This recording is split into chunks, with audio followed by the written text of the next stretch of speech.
Hello, everyone. Welcome to the Infernal Race.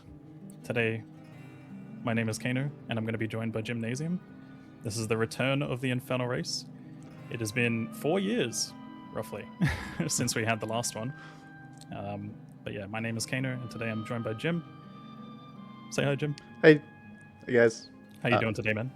Dude, I'm excited for this. It's going to be pretty intense, I think, for the players, considering it's on hardcore.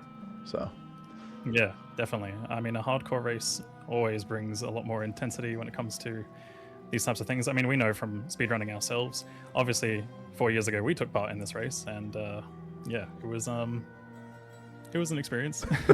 hopefully there's no kinds of issues for them along the way, but we'll have to obviously see how things go. yeah. But yeah, let's switch over real quick to give you guys a bit of an overview and a rundown of what you can expect today. So again, as I mentioned before, this is the return of the Infernal Race. The goal is to be the first team to defeat Hellbale in hardcore.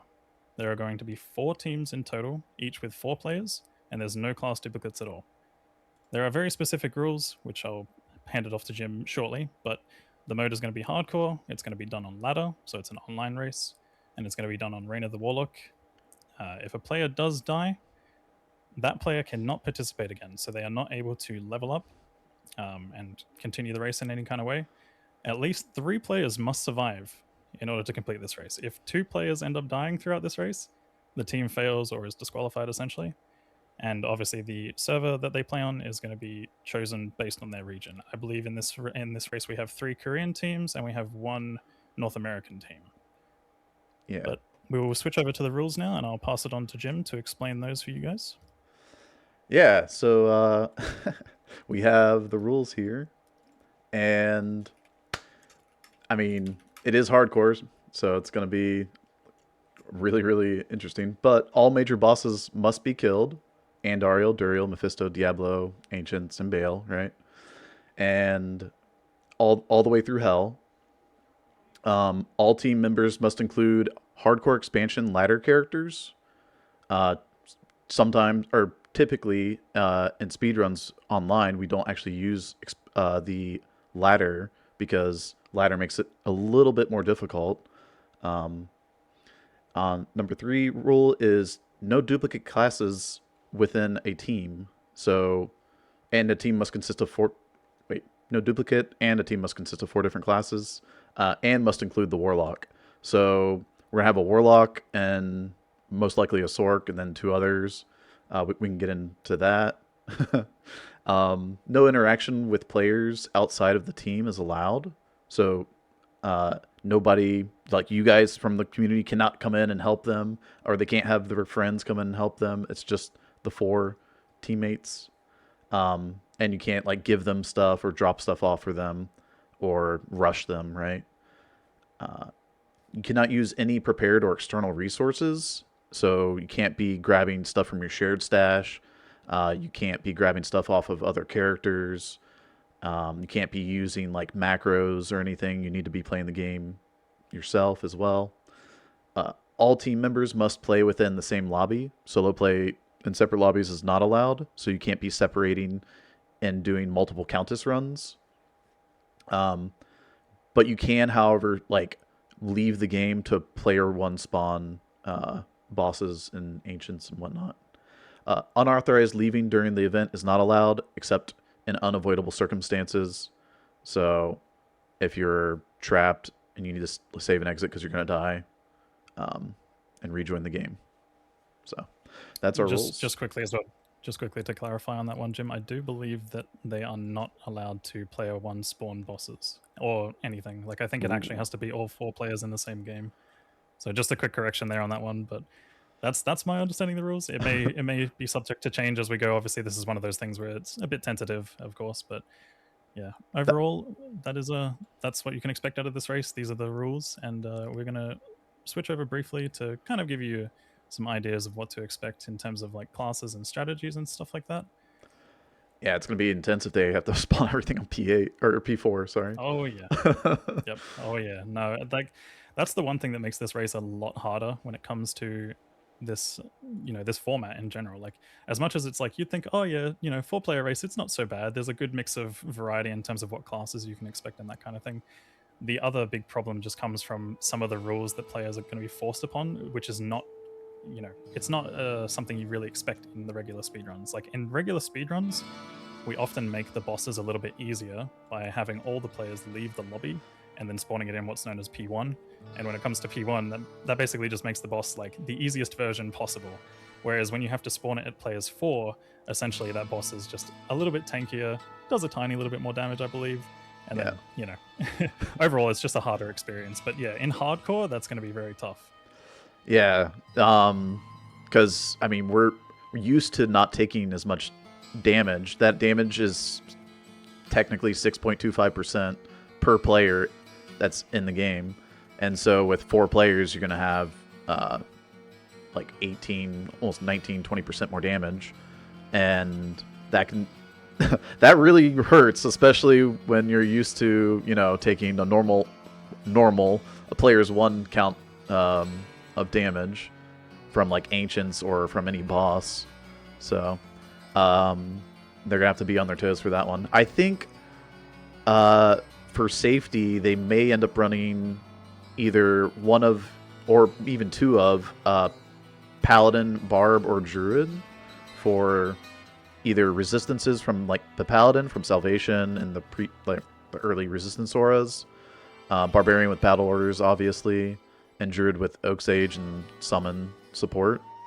I'm not sure.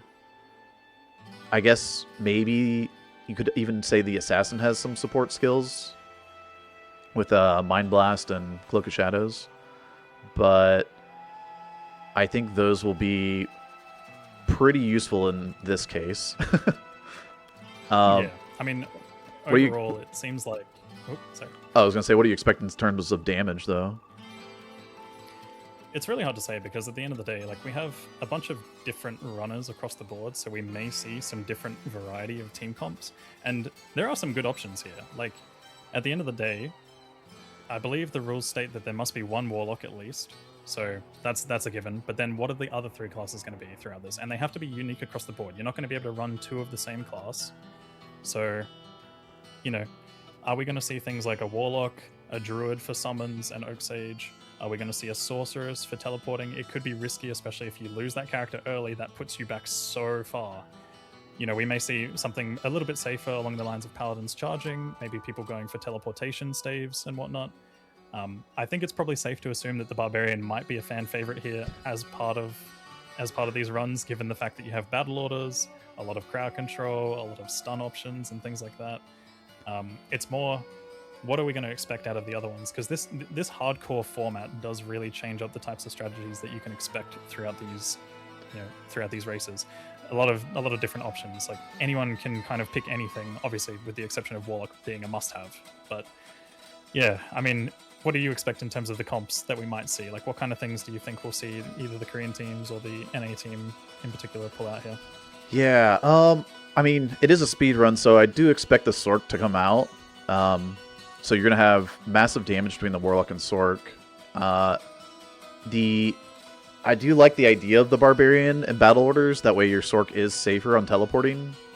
Otherwise, if she's teleporting without battle orders, then she's very subject to getting just destroyed by any unfortunate like boss group that she teleports into.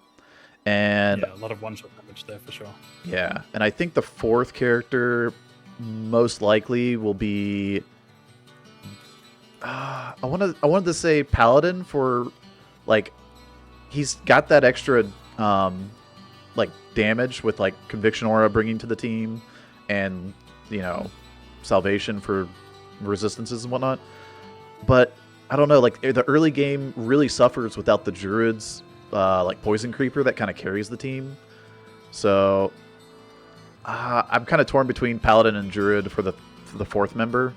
For I think most of the teams, I think we might see an oddball of like an assassin in there, but that would be kind of a weird one, I feel like. it's definitely very safe to assume that I think, you know, we're probably going to see a barbarian, a warlock, and a sorceress as the three main ones. There may be the odd chance that we might see a team not run a sorceress just for the, you know, sake of making sure that they finish and there's no disqualifications and that kind of stuff. You could potentially rely on paladin charging around. It might get a little bit risky, but That'd be a very yeah, tanky team. that last class is definitely a very big question because, as you said before, you've got the paladin, which offers a lot of salvation aura and also just damage in general from conviction, which helps buff the sorceress damage inherently, and also the warlock if you're running a fire warlock in particular. And then not only that, but you also have the druid, which can offer oak sage, which is again another big health boost. And then on top of that, there's also the summons, which can upfront tank. Plus, you've got shockwave, just stunning things. It is going to lack a little bit of damage, but it's going to bring in a little bit more survivability, and that could be the difference maker in a race like this. At the end of the day, the rules are simple.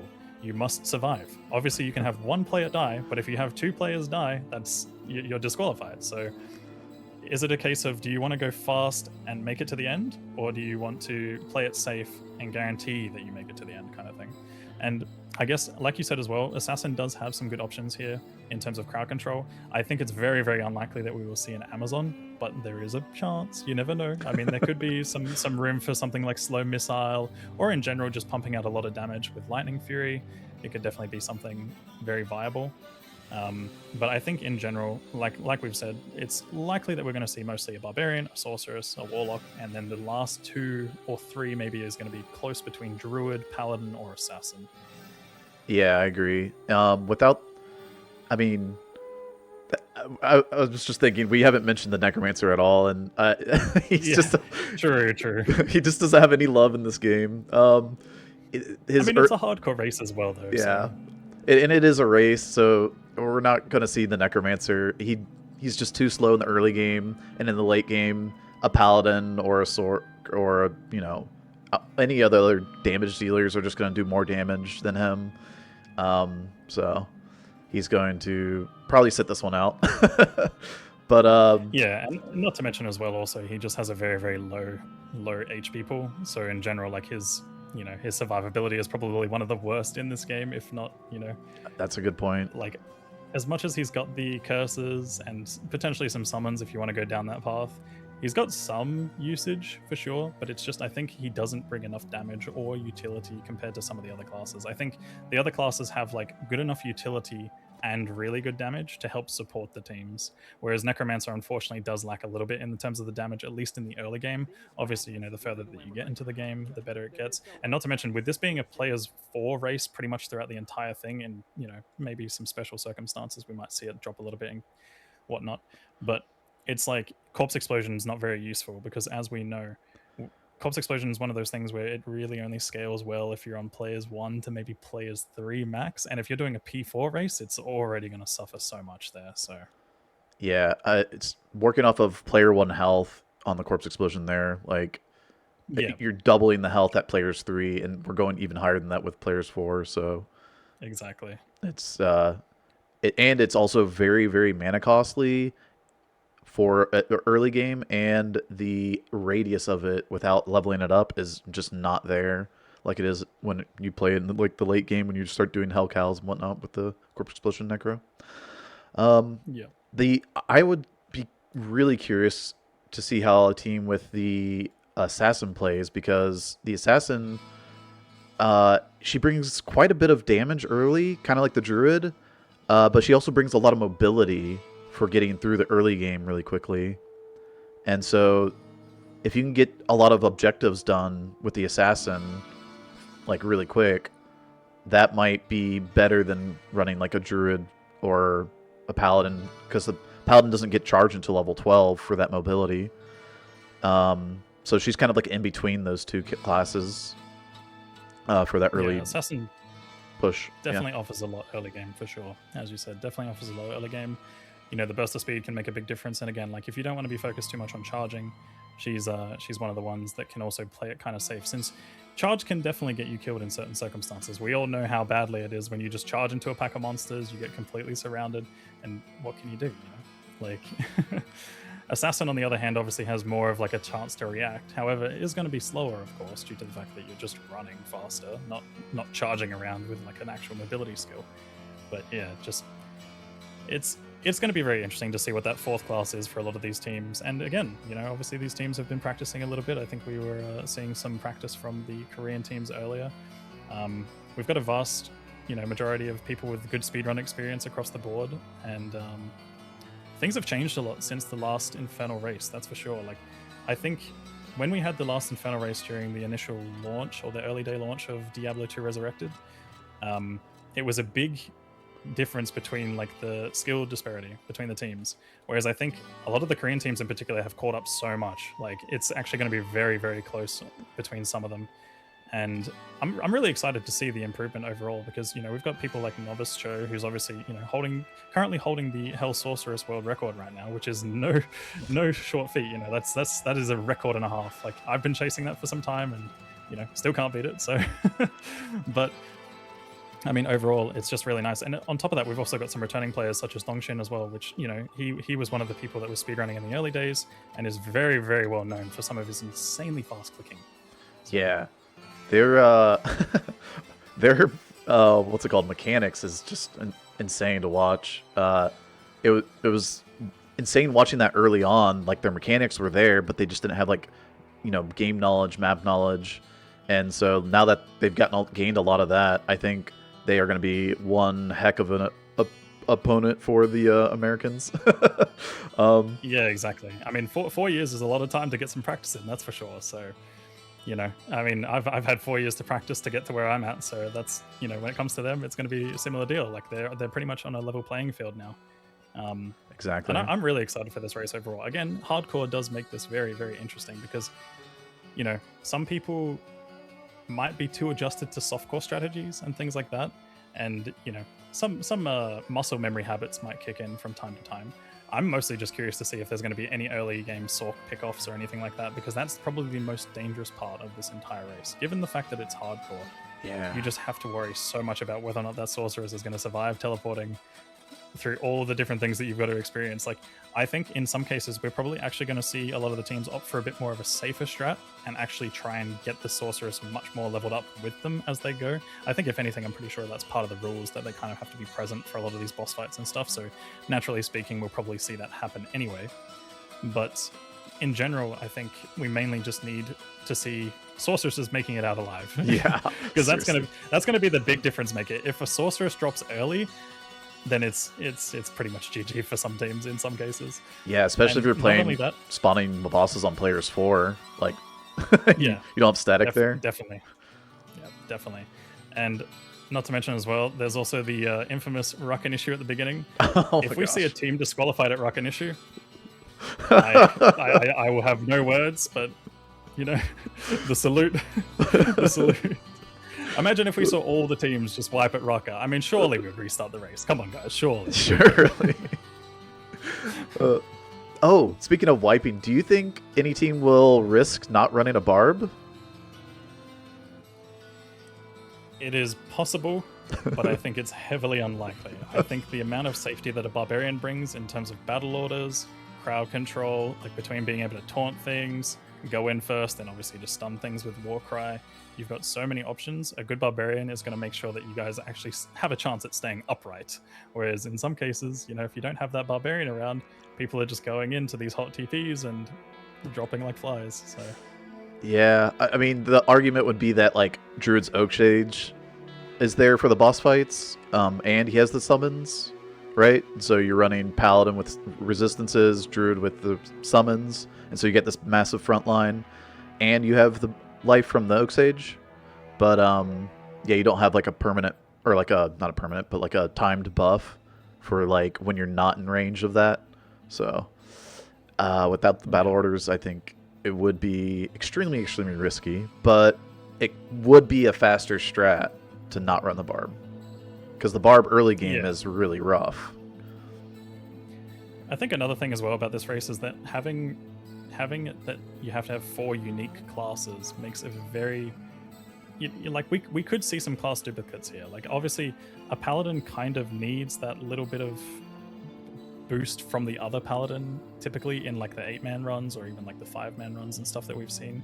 Usually like they run duplicate auras to keep people up, so you'd probably have salvation aura and then you'd have concentration aura, and they're both hammering. But when it comes to this race, obviously you can only have one paladin, so he's kind of having to do it all. He's kind of having to manage all those tasks, which might actually make him a little bit weaker overall in comparison to taking something like maybe a druid or an assassin, and some of these other classes as well, like the ones that we're not factoring in as a guaranteed. They are very, very good in the early game. They're the ones that can definitely help you get from that level 1 to 12, probably help you get through things like Flare Jungle. Like, I mean, obviously we know Druid can be incredibly strong when it comes to clearing Flare Jungle through, normal, through Nightmare even, especially if you run the Fisher build. And that could be one of the strategies that we see. We could see them more likely taking the walking through Flare Jungle, getting your levels up, that kind of thing. And not to mention as well, being a P4 race, like we're going to see slower leveling across the board. Everyone has to stay in the same lobby. They can technically split up and get their own experience, but that could also be more risky. So a lot of different strategies here for sure. I think once they get to the point where they have battle orders open at level 24 from the Barbarian, that's when we can probably expect to see a little bit more splitting off and kind of trying to get your own experience, and not to mention as well, that's also when the experience penalty also dies off as well, because I think once you hit level 25, that's kind of when it's free reign to get as much experience as you like wherever you like. So yeah, you get the levels 24 and 25 typically in cows in these types of runs, and so you'll have battle orders while you're doing cows, and then when you get in, you'll switch on over to Nightmare at like 25, 26, and you'll get your battle orders, and you might see some splitting off of XP. I imagine if the Sork feels confident enough, she might just be like dropping a boss group for the team and then killing a boss group, like the next boss group by herself, and then dropping a like kind of alternating boss groups where she's like killing one and dropping the team off for another one and trying to keep up with an XP that way. She might have to like skip another like a boss group or two herself just to keep progression going. And when she does drop off a TP for the team to come get XP, she also needs to be picking up or reapplying battle orders, because early level battle orders does not last nearly long enough to get through an entire act.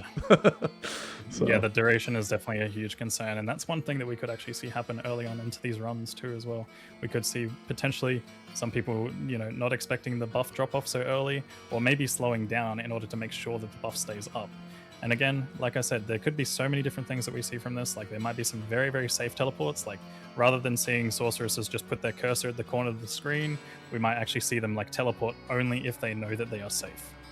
So we kind of have to wait and see kind of if teams are going to play a little bit more risky and use that to their advantage, or if they might go for the safe strat just to make sure that they actually make it through to the finish line. Because again, if you lose that sorceress early, that is such a heavy hit to this race. As much as you could kind of rely on potentially the other teams losing a sorceress or two, or not two sorceresses, sorry, but losing a sorceress, you don't want to be the one to lose your sorceress early. Like, it's just going to be all over from that point. If you lose your sorceress early, you're pretty much just going to have to hope that the other team drops 2 players at some point and, obviously gets disqualified in some kind of way. Yeah, I mean, Static brings, at least if you're talking about losing her in Act 1 or Act 2 normal, even just anywhere in normal, where you can static bosses all the way down to 1 HP basically. Yeah, that would be that would be a major blow to your time, and set you way, way behind any of the other teams that are managing to keep their sources upright.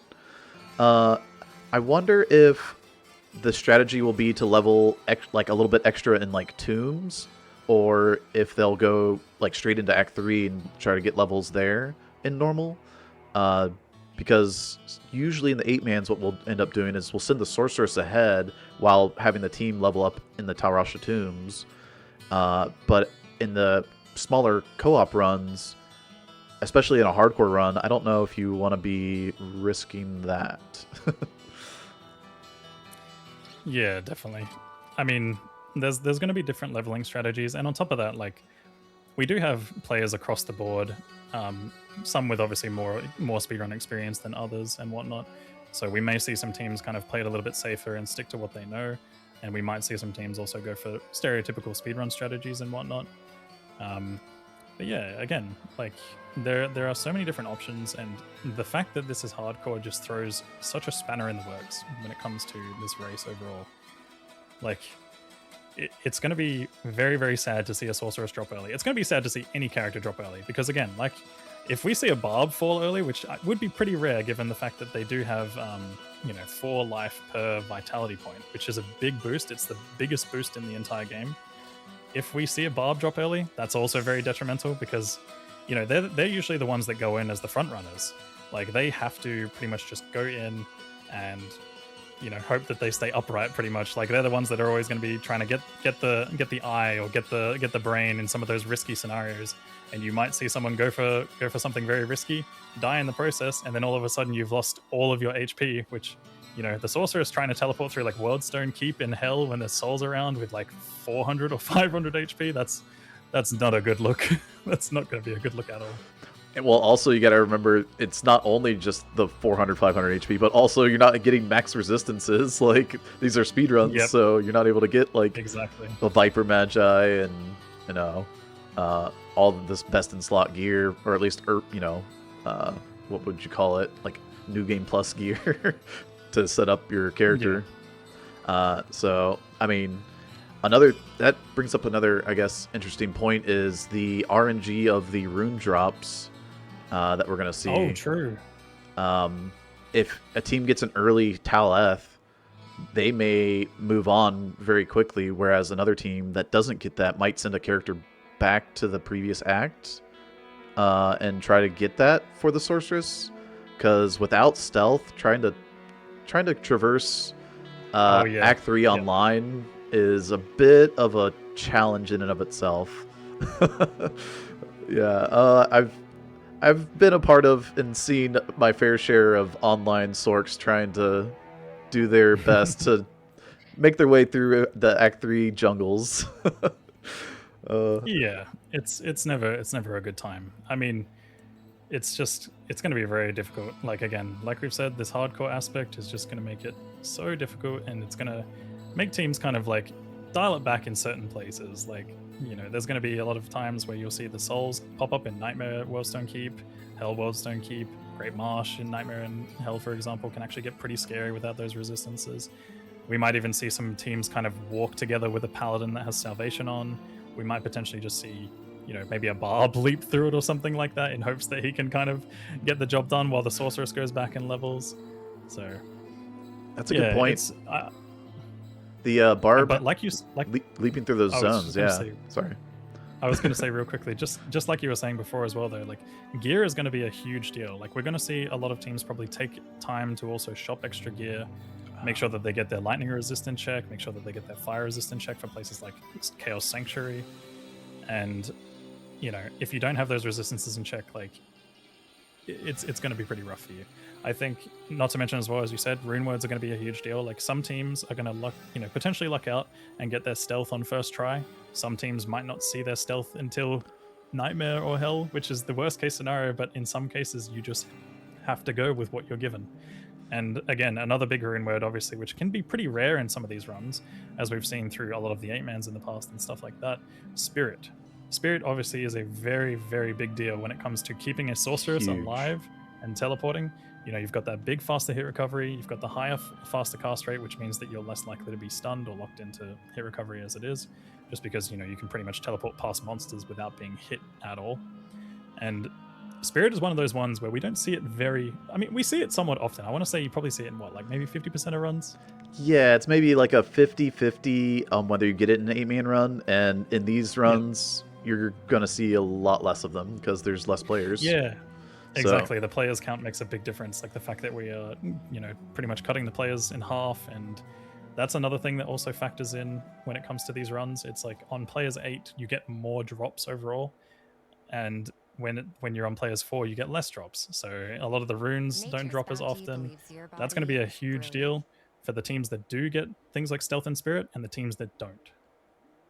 Yeah, and I wonder if they'll try doing like Nightmare Countess to like try to really push for getting a spirit. That definitely could be a good strategy for sure. Just to slow down, but also there's levels to gain out of tower, as well as the runes from Countess. So the Sork would have a much safer time if they do happen to want to push for the Spirit rune word there. that would mean that out of the normal cows, they would be saving or holding on to the crystal sword or broadsword base for making that spirit. And Yep. I guess like these players are probably not used to, but might need to get used to checking share loot on death, because if that sword goes down and you lose the spirit and the stealth, Oh, true. you might want someone to Yeah. be able to pick that up. So That's definitely another thing that we do forget about when it comes to hardcore in general. I mean, if you don't play much hardcore at all, there is an option to turn on shared loot between players when one does happen to fall, which is definitely going to be pretty important in these runs. If in the rare event that we see someone, I mean, I hope it's rare, obviously. It's a hardcore race. Anything can happen. You can just encounter conviction souls. You can encounter fanaticism, doom knights. All these things can potentially one-shot your sorceress or one-shot a player at the end of the day. Like, going through a TP that might be a bit risky, but you kind of just say, why not? Let's just go. But yeah, in general, that's going to be another big factor for sure. yeah, I think if the sorceress is doing that progression part and trying to lay down TPs, it'll be really important for her to position those town portals for her team to not get like surrounded immediately, like hardcore players have done in the past to try to TP PK. We set it up almost like that, but a little bit safer. But we want to have a good bit of XP to be gaining right next to the TP, so it's a fine balance there to really position your TP versus the boss group, and also what boss groups you want to target as well, because certain boss groups are just much more deadlier than others and will easily just wipe out even your barbarian that goes in first to try to like tank them. So hopefully we don't see any of those, but we might, and it'll be there'll be a lot of pressure on the Sorc player for sure, whoever that is for each team, to really keep their team upright. I think the one thing that I'm probably most concerned about in these runs is definitely going to be the Hell Ancients experience for a lot of these players. Like,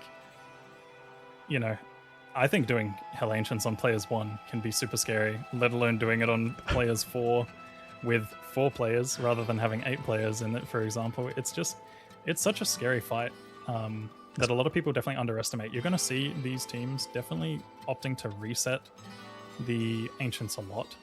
Like, we're going to see them, make sure that there's no fanaticism, make sure there's no might, no curse, ideally no lightning enchanted, so that way you can at least maybe potentially get the sorceress to have a few static procs in there.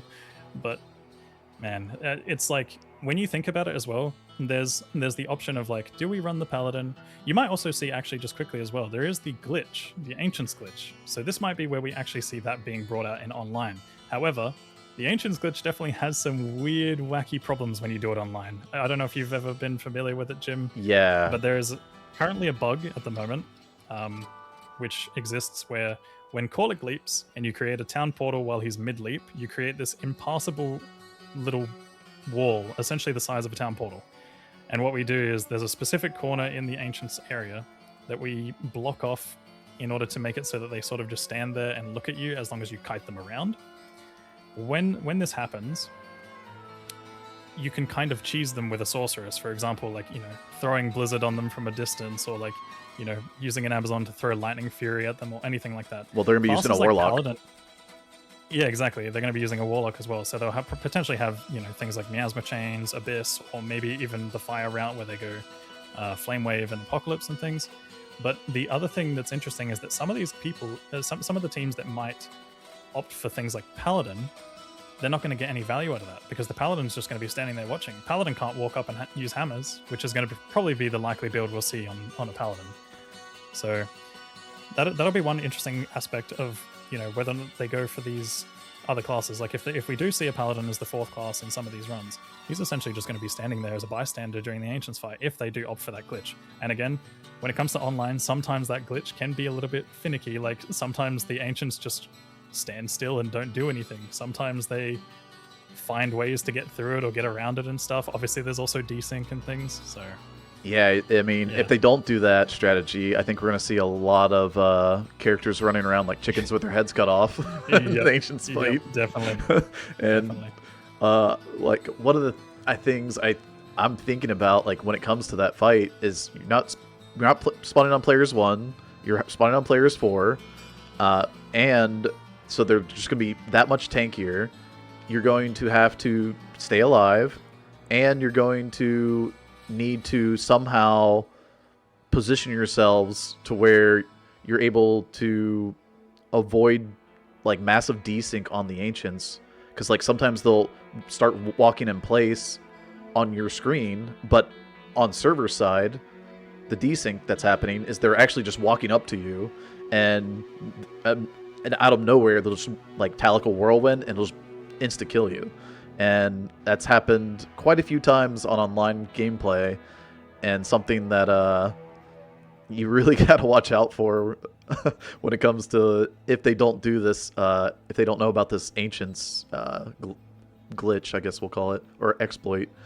Yep. And when setting up this exploit, when it comes to online, they need to know how it actually works for multiplayer, because in multiplayer situations, if there's multiple people in the Ararat Summit, the ancients targeting is not that easy to manipulate. Yeah, they kind of like scatter and like choose whoever they want to, realistically. Yeah, they don't have like a set person that they go after, and so it really comes down to having one person do it correctly. Yeah, absolutely. I want to say one thing as well. It's like, despite this glitch or exploit existing, there is still potential for people to die while trying to pull them. Like, you know, you might have your sorceress and everyone else standing. Like, you might have everyone else standing at one side of the screen, and then you have your sorceress who's like trying to pull them into place. Your sorceress just could get, you know, completely clapped by like extra fast Talic or something like that in a very rare scenario. Another thing as well with the glitch or the exploit, you got to be very careful when picking your mods, because if you pick teleportation, when they get to a low enough HP value, they start to teleport around. So that's one thing where they actually have like the advantage and they become smart. Essentially, they start to like teleport once they hit, I think, around like 25%, or maybe it's just any random value. But to my knowledge, yeah, in general, teleportation can also be a very risky mod when it comes to this glitch. So it's going to be a really important thing to look out for. That's a great overall, point. Yeah, I'm very excited to like get into this very shortly. Again, guys, as well, we will be starting in about 17 minutes from now.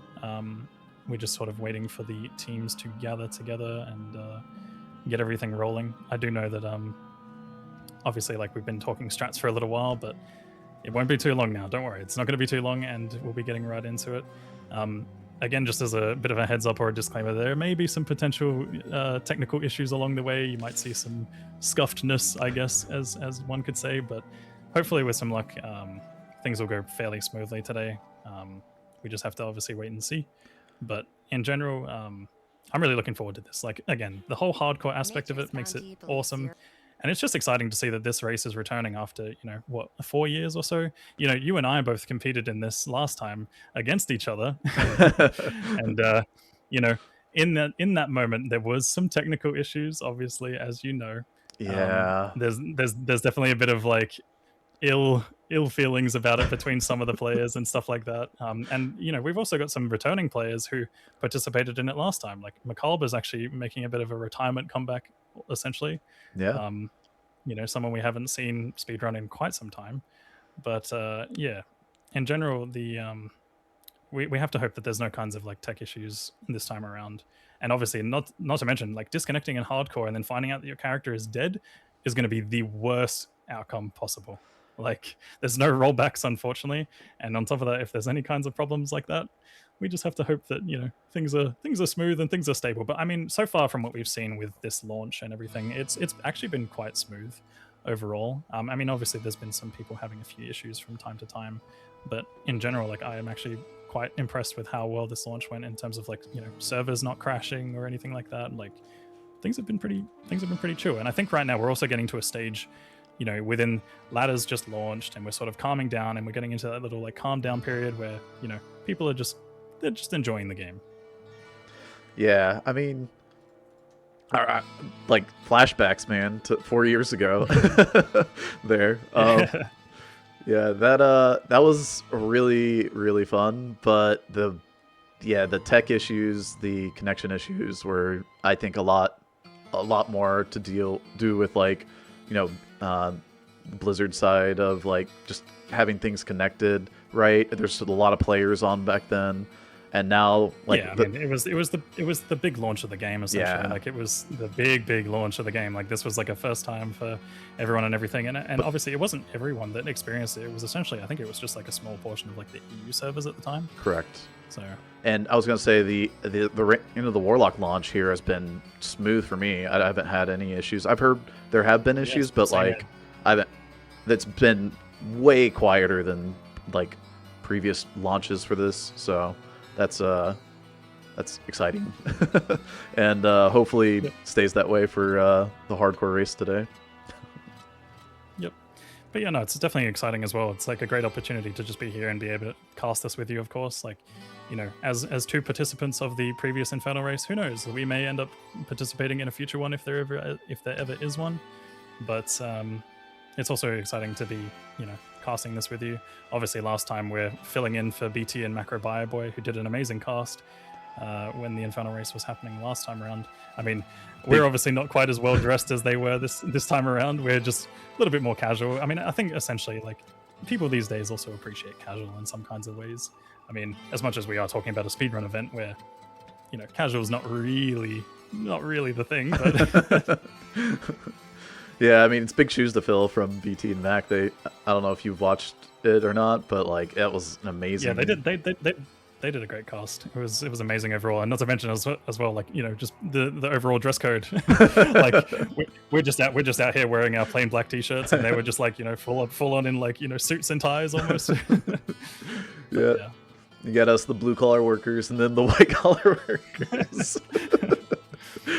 But essentially, it was yeah, it was a good time back then, and I think the times back then are actually, well, it was a group of 8 instead of 4, but the times back then were a lot slower than what they are now. The times have gotten a lot faster.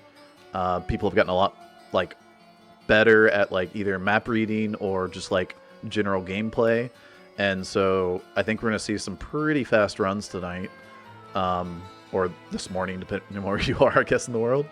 And yeah, I think that speed also makes or tends to lend towards more deaths, especially when it comes to speed running. So the hardcore making that little speed bump there for for the racers is going to be just, I mean, it's just so much more interesting. Yeah. Essentially the choice between going fast and going slow fast, like I don't want to say slow fast obviously, but you know, like you do have to essentially like put the brakes on a little bit to kind of make sure that you survive, because at the end of the day, like the entire win condition for this race is to make sure that at least 3 of your players survive. You could drop 1, but dropping 1 is just going to be so bad, especially if it happens early. Like, I'm really hoping that we don't see any kind of normal deaths, especially to things like Ruckin issue. Like, he is going to be a big offender for sure. Things like Act 4 Nightmare, not Act 4 Nightmare, Act 4 normal difficulty. You know, sometimes you can just get melted by those Venom Lords, for example. There's so many things that can essentially just potentially like one-shot someone in this game that definitely you need to be on your like best performing abilities when it comes to runs like this. And as we've said, obviously, it's just, you know, the hardcore versus softcore difference makes it like teams are just gonna have to essentially slow down a lot. And we're gonna be very curious to see like when that kind of stuff actually happens. Like, there might be times where we might see them just opting for regular speedrun strats and going as fast as they can through places that might be more risky, just to try and get that edge and like actually, you know, take a bit of a lead essentially. But overall, yeah, it's going to be one crazy race ahead of us.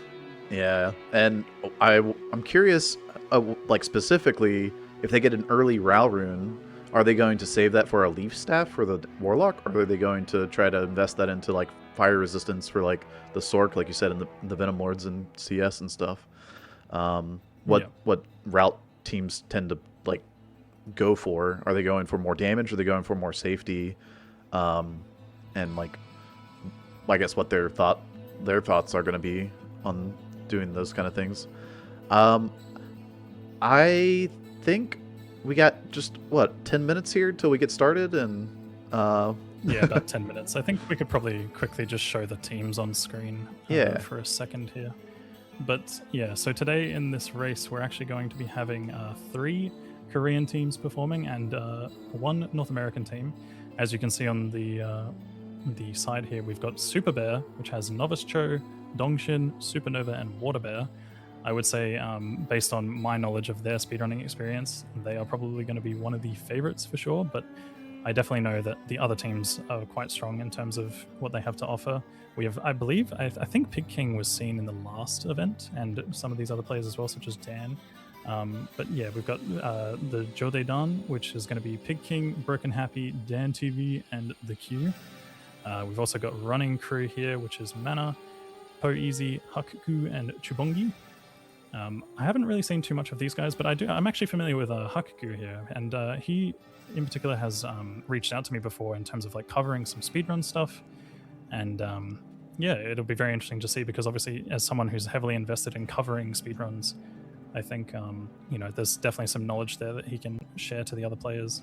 And then of course we have probably our favorites. I mean, we don't want to sound too biased here, but we've got the 3 Dads and a Goat Man, which is the North American team featuring Lucky, Goat, Mr. Hollywood, and McCalb. And obviously we know that we have McCalb kind of coming out of retirement essentially to come join us for this race. And many of these players did perform in the last race. I think Goat is probably the only exception. He might be the new one, and maybe Woot as well. I don't know if they performed last time in the Infernal Race, but I think he did. It's been so long that like it's hard to remember everybody that was in, because like there was 2 teams, yours and ours, and we had to divvy up players as well, and it was kind of there's a lot of like a lot of names that were being thrown around back then. I think Woot was included in those though, and he typically enjoys playing the Druid, so I wouldn't be surprised to see that team running Druid. Yeah, opting for that 4th player Druid there for sure. Yeah. When it comes to the other teams, actually, I'm not entirely sure. I believe there was some practice going on from Novice's team that we might have seen, but again, I'm not entirely sure what they were running. But again, we discussed a lot about what kind of potential comps and setups we may see. But I think in general, it's probably safe to assume that we're going to have Warlock, Sorceress, Barbarian, and then, it's going to be a toss-up between, are you going to take a Paladin? Are you going to take a Druid? Are you going to take an Assassin? I think Necromancer and Zon might not see too much love here, but if they do, that'll be exciting for sure. I mean, that's kind of like where we're at with all of this. Yeah, I think the oddball pick would be an Assassin. I really doubt we'll see the Necro or Zon. Yeah. And if we see an Assassin, that would be pretty hype, I think, because I think the other 5 characters on the right side of the campfire are just pretty much the dominant options, in my opinion, for this run. I think the Assassin does have her place, but it's not in the 4-man.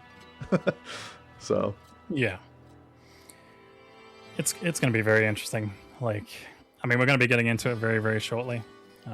Like I said, hopefully there's no issues on our side or anything like that. But I'm really, really excited for this race, man. Like, it's been so many years since we've had an Infernal Race, and honestly, I wish we kind of hosted these things a little bit more within the community. I think obviously if we see more potential updates throughout D2R, then there's always room to host more of these kinds of things. But yeah, essentially the goal for today is going to be teams of 4 teams of 4 that are going to be trying to beat Hellbale as quickly as possible. And there's a bit of a catch, obviously, with the fact that 4 players have to be present for every single boss.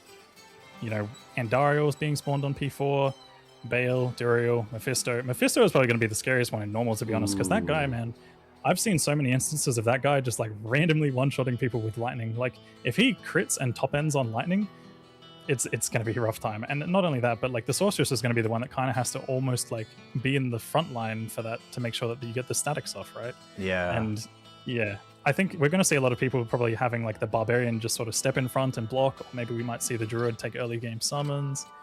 So yeah, I think, man, I was like, when you mentioned that, I just had a flashback to like a Sorceress where I had like around 150 life, and just one of his spells insted me from like 150 HP. And I was like, how? Like, Yeah. Oh, and not to mention all the things that we've seen around charge bolts and things like that with the Warlock recently. That is a very scary thing. Like, I had an instance. I don't know if you've seen it recently, but there's a clip of mine that I casted a flame wave against a skeleton that was lightning enchanted, and the bolts just went like crazy. Oh, yeah. They were just like super fast and rapid. And I don't know if it was more of a visual thing. I think it's potentially a visual thing. I'm hoping it's a visual thing, at least for the sake of the players today, of course. But yeah, I don't know, man. We've seen like in Teo's like well, if people have seen the Teo Hardcore Holy Grail rip on his Mosaic Assassin, it procs a lot of charged bolts, and he insta ripped with like good res too. So I don't know if that's a visual glitch per se, and hopefully none of that happens. The charge bolt glitch, like I don't know. That damage is just nuts to watch sometimes. So yeah, absolutely. I hope we don't see any of that. Yeah, I mean, there's all sorts of things, as we've mentioned. There's plenty of things that can just pick players off one by one, and especially when things are spawned in P4. Like I think it's the bosses that are going to be the biggest concern when it comes to the players 4 spawn aspect. I think most of the time we're kind of familiar with what to expect from other things. Like players 4 is kind of chill because you get to actually deal a lot more damage to things. So in general, I think the farming experiences won't be too bad, but you might see the odd person drop due to, you know, some random charge bolt issues, or again, like we said before, with like Inferno. I think doing things like Hell Chaos Sanctuary is going to be a really tough time for some of these teams on players 4, like not being able to leave and spawning the bosses on players 4. Oh boy, we're in for it.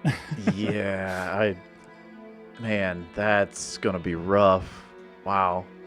I just hope we don't see any early rips, like you said. Hopefully everybody's prepped and ready to go and has a good game plan. It'll be really, really cool to see like the different thought processes that the different teams have of like how they plan on splitting up the XP early, and how they plan on getting, you know, everybody up to the same level, ready for Ancients, and what safety precautions they do have like ready to go. Whether they're going to be using, like I said, the Ral rune, for example, for more safety than more damage. Yeah, because you yourself are obviously very familiar with how it goes when it comes to doing some of these hardcore runs. Like you've participated in just about, I want to say you're pretty much like almost not quite the forefather, but you know, you're the guy that just everybody goes to when it comes to any kind of group run, whether it's like 8-man, 4-man, 5-man, 2-man, 3-man. Jim is the guy. Jim is the guy here. Okay, like I'm like an experienced speedrunner when it comes to single players, but in multiplayer, my experience is somewhat limited. Like I'm capable of playing the druid. I've done it. I've played the druid before. I kind of know what's going on there. But in terms of the overall like multiplayer experience, there's just so many different aspects. And again, like because this is a race environment and you're not always going to get the best RNG, you're not going to be able to reset, of course. That's another big factor. Like sometimes these runs do often just result in resets. Players are going to have to adapt. Like they're just going to have to adapt, and that's it. But I'm going to be very curious to see if we do see anyone drop early on. We're going to be getting into this hopefully very shortly. Yeah. Thanks for saying that, by the way. That made me feel pretty good. Hopefully we get into it here shortly, like you said. The early game is the most important, and like you said, we typically do resets, but in a race environment, in a group play is a lot different, and something a lot of people aren't used to. So, yep. Are we? But yeah, I think we should be switching over very shortly now. Hopefully. Okay. It looks like we might be having some slight technical difficulties. Uh-oh. We may need... Do we need that backup? Oh, okay, hold on. It does look like we've actually gotten into this. Okay, yeah. There we go. Nice. Okay. All right, so we're into the race. We are 20 seconds in. We are now seeing the POV of Super Bear here. Again, we'll be hearing some of the commentary between the players, of course. Given the fact that this is for some of these players, we're going to be hearing it in Korean. We're not going to be able to understand exactly what they're saying, but we can kind of, get a guesstimate of what they're expecting. So we're seeing here, obviously, Novice Joe is going for Charge Bolt early, which I think is pretty standard probably in the Players 4 run of this. I mean, you might have more input on this, Jim. Sorry, I'm like trying to pull this up. The 4-player, okay, they're running. Oh, they are running Assassin. Oh yeah, we actually are seeing an assassin and a paladin. No barbarian. Wow, no Whoa. barbarian from this team. That is very, very unexpected, They are going but for very interesting. they're going for a lot of speed. Yeah, It definitely a lot of damage within this one. So maybe they might be opting for more damage in hopes that they can kind of clear monsters better. But again, like I said, that barbarian with the no buff is going to be kind of crazy.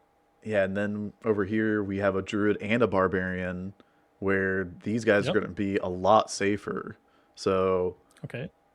this seems to So be yeah, we've got yeah. this is kind of what we were talking about before, where there's the team that's kind of opted for the no sorceress strategy. So again, you've got three.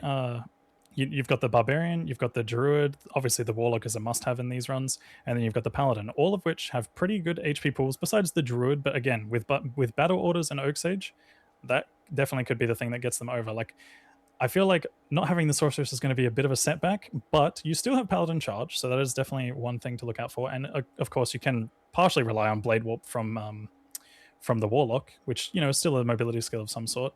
So there's going to be a good mix of probably this team using some blade warp and some charge as well. Yeah, But that's wild. I yeah, I wonder how no static is going to work out for them. I think this is going to just be a oh more true, consistent, like we're making it through all the way with all yeah, 4 teammates. Then essentially opting for the survive strat, pretty much. correct, yeah. And this group. Oh, is this the same? Oh, this is the druid of that group who's pushing ahead. Okay. And Yep. yeah, so this is what typical druids will do is because poison creeper is so powerful in the early game, they will run ahead and prep Rakinishu, so they can Yep. just kill whatever they want out here for random XP, but set up that town portal so that the team can get the XP gain from Rakinishu kill there. Uh, it seems like it's taking them extra time to clear out Den of Evil, and so when they come through that town portal, they will copy essentially his town portal there, and he will be able to TP up ahead here where he's progressing to, and maybe even find another boss group up here. Yep. We have to remember as well that obviously, like, some of these players are very familiar with the, stereotypical 8-man strategies that we do follow, but other players might be opting for something a little bit different from what we're used to seeing. But we do have running crew here, which is running. So they've got the sorceress, paladin. So no barbarian in this team again as well. Wow. Very interesting. So both there's two Korean teams which are essentially running, I believe, the same composition. Maybe I might have. Sorry, there was an assassin instead of a druid in this one. Yeah. So the compositions they're very different. That's for sure. I'm very surprised by the lack of barbarian from two of these teams. So again, like you said, they're potentially going for a lot more speed. Man, I am very excited for this. This makes this much more exciting for us as obviously spectators of this race, because with no barbarian, like, surviving is going to be so hard. This is pretty much going to be like a heavy test of skill, and trying to make sure that you stay upright is going to be very difficult without the extra battle orders there. Yeah, I mean, man, that's just not what I expected at all. And here we have the North American team. We got Goat, McCall, Lucky, and Woot, and they do have a barbarian and a druid. So they're running Sork Warlock with the 2 tankier. Man, this is more of what I would have expected on hardcore. Was like barbarian and druid for like the double safety. Uh, and the early game power of the druid helps carry. The problem they're going to run into is the lack of charge when it comes to trying to get mobility for going through catacombs and all of Act 2 basically. So their Act 2 split is going to be probably a good bit slower. We'll see coming up um, compared to those other groups that have paladins. So, and they're not going to have the resistance aura for the beetles. That's kind of scary in a way. um, they will have Oak Sage. I think on our druids we typically spend a point into Oak Sage just to get that. It's a percentage HP boost, and it's a pretty good one, even at level 1. That looks like level 2. I think they're running into an underground here. Yeah, so they do not have a good underground passage. This is not where you want to go, but I guess it's more XP, so it will be safer for them. They'll have a little bit more like probably another whole level out of this. But yeah, they are going to be a bit behind on progression because of that. Yeah, and again, another thing that we obviously haven't mentioned is like the team that they're going for is kind of what we were expecting with the sorceress, warlock, barbarian, and the druid here. Kind of again, seeing Woot on the druid is no surprise from the NA team. But this composition I think is probably a good mix of safety, but also just enough damage to potentially make it through. But again, we may see some potential like slowing down throughout this run due to the fact that they don't have that much damage. Heavily going to be relying on obviously the sorcerer static for a lot of boss fights and stuff, but it'll be interesting to see how things do perform in Nightmare and Hell when you start to see things like the druid kind of fall off a little bit. There's a lot more safety from these guys. Yeah, this group right here is very, very risky. No druid, no barb. You're not getting any HP like increases on hardcore online. That is very, very dangerous in a speedrun situation, and it can be really fast, but I think they're in for potential death on this group. I hope they keep a close eye on these guys because I kind of expect one of them to die. Like without the, I mean, in a speedrun situation, you don't have the extra HP. It's not the same as like doing a speedrun in single player, because in single player you have so much more control over your game. You just don't have the desync. And not to mention they don't the have the desync. Yep. Yeah, so. I was going to say as well, just going into this, it's like seeing some of these HP bar drops this early into the run definitely gets the anxiety peaking a little bit for sure. I mean, the sorceress is definitely going to be the one to look out for a lot when it comes to this kind of thing, because Novice right now, for example, is holding on to stat points. He's got that confidence behind him, but I mean, he's done enough sorceress early game to kind of know what to expect. And I think in general his like limit testing is quite good. I mean, if there's one player to really look out for as a standout, it's going to be him. Yeah. Oh wow, they're doing. Unfortunately, I think we have the audio overlapping from the stream. The North American team seems like they're watching our streams, maybe, or watching the live broadcast. Yeah, I'm wondering.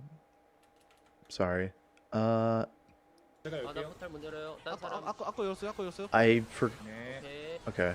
I had to get the audio working for the thing. Sorry.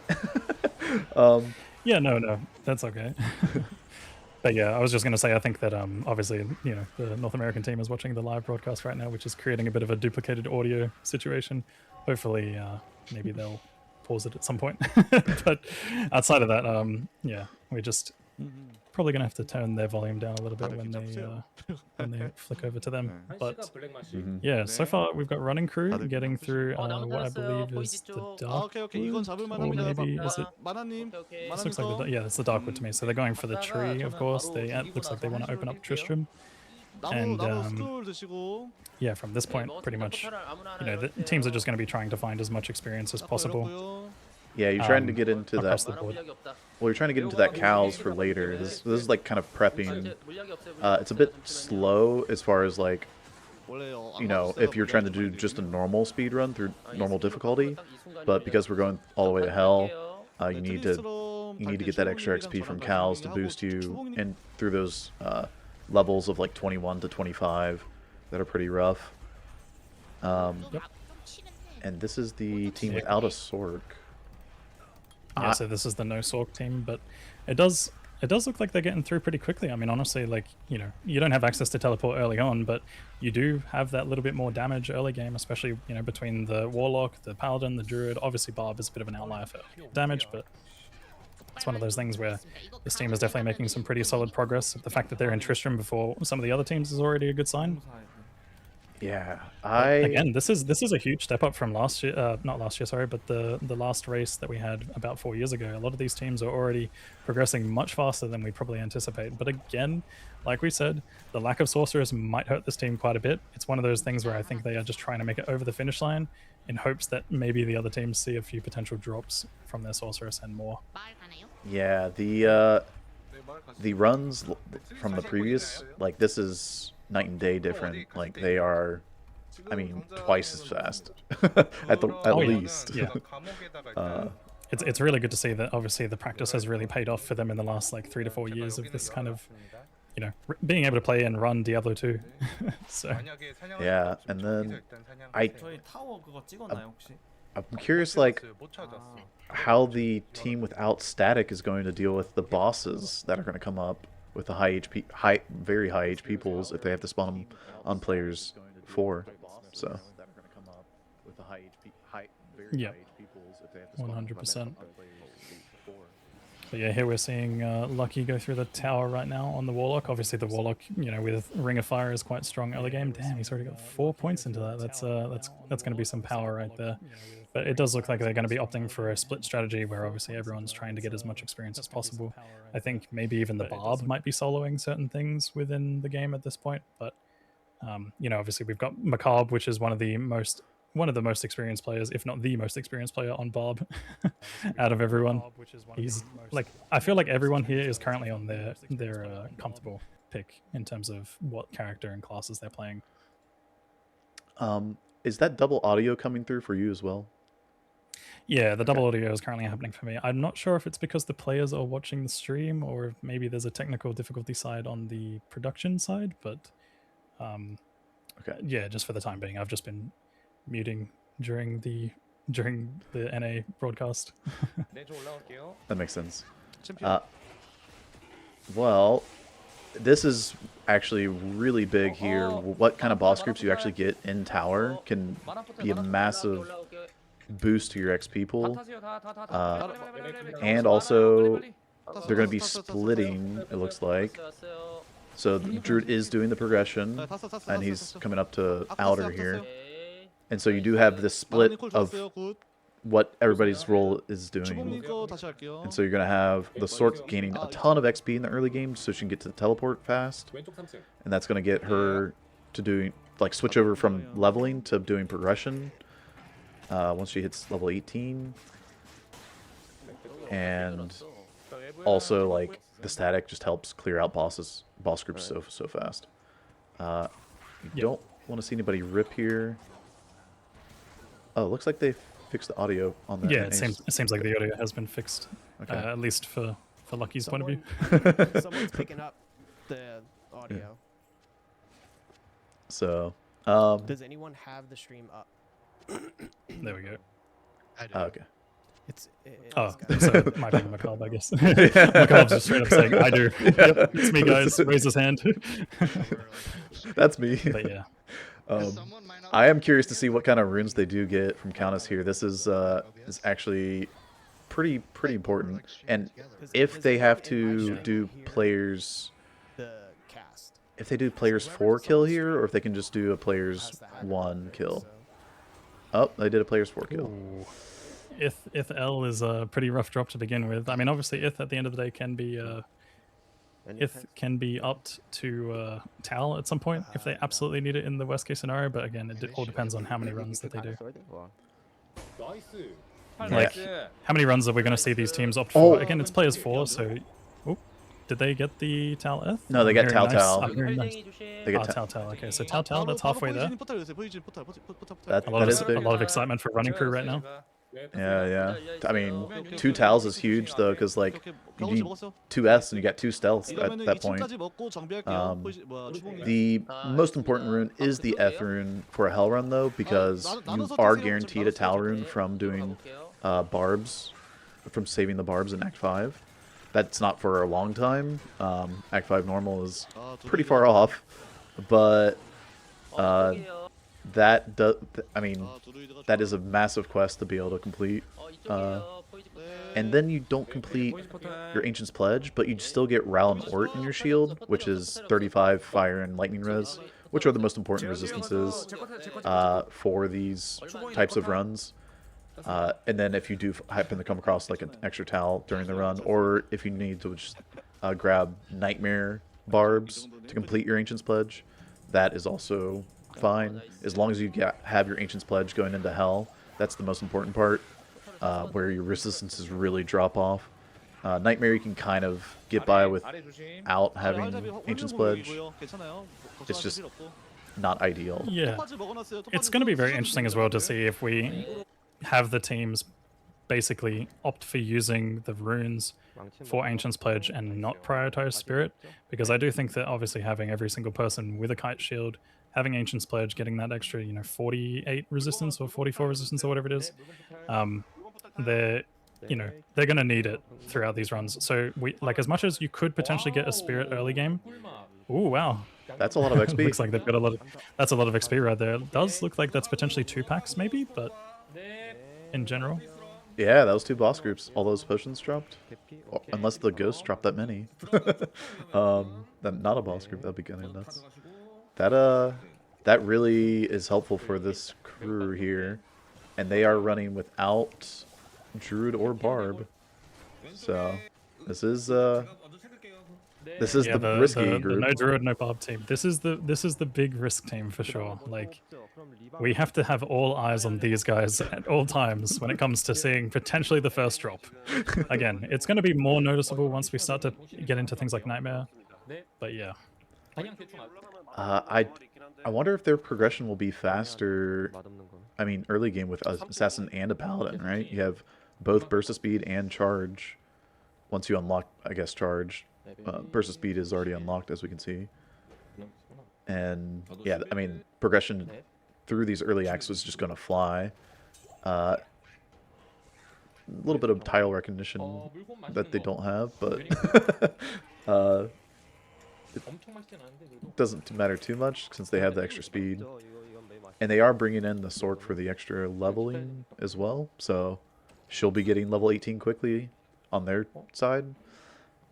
This team will be fast. I think this will probably be the fastest team until they lose somebody. If they lose somebody. Because this is, I think, what I would run if I were trying to do, well, with single individual classes, without being able to run multiple of a class. I think that would be the composition that I would try to run. Unlucky on the tomes, I've noticed. Lucky pickup, he has not seen any bonus skills. At least, I'm not sure what he's using, but like those bonus skills early can really just launch you into being like a one-shot king on the Warlock. I'll say in my experience so far with tomes, at least in my speedruns, I have not had the best of luck with tomes, but I've had a lot of good luck with daggers for sure. I think, obviously coming across Ring of Fire early game is a big deal when it comes to the Warlock. I don't know if you see Flame Wave this early into the game. I don't even know if you actually see Flame Wave, to be honest. I haven't seen it myself in some time, if at all. But yeah, Flame Wave is it's been that long rare. that I don't actually remember. Well, Flame Wave is that level 18 skill, and as we know, whenever there's a level 18 skill that you want to get, you just never get it. Whether that be on a telestaff or whether that be like, Flame Wave here for the Warlock. I have gotten plus Flame Wave on a shield, I think it was. And, I mean, it's just a massive power spike until you get... I guess you drop damage when you switch over to Ancient's Pledge, but you gain massive resistances, so... Yeah, I mean, obviously this being a hardcore race, we just have to see players survive. That's going to be the big crucial thing. So I think sacrificing a bit of damage definitely makes sense. I mean, the Warlock, as it is, has a lot of safety in its kit. The fact that Ring of Fire does knockback, and then, you've got the Lethargy Seal, which is pretty good when it comes to making sure that bosses actually feel not too bad. If there's going to be any teams that actually don't take Lethargy here, it's going to be kind of scary to see, to be honest. I think that's going to be very crucial to actually make it so that the P4 spawned bosses are going to be a lot safer. Oh, it looks like we've got a Ral and an Eld. Yep, Ral and an Eld there. Nice. All right. So that could potentially opt for some early game resistances. We may see some Leaf stuff come out as well, because Leaf is also a good option for the fire classes. We might see, obviously, you know, people running Fire Druid. You might see people running Fire Warlock, which I think is going to be the most common early game build, of course. But yeah, I think all the Warlocks are going Fire. At least I think I've seen all of them use Ring of Fire at this point. And I mean, it makes sense. Like you said, it has the knockback, it has massive damage. Miasma, while it is still good, is more of a single target. It's not as massive AoE as Ring of Fire, and so you don't have as much clear. We are seeing some of the Sorks hit level 12, and might be seeing the Paladins hit level 12 for charging, and so progression is going to start really speeding up, I think.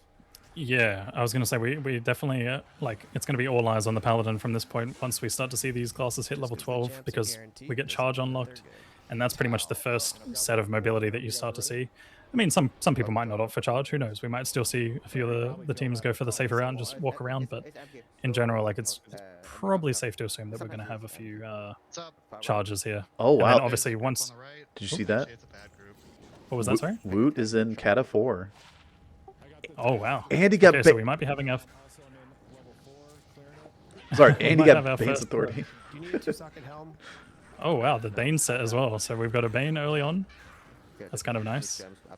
Huge. That's the faster cast rate belt, isn't it? Yeah. That's a big deal for Sorceress. Yeah, that is a really big deal for Sorceress. As much as, unfortunately, it's a 2-row belt, which might be a little bit painful for Goat. It's just going to be a little bit more management, of course, but in general, that belt is a huge deal for Sorceress because, like we said, you know, 10% faster cast rate. You need as much as you can get on a Sorceress early game. If you don't get things like stealth, you need faster cast rate pieces across your rings, and obviously in this case, we now have a new early game option with the belt.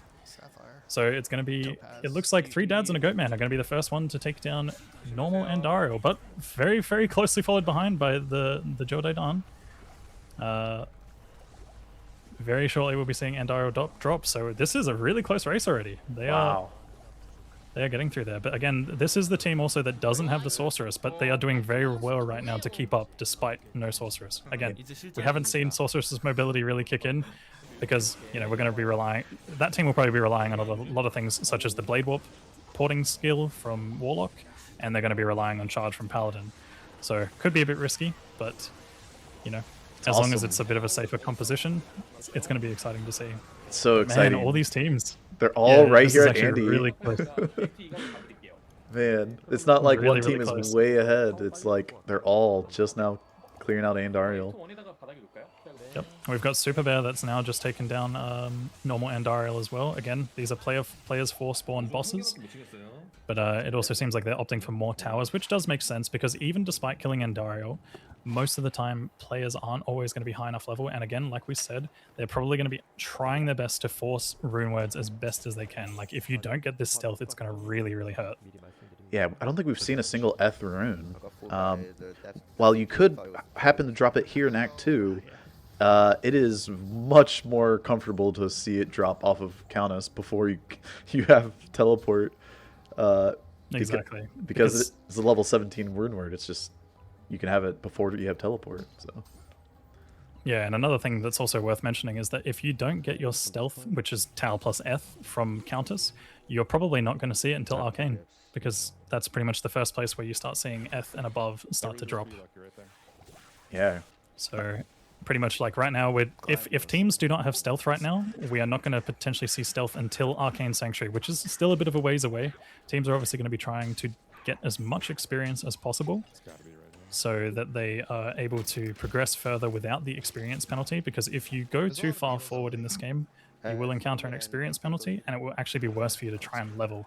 If you're too low level and you're trying to farm in Flare Jungle, for example, and you're 5 or 6 level, well, I think it's maybe 7 levels down or something like that. If you're 7 levels down, generally speaking, you get hit with an XP penalty, you receive less experience, and it's just less efficient to be that way, you know, progressing forward. You've got to make sure that you hit certain level thresholds, and on Players 4 it can be a little bit more tricky. You kind of have to run more content, split up a lot more, make sure that you run as much of the game as possible, you know, split the experience very evenly across the teams. Yeah, the teams here look like, oh man, it's Oh, he's just skipping Beetle Burst. Oh no. No, that's really bad for them. Yeah. Beetle Burst is a crucial bit of experience in this point, and he's just basically charged right past it. Maybe he's taken a note of it as well. Might have gotten lucky, obviously, having the waypoint there. Hopefully, I mean, if the players are obviously watching the other point of views of each other, maybe someone else might have picked that up. But yeah, unfortunately, Dongshin has charged right past Beetleburst there, and if it's not noted, that's going to be a bit of experience missed along the board there. But again, like we said, they've got the Lost City waypoint. They're probably likely going to stay in this game, and there might be a player that comes back through that Lost City waypoint to pick up the Beetleburst experience there. Skip it. Yeah, and then Where am I going? back to the Halls. okay, the team here. I wonder if McCall ever got swapped that or not McCall, sorry. I think I'm used to McCall being the Telesaur from way back. I'm gonna be honest, I really hope it isn't the case of Woot has seen the belt, been like, oh, this is just Arctic binding, let me vendor it. Yeah. Like, I really hope that they actually still have that within the inventory, because if they don't, that's going to be very painful to have seen that one gone. Because, you know, 10% FCR, like, early game on Sorceress, you need as many faster cast rate breakpoints as possible. And often you get them from, you know, the simple 10% faster cast rate ring, 10% faster cast rate amulet. If you have one of those, you end up hitting a breakpoint. If you have two of those, you end up hitting another breakpoint. And essentially it just kind of scales up from that point with the more pieces that you get. McCall getting excited over armor. I think Gotta McCall love to see it. Yeah, he's just joking.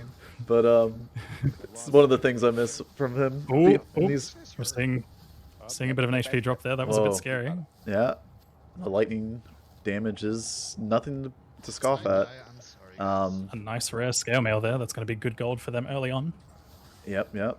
And so looks like we got McCall running straight to cube here, and that will guarantee a boss group for probably Goat to come by. You have to be very careful though, because amplified damage does double the damage you take. Oh yeah, we can see that even despite him leaping. Obviously, we know that you can still take damage while you're leaping. It's not the safest spell out there. Like, you can take some very surprise damage, and him being amped there, trying to leap, just seeing that HP bar drop by 150. If that's a sorceress, that's gone. You know? That might be some retirement rust right there. You got to be careful a little bit. Hopefully, we see that these guys are leveling, or everybody's keeping up in levels, because if somebody falls behind very far in levels, it takes a lot to catch them back up. Not only are they getting less experience if they're like more than 5 levels different than the monsters, but also the XP share is greater for the higher level player than the lower level player, and so it ends up being like a snowball effect of falling behind. And so you do want to try to keep everybody reasonably leveled. You can have the sorceress player be a little bit higher, and that way she can get to teleport. And when she gets the teleport, she starts doing the progression side, where she's not killing anything anymore, and therefore the rest of the team is gaining XP, while she continues getting things done like the Duriel TP or teleporting through Flare and whatnot. Yeah, exactly. It's never going to be a bad thing to have that sorceress over-leveled, because again, you want to get the sorceress leveled up as quickly as possible, since they can start focusing more on progression, less on experience. Gives the other players chance to catch up, which is very important to make sure that obviously all the experience is in line. And again, like we've said during this race, it's going to be potentially approached a little bit differently compared to what we used to. We might see the sorceress kind of leveling together with the other classes. I think, you know, when they actually do essentially what we call taxi, which is where they drop off the team at experience, they are most likely going to also collect that experience in the process of the taxi, rather than just, you know, dropping them off, going to the next spot. I think the sorceress will actually potentially stay for some of the experience, but it may be different. You know, they may still get their own experience along the way, kind of do a mix of both, where they do some taxi, some experience gain themselves, some taxi, some experience gain themselves. So here's the team in last right now, the running crew. They have not actually gotten through catacombs.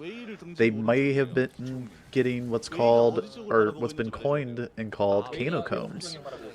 You may have heard of this. Yep, the good old canocombs, yep. It is infamously known as basically full clearing catacombs. And yeah, it's something that commonly happens in my speedruns, unfortunately. But it is the worst thing to possibly happen. Essentially, you can lose like 2 to 3 minutes just full exploring this area, and 그게 가능해요? yeah, it's not a great time. 비전 성형이라고? 말이 돼? Yeah, they may have also just ran another Countess as well, and so they Yeah. might have more runes than the rest of the other teams. But as you can see, like the team that killed Andariel first here, the Americans, they are right now getting the amulet, which means they can go into Arcane. I think we already saw a team They've in got a Arcane good- too, so. Yeah, they've got a good mix of things going on. Ah, yes, we can see here Super Bear actually in the Arcane Sanctuary right now as well. So it does seem like they're probably going to be doing something similar where a lot of players are splitting off, getting different experience, doing different objectives. Obviously, you could see from 3 Dads and a Goat Man, they were running at the same time as doing the altar kick. They were also running sewers. So they're trying to go for that extra 1 skill point at Radamant, which is going to be interesting to see if we actually see all these teams opting for that kind of thing. I mean, it's safe to assume that it's worth it in most cases, especially in a hardcore race. You do need that little bit of extra damage. You do need those extra points. And sometimes it's just crucial for the builds regardless anyway. Yeah, the Radamant skill point also, it's hard to like split up a whole lot in Act 2. Running outside. Very scary. Yeah. It's like as soon as you enter Act 2, you're in a new zone, and you're used to splitting up in Act 1, gaining XP in solo or duo situations. And so having another place to go, like the sewers. Yeah, here we have Poeasy, the running crew, actually catching up with Yep, the other the running teams. crew just defeated Andaro, so now we have all of them defeating normal Andaro. Everyone essentially on the same pace, despite a few of the other teams getting a bit ahead. Obviously, we've got some in Arcane already, which, again, like I said before earlier, this is the time where we actually see the opportunity for Eth runes, Tau runes, you know, maybe some Rao runes, potentially for upping to Ort rune. Oh, But, oh, what was that, sorry? Teleport just came online for Super Oh, Bear. yeah, we've got Teleport online now. So we've got Novice Joe teleporting around. This is going to be a bit of a scary moment. He's taking it very safe, as you can see. Summoner is known to occasionally do quite a bit of damage. He's a little scared right now. I don't blame him. You can see those chunks. That's a big chunk. He's got to be very careful here because this is a very pivotal moment where you see some sorceresses die. I'm very guilty of this myself. You know, I've encountered Summoner enough times in my life to know that guy can just randomly do like 50 to 100 damage to you, and when you've only got 160 HP, it's not a good time. That was really well handled by Cho. He managed to drink that thawing potion, so he didn't get chunked out.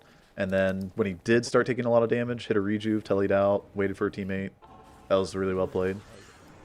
Yep. It's worth noting as well that Summoner does 2 things. He can cast out a Glacial Spike, which does cold damage, and he casts out a Fireball, which does fire damage. You can opt for drinking a Thawing Potion, which helps reduce the amount of damage you would take from the cold, but again, you've still got to be wary of that Fireball. Yeah, that that was just, I mean, a masterclass. I feel like if you watch the positioning there on his sorceress, he was in a what we would call like an advantageous place to put out a lot of damage, but not take that much damage. So he was able to get lots of damage with his Nova, but he was just far enough away from the mobs or the enemies to be able to not be put into hit recovery by them. And I wonder, I don't see, this is the team that got Eldrune and Ralrune, right? So I don't know if he has stealth, which is going to be very, very tough when it comes to Act 3, where you have the Flare Shamans and their Infernos. That's the next, I think, big pain point that we could see. It's really hard to say right now because we're actually seeing that Goat hasn't hit level 18 just yet. Yeah. So that actually might look like Super Bear have overtaken 3 Dads and a Goat Man, but it also depends on whether or not they've got good levels across the board. It's really hard to tell with these races sometimes, obviously, if we don't have like a full-on accurate level tracker, and obviously these guys seem like they're kind of collecting group experience, so that way they can progress through Act 3 all together at once. But we do see now that Goat has actually hit level 18, which is unlocking that teleport. Again, a huge mobility unlock, but got to be really, really careful because, again, teleport this early on, you know, when you're encountering Summoner, we could potentially see the first drop, hopefully not, but Ooh. overall, there's 2 teams that are very close right now. Yeah, we can see that Goat does have the FCR belt, so that did get passed over to him. It's good teamwork by Woot and Goat. Getting that FCR on the Sorceress before she has teleport. And hopefully that keeps him alive. The extra FCR frames are really, really important. We can see one thing to note here as well. Actually, we've got the Super Bear team opting for the Paladin, going with the early lightning resistance, which is very crucial if they're going to be farming tombs. So again, this is a strategy that we will see some teams opting for.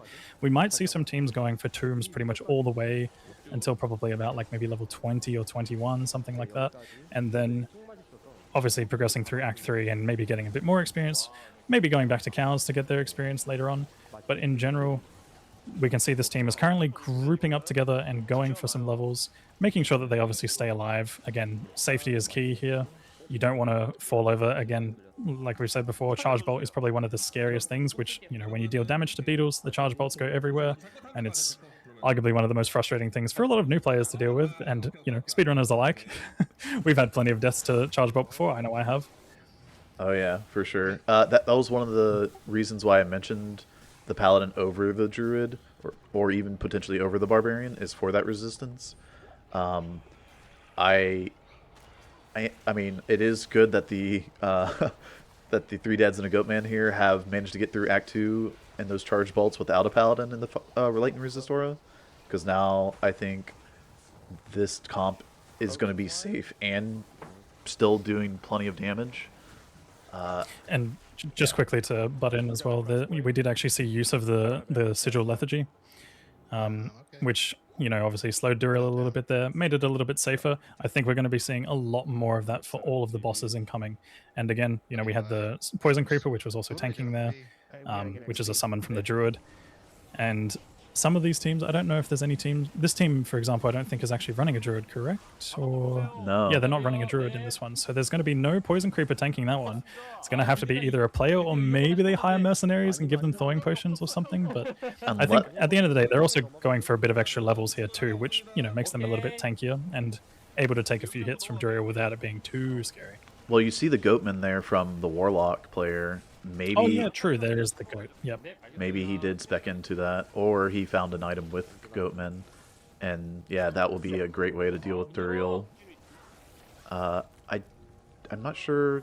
They have not killed Duriel yet. It's not checked off, so I wonder where their Sorceress player is though, because she's the one that. Oh wait. It could be that the Sorceress is currently trying to catch them up. Like, obviously the Sorceress is level 18. These guys might be falling slightly behind. They might be like in the level 15 to 16 kind of range. That's a great point, yeah. So, even though they might have gotten, you know, ahead with the Sork getting to 18 faster, the rest of their group is not up on levels. So, it might have been just a temporary, like, swap where they jumped ahead. Oh wait. Well, they didn't show it, but I think they might have just killed Duriel if they're going to Harem TP there. Yeah, it's very possible we might have had another one. Yeah, they're not checking it off, but I think we're gonna see Super Bear probably in Act 3 is my guess, and it looks like the Jordan, the Jodane. I can't. I think it's the Joe Dadan. Joe Dadan. I think that's the team name. I could be wrong. Sorry if I'm butchering the pronunciation, but the thing that I actually find very interesting, I just want to point out a little bit of an ironic thing here, but we actually see Running Crew has a teleport sorceress. You would think that maybe maybe the names would be flipped around a little bit, like we might see the team that doesn't have the sorceress labeled as Running Crew, but I mean, obviously every team has their own name, and I just found it a little bit funny, that's all. I think it's one of those things where, you know, as much as there is no sorceress there, you'd expect them to be the ones called Running Crew, since they're going to be doing a lot more running rather than teleporting, of course. But I mean, they do still have the option of blade warping around, which, you know, is a warp, so they're not just running. But yeah, it does look like Super Bear is actually progressing into Act 3. So we have had a Duriel kill there from them. Obviously, the tracker just takes a little bit of time to update sometimes, but yeah, at the moment there has been a Duriel kill from Super Bear. So we've got 3 dads and a goatman and Super Bear pretty much on the same pace. We are probably waiting on the next Duriel kill very shortly, but both teams do look like they are progressing through Act 3 and getting some of those levels in. Again, Act 3 is a great place when it comes to the Flare Jungle. If you get that really good density in monsters, we often start to see a lot of the runes drop here. Again, as much as it's players 4, it's going to be less likely than we'd normally see in a players 8 run, for example, but it's still very possible. So if there are teams missing stealth here, this is going to be the point in time where we might start seeing some of the Eth runes drop, but we kind of have to wait and see. Again, we only have so much knowledge of what's going on in terms of their cast rates and stuff. We kind of have to wait and see, like, you know, if they hover their gear at any point, or we can just assume that they have a stealth or something like that. Like, we'll play it by ear, play it by, you know, what we see. Yeah, we can't pull up like in-game overlay of gear. That would be. We need those tools. We gotta get those tools. That would be a pretty sick tool. But yeah, so the Super Bear here, they may actually be ahead, because what I think ended up happening was that they had their sorceress solo Duriel while the rest of the team was still getting levels in the tomb there, and so they were able to XP while she soloed Duriel, which is a very, very tough thing to do. As someone who has had to try to do it, you have to get a mercenary so that you can sit there and lay down your statics and not have to worry about the massive like incoming damage that Duriel will deal to you, especially in a higher player count game. And it looks like these guys are just now getting into Act 3, even though they. I think that they might have been in Act 3, but there's a chance that we might have seen potentially a split in leveling. So maybe Woot and the Barbarian were getting leveled up in tombs with the Poison Creeper. Correct. And I think that's given Goat probably time here to progress through Act 3, so they will probably be through, I would guess, at least Gibbon, if not further. Oh, and you can see a Taleth on the ground there, so we know Goat. I was going to say, actually receiving some info right now that it does appear that the 3 Dads and a Goat Man did drop an Eth rune in tombs. Ooh. So it does look like we're going to see Goat get the stealth online, which is a very, very big deal. It does look like he's wearing that belt. I did see a colored light belt, and obviously, you know, you would think that if he didn't have that, he'd be opting for like the regular belt. But in this case, it's going to also be a little bit more annoying. Obviously, you have to put more potions in more frequently, not having that 3-row belt. But again, the faster cast rate that you get from the belt is a very, very big deal. Yeah, that new Bane set is huge for speedruns. Like, obviously, if you get that faster cast rate early, like, it's a game changer. It can be a game changer for sure. And he hasn't got a base though, so we actually need to find a 2-socket base. This might be where we see someone.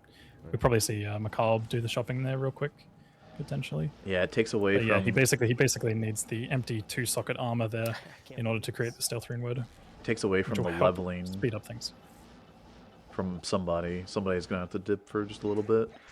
What should give Goat here time to find, hopefully, Flare. Man.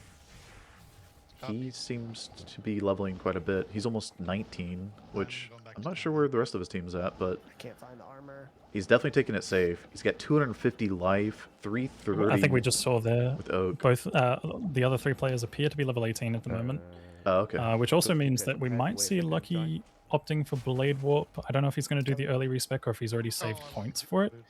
I don't see it skilled on his hotkey bar. He's just got Lethargy and he's just going Ring of Fire. There's no Flame Wave actually, which could be a little bit problematic. I mean, maybe Ring of Fire might be enough damage across the board. Maybe the idea is kind of to just make sure he's using that spell, push them into the Sorceress, so that way the Sorceress kind of chains Nova back and forth between the two. I was kind of half expecting to see more Flame Wave from him, but maybe he's not planning on staying Fire for too long. Yeah, and we still see the Taleth on the ground there, so that means Goat's going to come up here without stealth, entering Flare. Those Shamans are what you want to stay away from. As you can see, he's staying at max range. Oh, that was a risky one there. Like, you know, if you don't cast that Nova in time, which again, this comes down to the faster cast rate thing. If he didn't have enough faster cast rate, there's a chance that the Shaman would hit him and basically melt him before he actually is able to cast his Nova in time. Because 2 frames can be the difference between, you know, taking all that Inferno damage and just falling over. Yeah, and I mean, that belt also, I believe, has 20 life, so that's why his life pool is so massive. Well, he's also got the Oak Sage on him when he's at 300, but the 250 HP is...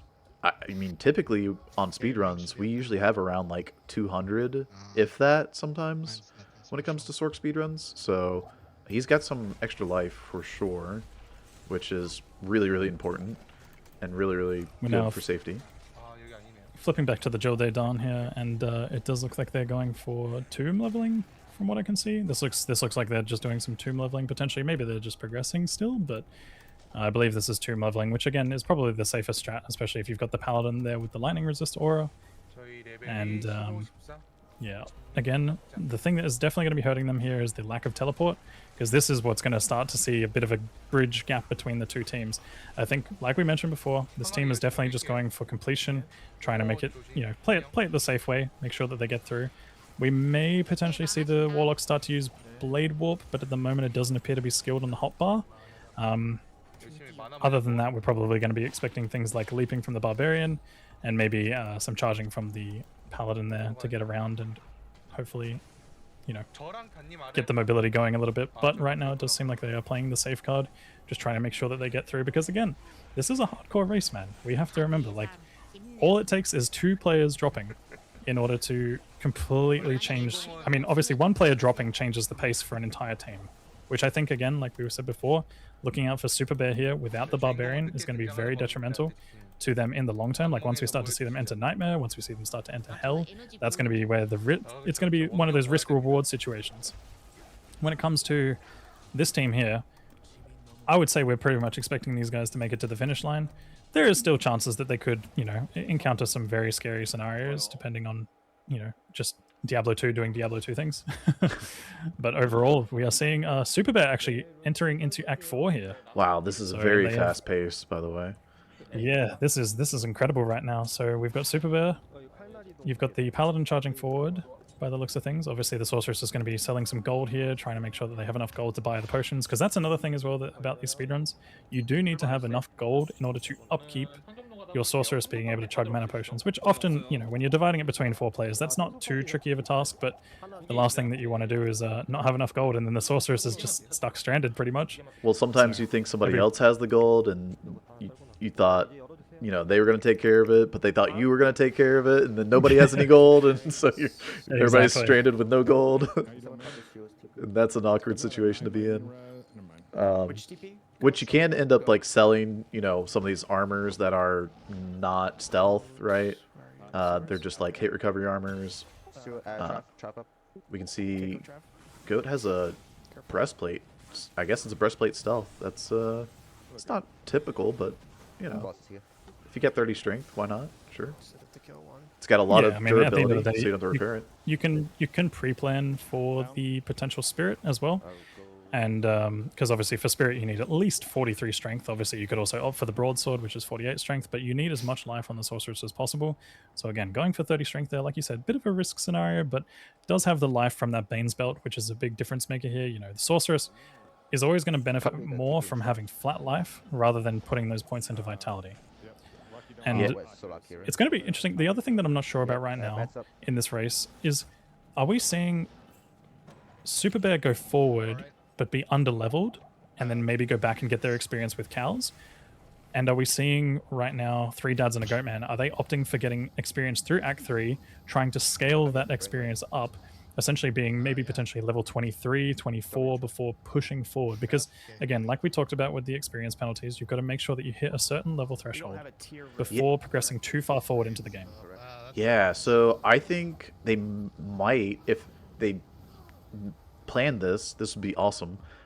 Cows are level 28 in normal, and so if you're level 21 after Ancients, the earliest you can be there, then you are 7 levels away from the level of the cow.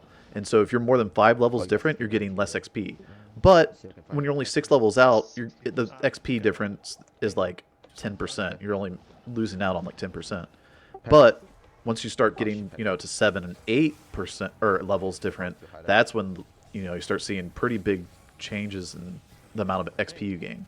And so you could see that they are going to 21 here and then get level 22 off of Ancients, which really helps with the like that part of the run where they'll slingshot basically ahead of someone that might have only gotten to level 21. And there And you go. just there's the quickly map here, kill. we're seeing 3 dads and a goat man drop Mephisto to the ground. Again, that lethargy seal playing a huge role when it comes to making these bosses a little bit easier. So again, it's going to be one of those things where the Warlock definitely adds that level of utility, which is going to help so much against these bosses. We're seeing again lethargy being used here for the Jode Dan. They're going to be finally bringing down Duriel, which is good to see. Again, this is the team that's playing it a little bit safe without the Sorceress, but at the same time, you know, they do have some pretty decent damage across the board. They've got the good early game damage and the good mid to late game damage as well with the Warlock and the Paladin. Yeah, the have anybody spec'd into Flame Wave yet? On the yeah, we have Flame Wave, okay. On this Warlock. Yep, Flame Wave is on this Warlock here. We do have it skilled. I think we're probably more likely going to see that against some of the some of the Flare Jungle monsters. I think in general, when you first unlock that ability, it might actually do a tiny little bit less damage than having all the points put into Ring of Fire initially. So obviously when you first hit level 18, you put 1 point into Flame Wave, but by that time, you kind of need to wait until you get the next point for it to actually start feeling like it's outperforming Ring of Fire. Yeah. Um, Or if you have a leaf at 19, when you get that +3 Yep. points, that's when it really... Oh yeah, of course, yeah, the leaf or like any kind of like dagger that might have Ring of Fire on it, for example. Now, a lot of people always panic whenever they see souls in the early game, but souls actually aren't that bad in normal difficulty. It's once you start to enter Nightmare and once you start to enter Hell, where that gets a lot more scary. But things like this, for example, running out of mana right around the Venom Lords, that can be quite scary. That's probably more scary than encountering souls in normal difficulty, because souls don't actually do that much damage. Again, you know, it's one of those things where sometimes it'll depend on your resistances and stuff. Like, they're not that scary in Nightmare if you have some lightning resistance. Obviously, Goat going back for a mercenary here just to help with that scary part of the game with the Venom Lords and whatnot. And also we can see that Goat is actually level 21 there because he's getting a level 20 mercenary. So correct, they did do that strat.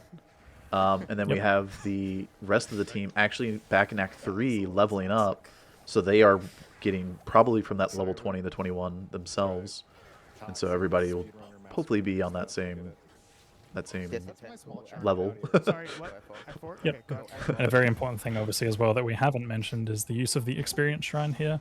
Experience Shrine, obviously, is something that you can encounter throughout the game that helps boost your experience. It's actually a multiplicative thing as well. So in Players 4 game, it essentially doubles the amount of experience you would normally get, or almost doubles. You know, it multiplies it by the initial players increase as well as the experience increase, rather than being an additive thing. But when it comes to the experience, most of the time you're always going to give it to that player that's falling behind a little bit. Ooh, and I could be wrong, but maybe it sounds like they might have dropped a Thul rune. I don't know if we saw it. I mean, they are doing Forge here, which is... Oh, no, they haven't smashed the... But... Oh, they haven't smashed it yet. Okay. Yeah. I think they're like hoping for Thul rune. Yeah. Amrune? Oh, Tirun. But that's still not bad, because at the end of the day, that could potentially result in a Tyrell. Oh, they have Thul already. I just saw that they have Thul. Whoa. Okay, that is huge for that team right there. Was that Super Bear that we just saw? Yeah, that's Super Bear. So they are only an Amrune away, I think, from... I mean, if you do the Hell Bar or the Act 5 Barbs in normal here, you gain Ralort Tal, and Tal and Ort are part of that spirit. And so having a Thul, they're just an Amrune away. And a base, I guess, which you hope... I mean, it's rare to not see a base drop from normal cows when you're leveling. There's quite a bit of leveling you're going to have to do in normal cows on the lower players here as well. So, oh, that was scary. That was a scary moment there. That was a hit recovery moment for Novice there. As much as we didn't see the HP drop as much, it was still a scary moment. That was about 100 HP, and he was in hit recovery, so he was lucky to get out of that one very quickly. But it does look like, man, these two teams are on par. Like, we're seeing Diablo fall from 3 dads and a goat man. Again, we saw Mephisto kill first from Super Bear, so it's kind of like they're trading places, essentially. Like, they're going back and forth on who's in first place right now. This is a very exciting race. yeah, they are right. I mean, they're neck and neck. They're so close to each other. These other It teams does look like we've got Running Crew going for the they're going for the Duriel kill now, so they're going to be putting the staff in the altar here. Yeah, Oh, in the orifice, sorry. they are a little bit behind the two leaders, but I mean, if they're taking a safer route, because the leaders are definitely taking some risks, as we saw with the teleporting. It's worth noting, though, that the running crew here also doesn't have a barbarian, so they are sort of on a similar risk level. They do have the druid, which is huge for Oak Sage, and obviously potentially if there's summons or, you know, using the bear for stunning and everything like that. But in general, two of these teams are not running a barbarian. So you've got 2 barbs and 2 no barbs. Yeah. Are they? What is going on here? Am I seeing them go for chaos leveling, or are they still? Oh, they might still be clearing to progress. Yeah, they did forge this is early. Be a scary moment. Yeah. Yeah. Oh, yeah. True. Yep. And so they're a little bit behind, but they're also ahead on runes for spirit. So if they get an am rune, that really pays off that they got a full rune early here. Whereas 3 dads and a goat, they might get, if they do get an am rune, but don't have the full rune, they could cube up 3 Ort runes, but that won't be for a lot longer. I just want to mention something really quickly. So it does look like Super Bear here is actually opting for Shadow Warrior. Is it? I forget which one the earlier one is, but it's one of the Shadow Warriors, essentially. I was seeing a Shadow Warrior being cast out there on Infector of Souls just then. So essentially they are using an extra summon from the Assassin to create distractions in certain cases. Great catch. So Infector is a very, very scary one, but again, we're seeing, like we said before, Assassin is a bit of like an unexpected character to see in this kind of event, but definitely has a place here. Like there is possible scenarios where you would want to run it for that early game damage, but they're also using a little bit of the early game utility from it. I'm kind of surprised though not to see the Cloak of Shadows being run, because if you're running Shadow Warrior, you could kind of just go Cloak of Shadows. Maybe they were doing a combination of both, but I'm not entirely sure. So we do see now 2 teams have taken down Diablo, and we're going to be progressing through Act 5 difficulty. We might see some of the other teams go for some leveling in other areas, like the Sorceress goes forward, but they might also be needed for certain quests. Again, you know, we've got 3 dads and a goat man here, all in Act 5 right now, pretty much probably just helping with quests and making sure that things get done, because, you know, the Sorceress has to make as much progression as possible. We've got Goat teleporting forward pretty much, you know, like we said before, we might see some safety from them, but in general, it does look like he's still just going forward, like all guns blazing, pretty much just, you know. Wow, they're already at making Ancients. sure that he gets there. Yep. I mean, so this is going to be the P4 spawned Ancients right now. This could be the scary scenario, potentially, but it does look like overall they're playing it safe. Not seeing the sigil being dropped here at the moment, but in general, the static field is very, very strong here, just making Korlik and Talik a complete joke. Obviously, Mordok is, you know, he does damage, but he's not too concerning. We've got the Barbarian here also dropping the mana potions for the Sorceress to continue forward, and we've got Lucky going for Flame Wave, but still doesn't have it. I have another large shield. So typically what we would do here is, because you don't gain any XP out of Act 5, and we would send a Sork here ahead in the 8-man to skip the waves or kill off the waves, either way, to basically get into cows faster. We would send the rest of the team to go level up back in Act 3, but I believe because they can't leave the game and they've already cleared out most of Act 3, I don't think they have much XP to gain here. Of course. Yep. This is something that obviously differs a lot from the traditional gameplay loop that we expect. I'm not sure. Oh yeah, actually they're not. They're just not allowed to leave. I don't think they're allowed to leave, so they kind of have to just go with whatever experience they get, right? Yeah. I mean, again, I'm not entirely sure how the rules around leaving work. It might be a tentative kind of thing where we sort of like play it on the fly. But in general, yeah, it doesn't look like they're actually allowed to leave. Yeah, so I wonder if they may have done a new game after Mephisto, and so they reset their Act 3, giving them an option to like refarm Flare Jungle and Serena in the temples, and that way they can gain a lot more XP. But I didn't see them leaving after Ancients. It looked like they were staying in Act 5. I need that Ral. Someone had a Ral. Yeah, I think pretty much as we were saying before, they pretty much just have to get as much experience as possible within what they have. I'm curious if, I mean, I guess obviously once they complete the game and do cows, maybe they're allowed to open a second cows, or maybe they just have to hope that they've got enough in Nightmare. But yeah, it looks like I'm definitely hearing them talk about Flare Jungle, so maybe they are going back and getting as much experience as possible. Yeah, there they are. Yep. This does look like it's an unexplored area for them. Yeah, so I'm they wondering definitely if did a Goat new has maybe game, left them. Yep. but not Which I after. think I'm pretty sure it might be allowed to do that kind of thing. I think they might have done a new game like after defeating Mephisto or something like that. But Correct. Yeah. yeah, I think as far as I'm aware, I think they're allowed to stay in the same lobby. But like for example, if one player leaves, they have to all leave, kind of thing. Correct. So yeah, I think pretty much I believe teams are allowed to make a new game, and then but the condition is that they have to all rejoin that new game together. So at pretty much at all times, like everything is going to be players 4 typically, and yeah, we've got the Jode Dawn right now though, looking like they're going through tombs. Obviously, again, this is the team that's playing it a little bit safer with the composition that doesn't have a sorceress, so the lack of teleport is really hurting them here. We're going to start to see them kind of fall a little bit behind, but again, what matters is getting past that finish line alive. Okay, and with the two other teams, the two other Korean teams that don't have a barbarian, that's going to be a hard task for them. Correct. Ooh. So right now we've got P4 Ancients. That is the Ancients, yeah. For Super Bear, so they are right behind. I mean, they're keeping up, and that's level 22. So they did level as well. Oh, okay. Yep. So they have that extra XP going into cows. Ooh, there's a level 21 Pally though.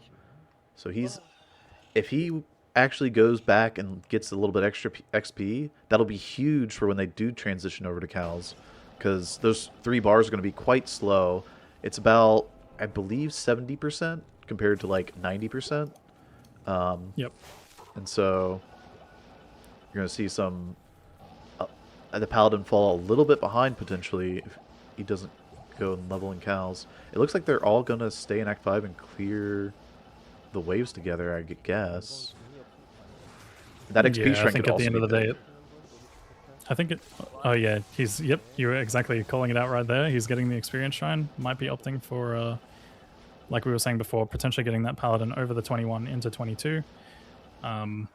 We do see obviously. Have armor with res, dual res. It looks like they might have had to help clear the waves. I'm not sure if we saw a wave skip from Goat or not.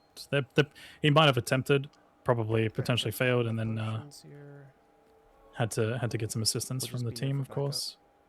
Yeah, that's what it looks like. And Yep. oh, he hovered over for a second, but Lucky Luciano does have a leaf base or leaf rumored. So he is Leaf made. yeah, leaf made. So they did go with the higher damage of the Rao rune, and yeah, you see Gotenheim here doing the wave skipping. Yep. Again, another glitch and exploit within this game. Essentially, there is a way to completely bypass having to fight wave 1, 2, 3, and 4, and 5. Sorry. But basically, you have to perform this, like, not frame perfect skip, but it's about a 2 to 3 frame window where you essentially keep Bale loaded in for a certain period of time, quickly leave the area, re-enter for a brief period of time, like the 2 frame window or 2 to 3 frame window, and then hopefully with some luck he throws the wave up into the air, but they actually don't spawn correctly. So we are seeing people obviously trying to go for that glitch or skip. In some cases, if they fail, they're going to need assistance from the team. But it's also a difficult one to perform online due to the nature of the desync and whatnot. But we see here, obviously, Super Bear are just opting for the clear the waves kind of strategy. Unfortunately, they're not going to get much experience again because of what we talked about before with the experience penalty. These guys are currently level 20, 21, 22, and these monsters are around like in their 40s, or not 50s, but definitely around in their 40s. And they're outside general, of the level, yeah. Yeah, I was going to say they're well outside of the level range. That level range, however, is completely fine once you hit level 25. As soon as you hit level 25, you can get experience from the waves. We may see some teams potentially opt for Bale runs just to be on the safe side. Again, this is something that we could maybe see out of, Running Crew or potentially the Broken Pig Dan. So we're now seeing a couple people actually opt for the Ancient's Pledge here, which does make sense given it being hardcore. Wow, but 2 teams pretty much on par with each other. Both defeating Bale pretty much at the same time, man. This race is so exciting right now. We've got the 2 major speedrun teams that are neck and neck. Obviously, the other 2 are going to be competing for completion at this point by the looks of things, but those 2 are also neck and neck as well. So we've got 2 big neck and neck stretches right now. And here you can see Running Crew is currently going in for some experience, and I think this is also progression.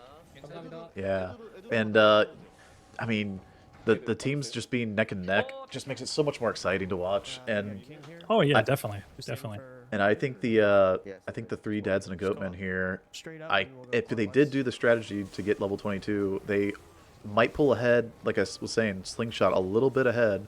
Although that XP shrine is going to be a factor, I think, for the Chose team. Yeah, Running bear. the slightest advantage right now, by the looks of things, potentially for three dads and a goat man. Again, we're not entirely sure. Maybe they might have used. Oh, actually, that is smart. He saved the XP shrine. They backed up the XP shrine in Wallstone here, and he's using it Correct. now to get that 21 done quickly. Yeah, so that So slingshot that they a would have smart- had yep. isn't actually going to happen because the paladin's going to catch up. Oh, is already caught up. He's 22 now. Yep. And so, yeah, Yeah. going through cows here. The only cows that are not level 28 are going to be Cow King and his minions there. They're going to be level 31. And so even though they're a boss group, they are 3 more levels different. And so you are not going to be getting hardly any XP from them as a level 20, 22, 23 Yeah, character. generally speaking, the best thing to do if you encounter Cow King early on into the cow level is just to try and go the opposite way around, and then come back and try and hope that you get Cow King when you're as high level as possible to avoid as much XP penalty as possible. Unfortunately, it does. Ooh, that was a save and exit right there. That was very close. Very, very good save and exit by Dongshin there, but Very clean. super close. Very clean. It was a risky moment, but again, like this is what we were talking about before with charge, man. Charge can put you into some very dangerous scenarios if you are, just going that little bit too far forward. But again, as well to mention, that is allowed during these moments. If there is a moment of like potential near death or panic moment or being stuck or something like that, you are allowed to save and exit. So just keep that in mind that players are allowed to do this. But And that pretty was much they just that was one of those unavoidable death kind of scenarios. Like I think if he stayed in the game any longer, we might have seen the first player fall here. But yeah, that goes to showcase those mechanics that we talked about prior to the race that we saw these guys having. And so now that they have like more, game knowledge, map knowledge, and they have those mechanics, you see it's really impressive to just watch. And hopefully they can keep it up and keep themselves up. yeah, I mean we've seen a couple of close calls. I mean the close calls are kind of expected at different points throughout this run. I would say cows is probably one of the things where you don't sort of expect it, but again, charging into a pack like that or potentially desync, if you get surrounded by enough cows, these cows, they hit hard. As much as they may be the favorite home for a lot of us, they do hit hard. And it looks like running crew is going to they're fighting Mephisto right now. Again, this is what we were talking about before. Bosses are going to hurt for this team without the static. Oh, sorry. This team has the static. It's the other team I'm thinking of, the Broken Pig Dan. That team is going to hurt a little bit later on without the static. But so far, that's going to be the next team to take down Mephisto. Is this team or is this Sork avoiding doing progression for them, or I think playing it safe, potentially over leveling maybe. okay? Might be playing it safe in general. I think again, hardcore race, you don't always want to be teleporting forward, especially if you don't have a barbarian, which they don't. So, but now we've got the Jordan here. The team without which the is Sork. the team without the Sork. But we do have the Blade Warp here, so this is again what I was talking about. Mobility will come potentially from Blade Warp and Charge. So Would this team in the bottom left corner be considered the Broken Pig Dan? Right? I believe so. Okay. Yeah, I believe they're the Broken Pig Dan. So maybe that's I guess two different names. There could be the more English speaking name, and then obviously the Korean name. Okay. Just for clarification, because they are they have the team name in the top left, but then they also have the team names in the bottom left. So Yep. and yeah, as you can see, I mean, at the bottom middle there, we have a 104 flat for the three dads and a goat man, and 104.15 for the super bear. Like they're 15 seconds behind. That means that time difference is nothing when it comes to these runs, because there's so much that can happen. There's so many variables, whether you're doing progression or you're gaining XP or you're gathering items so that you can have a more safe and clean run, and you're gaining XP while doing that. There's a lot of I guess decision making that these teams have to have planned for. We have the running crew here entering Act 4, and their Sork is teleporting, so So there's definitely some searching around. I think right now it looks like they're searching for Isuel or maybe progression. Ooh, but 220 life is going to be so scary here. We need to have all eyes on this team right now. yeah, this is very, very scary. Yeah, all it takes is one hit recovery Inferno, and that's going to be very scary. I'm a bit surprised to see them going for this experience here. I'm not sure if they're out of range. I think these guys are actually level 30. Yeah, we're not seeing much experience. You can see here, this is where the XP penalty kicks in. That XP bar down the bottom, the white bar that you see, not moving very much when it comes to this boss pack. And unfortunately, I think that's going to be a little bit of a time loss for them there. You know, again, this team I think right now is probably around level 21 or 22, something along those lines. And again, if you're trying to kill level 30 monsters, which that boss pack was, they are just getting heavily penalized in experience. They're not getting much at all from it, unfortunately. So yeah, it was like again, half a bar. This early game leveling penalty is going to be one that is a bit rough for them, but unfortunately, you know, sometimes it's just what you got to do. And we're coming up to another forge. So the Korean teams seem to favor the forge, whereas the American teams do not, or the American team does not favor it or prioritize it. This could be a very big difference maker because, again, like we said before, you might see them going for multiple forges here, potentially trying to opt for that Amarin. And again, if they get the Spirit, that's a huge deal. Like that's something that these teams, especially the ones without the Barbarian, are probably going to need because, like we've said before, if you don't have Battle Orders, Spirit is going to be your next best bet. Yeah, I mean, it's going to be that massive. I'm hearing some laughing. Yep, they've got the Eldarin, unfortunately. Eldarin is arguably one of the most useless ones out of all the runes you could possibly get. But they pretty much what you can do with an Eldarin. Do you see the gems they got? They got some of the best gems you could potentially get. Oh, yeah. Actually, yeah. Oh, wow. Okay, so they got Perfect Ruby and Flawless Sapphire. Again, these gems, very, very useful when it comes to getting health and mana.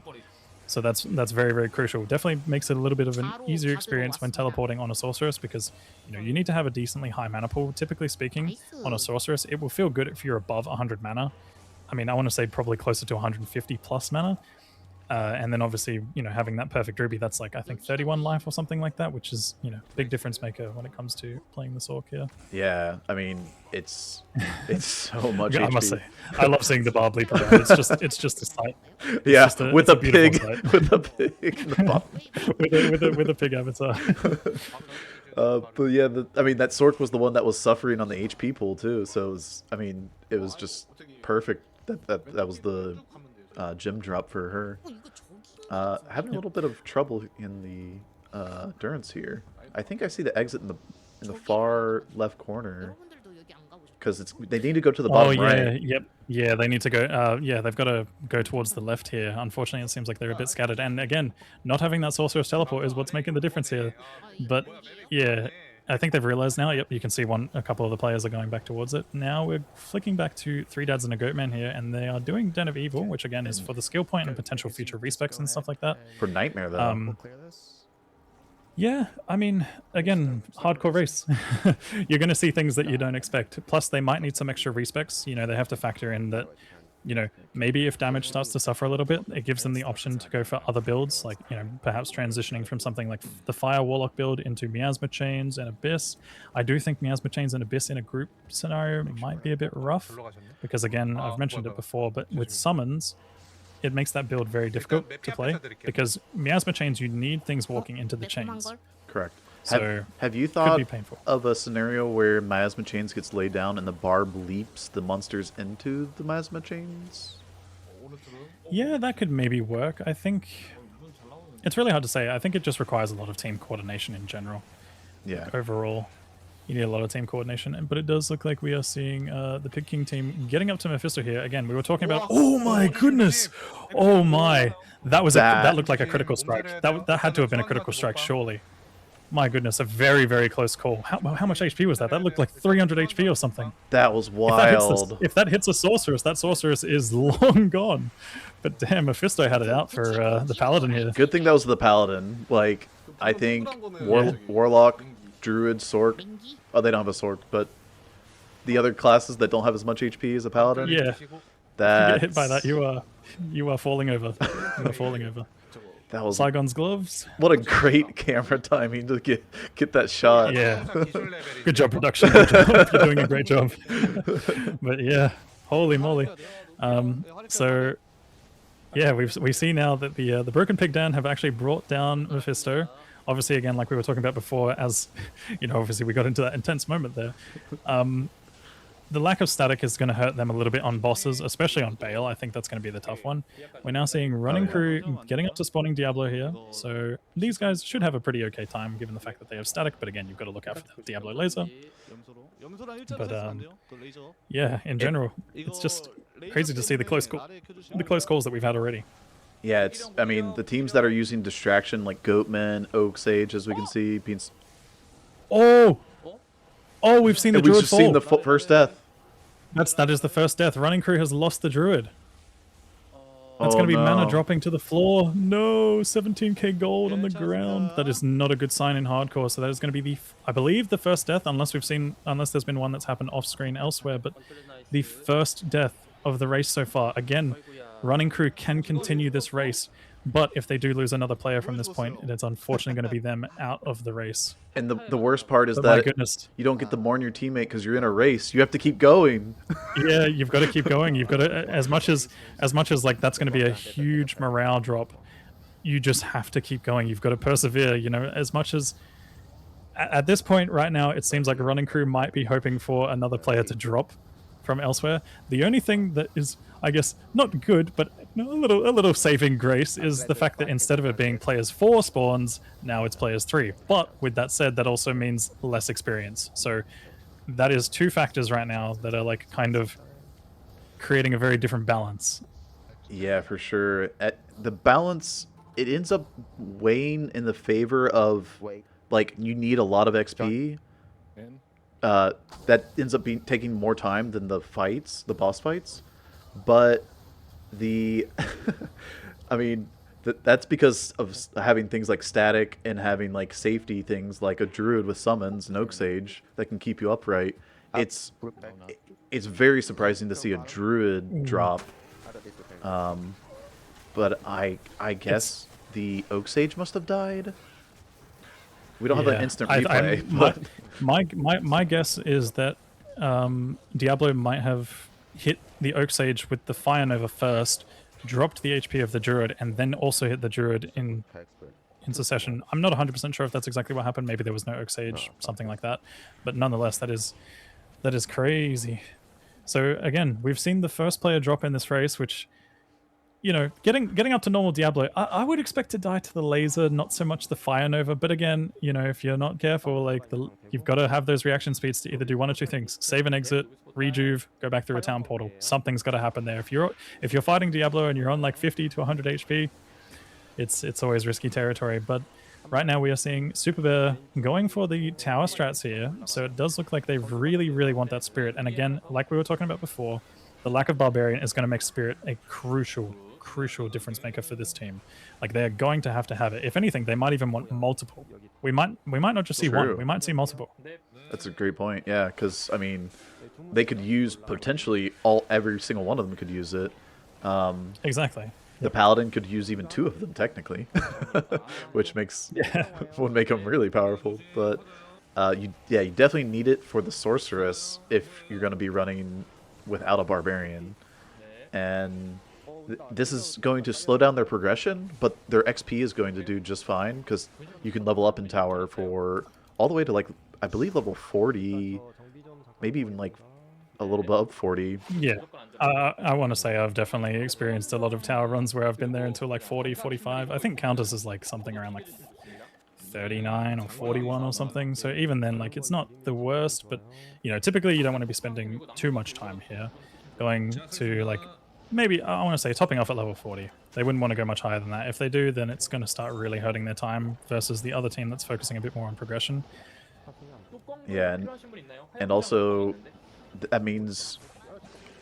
Ooh, We almost saw a second death. That was a I mean, that was a great rejuve. Wow. Amp archers is not something you want to see in your tower. Wow. Yeah, I'm starting to think a lot of these players are going to be reconsidering their life choices about teleporting around with amp damage. That's for sure. Again, this is a risky scenario for Super Bear. Like Super Bear are one of the scariest teams to watch right now. He's still got amp damage on like. Oh, he's got the one thing that he's actually utilizing is energy shield though. So Yes. he does have energy shield. That saved his life. So that's one thing that I noticed. Yeah, the energy shield was actually the difference there. If not for the energy shield, most likely would have fallen over just now. And you can see But, his life being 250 or so, and Goat's life here with the Oak Sage from the Druid and the Barbarian Battle Orders is like 700 when the Oak Sage is around, 450 without. Even without that, yeah, 450. That's essentially double the HP compared to Novice right now.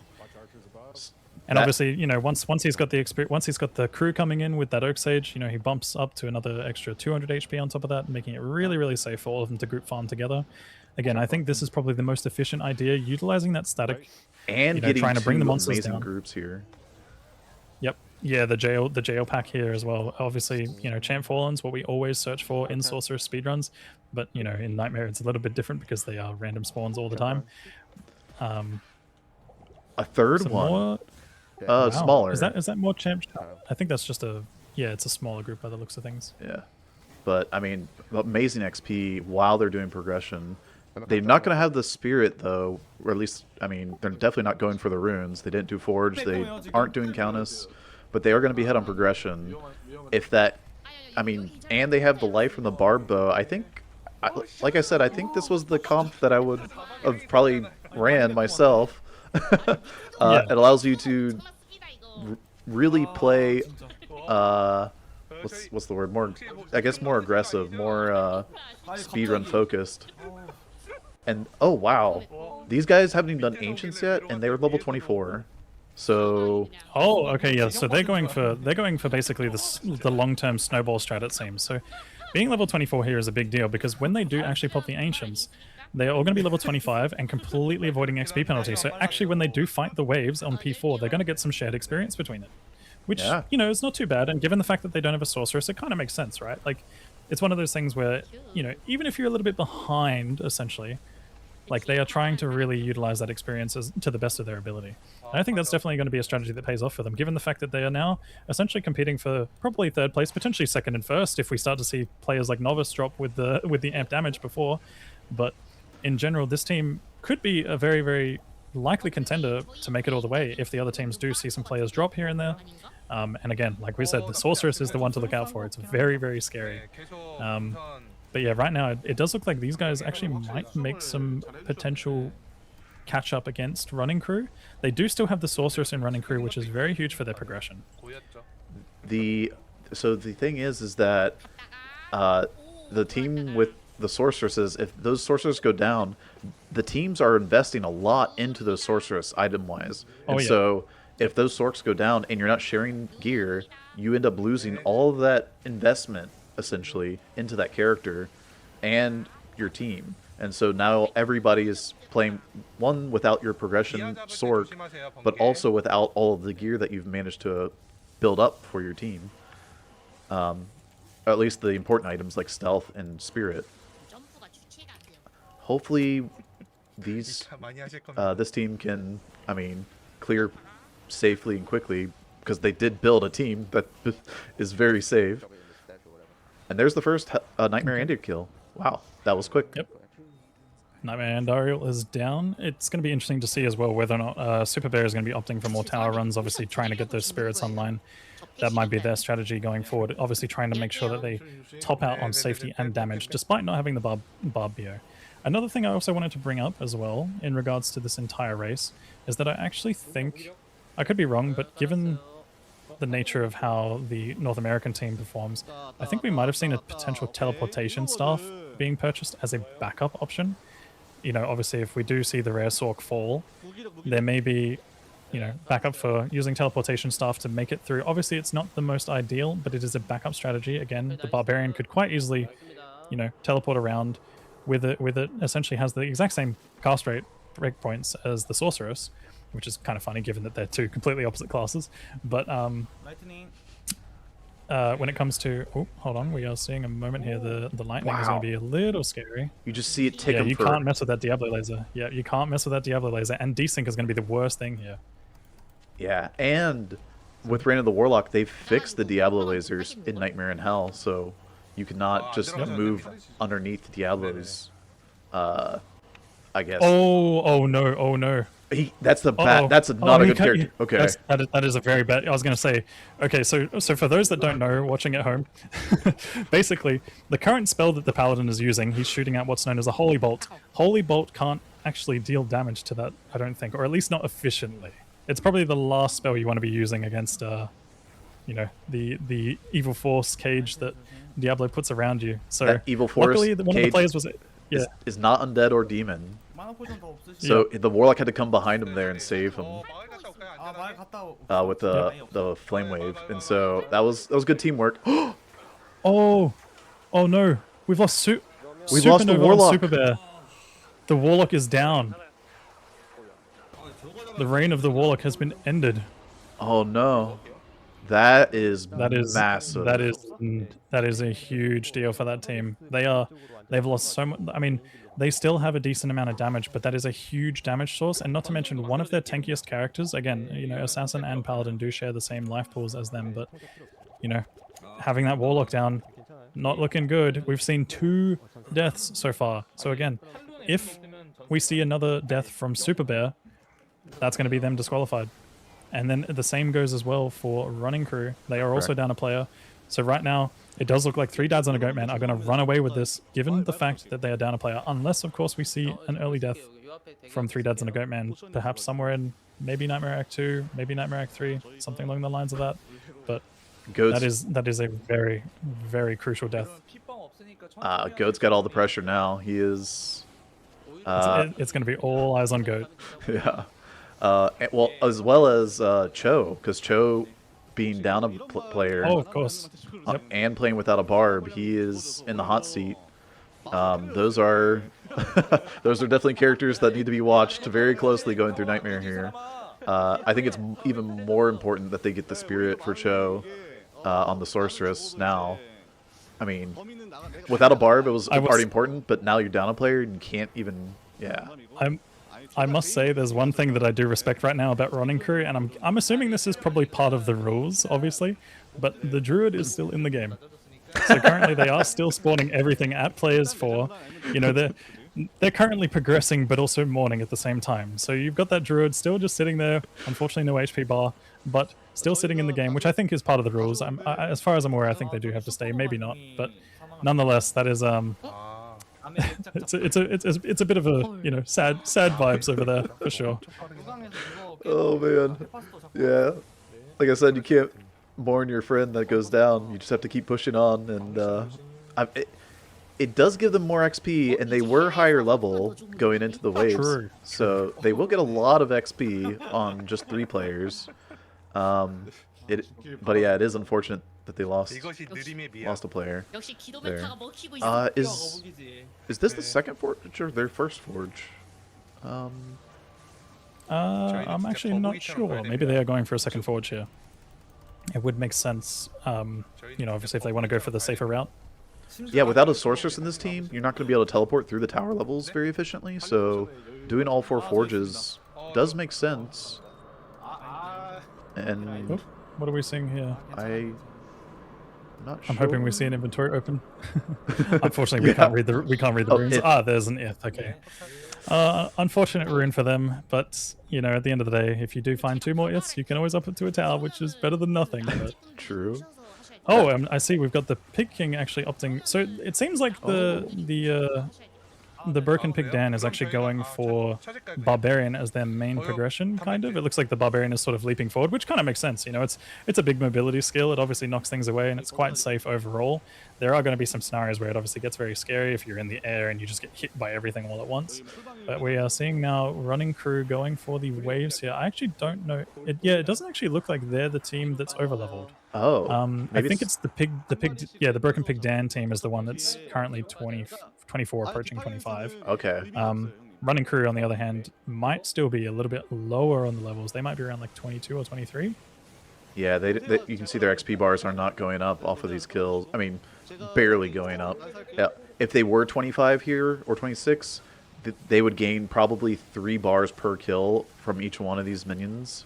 The minions of destruction do have a massive XP gain, so that's why you do see their XP bar even move really on this wave. Yeah. But Yep. the level difference is, I think, I want to say they're like level 58. They're like crazy high level. And Bale's like level 60 in normal here. But the important thing is that their Sork is still alive and able to static. And same with the Super Bear team. Losing the Warlock is a lot of damage loss, but is not the Sork. So you still have that going for you with progression and static for damage. We will see these guys hopefully upgrade their potions, because those light potions don't regen very quickly, especially on the Warlock. I believe it's like 30, then 60 on like minor and light potions. And he's got a minor and 2 light potions in there, and those. Yeah, this is going to be a little bit scary going into Bale. You know, the regen on the Warlock, as we have mentioned, does seem a little bit on the lower side. I think that's I think it's mostly just due to the fact that it's using a different potion type as expected, given the high life pool. But so far, it does seem like the Sorcerer's static is bringing him down. Again, Lethargy Seal right here is kind of making Bale essentially useless. It's kind of funny, because you would think that Bale is like one of the most like frightening bosses in the game, but you know, things like the Lethargy Seal kind of just render him completely useless. He just sort of like pretends to cast things, and you know, as long as he is, I believe it's 44% slowed in the game, he pretty much becomes almost inactive, where he does this thing, he's actually overlapping animations. So he's so slow that he can't actually cast most of the time. I'm not 100% sure, again, I haven't really messed around too much with that sigil against regular Bale. I know for sure it works against Uber Bale, and that sigil in particular applies, I think, a 50% slow. So it's very, very important there. So we got a quick glimpse of Gotenheim's level. He's level 32, which is very high level for Nightmare Act 2 when it comes to co-op runs. You can see obviously with the Oak Sage and the Battle Orders here, 900 HP. That is incredible. That's super safe, obviously, when he brings the team in. Yeah, obviously, pretty much late game Sork, as you said. When they actually bring the team in, which, you know, you can see that they're playing it safe, playing it smart, bringing the whole crew in, farming XP together, kind of keeping the levels in line. It sort of makes sense to do this kind of thing in a more race environment. If it was a speedrun, different story. You take loving the cow follow alert right there. Good old Woot with the cow showing up on us. That was great. So yeah, the extra levels here are going to play into the safety aspect of like these guys, and they're ahead, so they are playing really, really well right now. Doing tomb runs, it looks like, in Nightmare as well. And look, I mean, that's a ton of XP right there. It'll be interesting to see how much XP they plan to do into Flared Jungle versus Chaos Sanctuary, because the Paladins typically shine in the 8-man co-op runs. That was I think that was a Crushing Blow hit or a crit hit from. Yeah, that might have been a Crushing Blow hit or two, maybe. Again, as well, for people not familiar with this, Crushing Blow essentially is a thing that some monsters, and obviously it can also spawn on items, but Crushing Blow is a mechanic where it will reduce the current life percentage of your player, or, you know, if you use it against a monster. But it reduces the current life percentage. So if you have 900 life and then you get hit by a Crushing Blow hit, you often lose, you know, about, I think it's 1/8 of your life, depending on whether or not there's penalties. But that is a pretty big deal. You know, if you get hit by 2 of those, 3 of those, it can really chunk you down very quickly, unexpectedly, because it's one of those things where most of the monsters won't do that much damage. They typically do around maybe 50 to 150 damage, maybe 200 damage tops. But again, those Crushing Blow hits can, those Crushing Blow hits can definitely be a lot more. Seeing a lot of gloves. I was going to say, that's a lot of gloves. It seems like Duriel might be up to something. We're not quite sure what's going on there, but yeah, definitely a lot of gloves coming off of Duriel right now. A little bit sus, but yeah, it's like one of those items you actually don't really get a whole lot of in speedruns, is like gloves and boots. Typically, you find enough jewelry that everybody has like 1 or 2 pieces, and everybody gets a belt for being able to shop potions. Everybody gets like a shield, so you have res and a weapon, maybe like an armor and a helmet with sockets. But like the gloves and boots are usually, you know, untouched. And so getting a lot of gloves there is kind of nice. Just quickly, is this team taking a break, or have we actually seen another player? Oh no. No. Yeah, it looks like that might be like a break or something, or maybe they're figuring out gear. Looks like they're moving. I was just a bit confused by the seeing the sorceress standing AFK kind of thing. Yeah. They might be trying to figure out what their approach is with the player down at the moment. Again, it's one of those things where like you don't expect to lose a player this early, and you kind of, depending on which class you lose, you kind of really have to adapt your strategy. So I think right now they're kind of discussing like, what do we do? What, like, how is our approach? Because maybe they really needed the druid for certain things. Yeah, I think they're. I mean, obviously. you don't approach these runs with the expectation of losing a player. So I think, Exactly. Yep. I think they haven't planned for it at all, and now they're having to design on the fly what they are going to do, which is really difficult. It does look like we have a spirit now for Cho, so they are going. Yeah, we're seeing that broadsword. Yeah, they're going to start blasting. But with the broadsword spirit, he still only has 350 life compared to Goat with the battle orders. That is unreal, man. This is going to be such a scary, scary thing for Super Bear right now. Like the 350 life Sork. I mean, as much as he's got, I think he has energy shield on swap, but he currently doesn't have energy shield on. So, there's not even energy shield on swap, but he does have the swap weapon. I think that's in preparation for maybe potentially a lower resist wand, or maybe an energy shield orb. Maybe. But so what I'm guessing is that he does have it, but he might have just stashed it. Because, like you were mentioning earlier, Nightmare mobs do about 50 to 200 damage, roughly. And that's not enough to one-shot you. But what is enough to one-shot you is getting critically striked by a monster that happens to roll that 200 damage. And those hits are rare, but in a hardcore environment, you don't want to risk any of that. Especially if you run into, like, extra strong. Just quickly, I can't get over the fact that Goat has 1100 life in Act 3 Nightmare when everyone comes in. Like, that is just incredible. Again, this is one of those things where you can really tell that the NA team has kind of like planned out their strategy very well. They're not going too crazy. He has 620 life right now. Like, obviously, this is huge. This is where having the Barbarian makes such a significant difference, because if the Barbarian is leveling up with the team, which is not something we always see in regular speedruns, right? Usually you get your Barbarian to a certain level and then he kind of just stops, right? In this speedrun in particular, we're actually seeing the Barbarian level up with them, and as he's leveling up, he's providing even more life for the Sorceress, which makes the Sorceress teleporting even safer. Like 620 life is... I mean, I would be shocked to see Goat die. Like, you would have to see something like a Curse, Might or a Fanaticism pack, or something along the lines of that. I feel like he has more life than I do at the end of a Hell speedrun. yeah, exactly. Like, it's one of those things where, like, you know, we've obviously done our fair share of like hardcore runs ourselves on Sorceress in single player, and you know, him having 620 life this early into Nightmare, it's a super safe thing going on for them right now. But there is still a very, very small potential that they could see a death.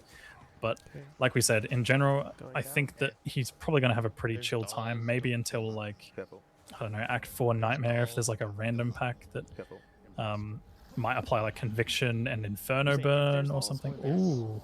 That's a lot of damage.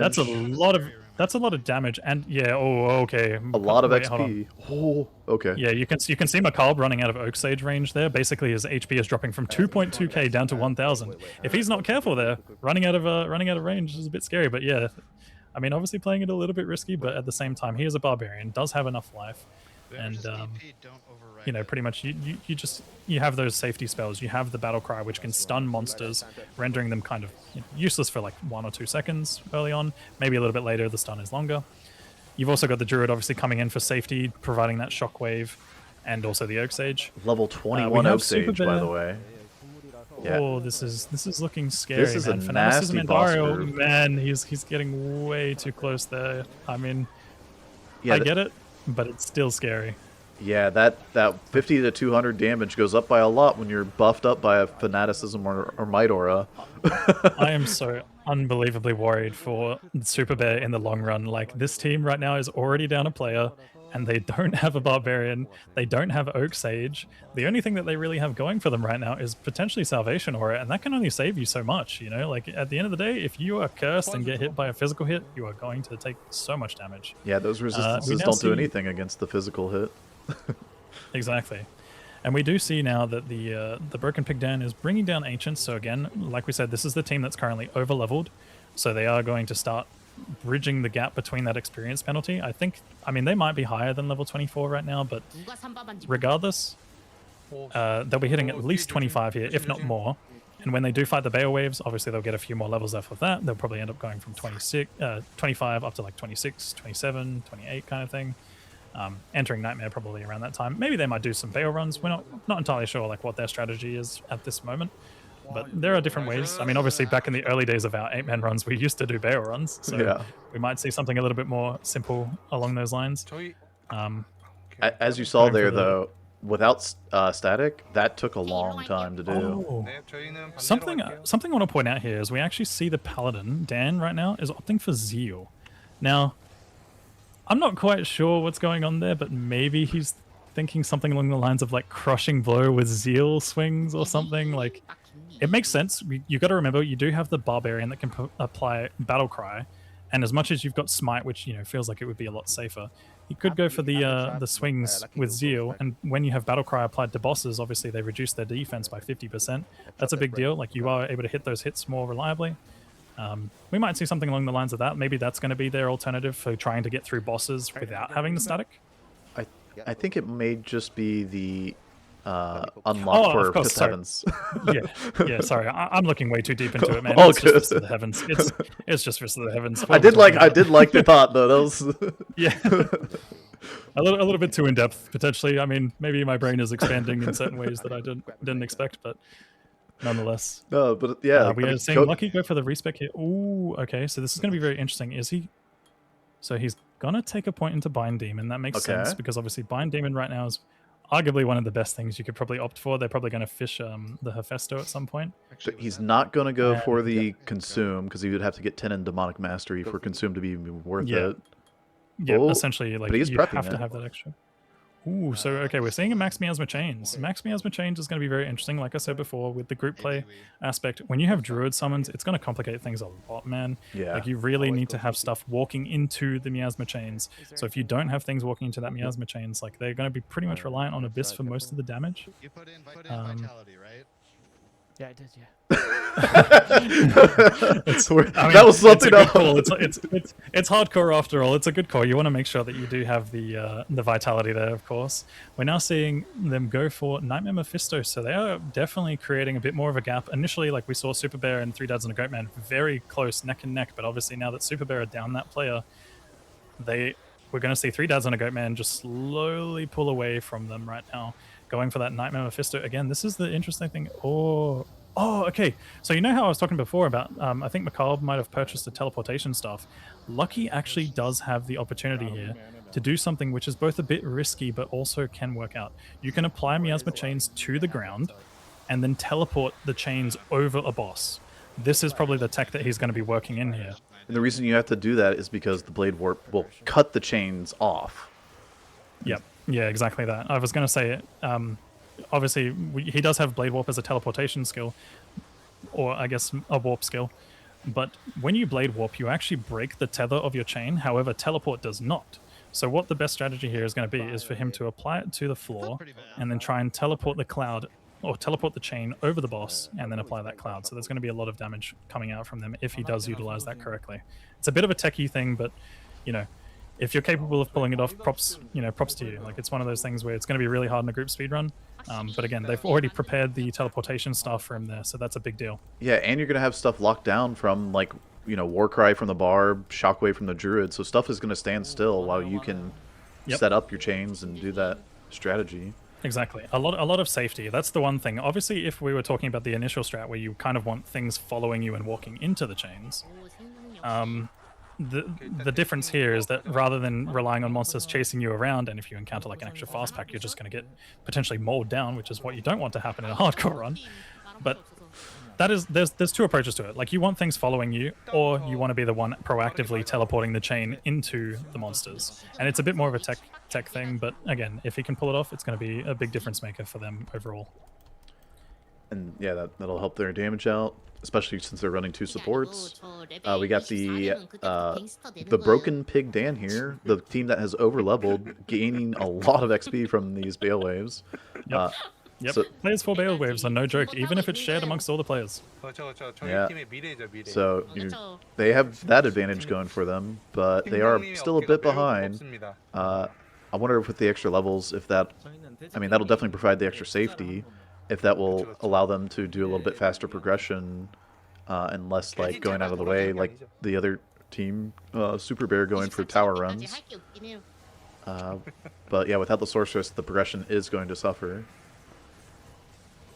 Looks like the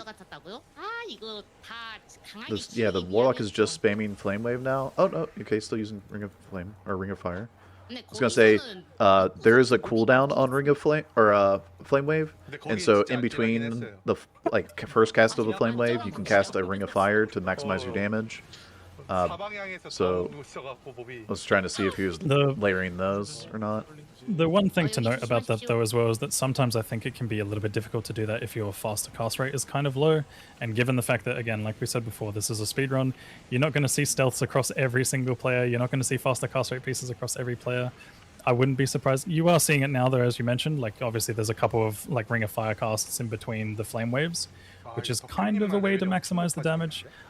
But yeah, in general, I think it's a kind of tough thing to pull off if you are low on cast rate for sure, because you've got that delay that kind of like increases as a result.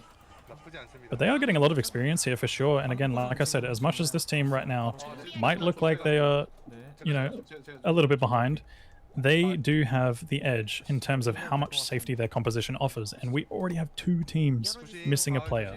So all it takes is one of those teams to drop a player, and from this point we could definitely see these guys pull it back and potentially secure at least 3rd, 2nd, and maybe even 1st if we see the worst case scenario happen for 3 dads and a goat man. Yeah, I mean, that would be awful to have that many people die. I just get so much anxiety, man, seeing the 362 life pool in Nightmare Act 2 from a sorcerer. Oh, okay, we see it bump up a little bit there. That's nice. He's got some stat points he was holding on to, but yeah, man, that is bold of Novice to hold on to those stat points as long as he has. That was a lot. But nonetheless, 400 life going into Nightmare Act 3. That's going to be really scary. This team is going to be one that we really need to keep our eyes on going into the next stages of this run, because Act 3 is one of the scariest in terms of getting knocked into hit recovery. Again, like we've talked about before, life pool is a big deal. One thing that a lot of people don't understand is that the amount of damage that you take, like I forget how hit recovery works exactly, but I believe it's like if you take a certain percentage of damage, you'll get knocked into hit recovery. The lower your life pool is, the more likely that'll happen. And hit recovery is arguably one of the worst things in this game, because if you get stun locked, you are likely going to die. And in a hardcore run, that's the last thing that you want. So again, I think that a little bit of the lack of the barbarian might be painful for those teams. For sure. And so we do see a Bale drop for the Broken Pig Dan, which is very nice to see. So we have all teams currently in Nightmare now. Correct. Progressing through. One of the things that I was impressed by is that they managed to get the Barbarian through normal so quickly, even like as fast as the other teams without the Barbarian. And now that they've gotten the Barbarian into Nightmare as fast as they have, they're able to be that much more aggressive with their play because they have that much more HP. And so you'll see like Lucky shooting out these chains on the Warlock and being able to just kind of roam freely with impunity because he has 2k life on a Warlock in Nightmare. Yeah, I mean, we talked about it before. Basically, like most monsters in Nightmare, depending on which stage of Nightmare you're in, typically do anywhere between like maybe 50 to 200 damage on their attacks, right? So when they actually go for a physical swing, if you have 2,000 life, you know, you've got freedom to take realistically anywhere up to like 10 hits before you might start to panic and have to use a health potion or rejuve or something along the lines of that. But yeah, it does seem like right now they're going for I can't tell if they're going for experience. They might need a little bit more experience from Chaos, but there's also a chance that maybe they'll just do like they'll go for like Eldritch runs or something. Potentially, it might just be a little bit more easy, more simple.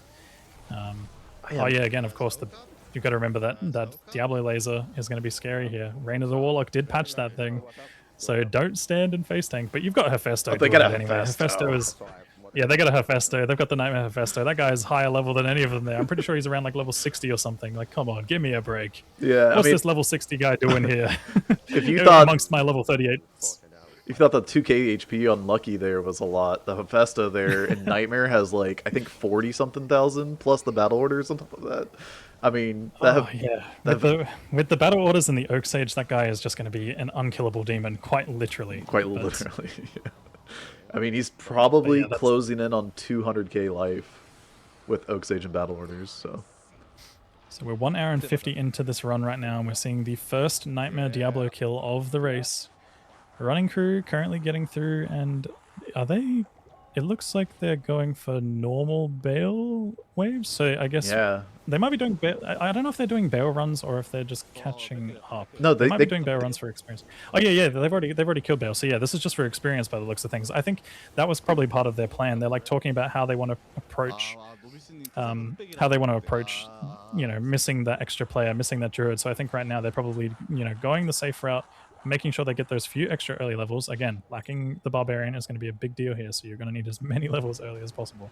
I think they made the right call here by just playing it safe, getting more levels without your safety Oak Sage druid, and basically if you're trying to go for the fastest or the first team, now they're kind of hoping that the other teams lose a player themselves, and then this will allow them to kind of slingshot ahead with the extra levels. Yeah, pretty much. I think from this point, I mean, the biggest thing for this race is it's not always about who comes first. You know, like this is a step up from what we've done in the past. In the last Infernal Race, obviously it was softcore last time. People could fall over. It wasn't such a big deal. But in this race, you can't have more than 2 players fall over. If you have 2 players fall over, you're disqualified. So the one big thing here is that even if you end up being in last place, completing this run is an achievement in itself.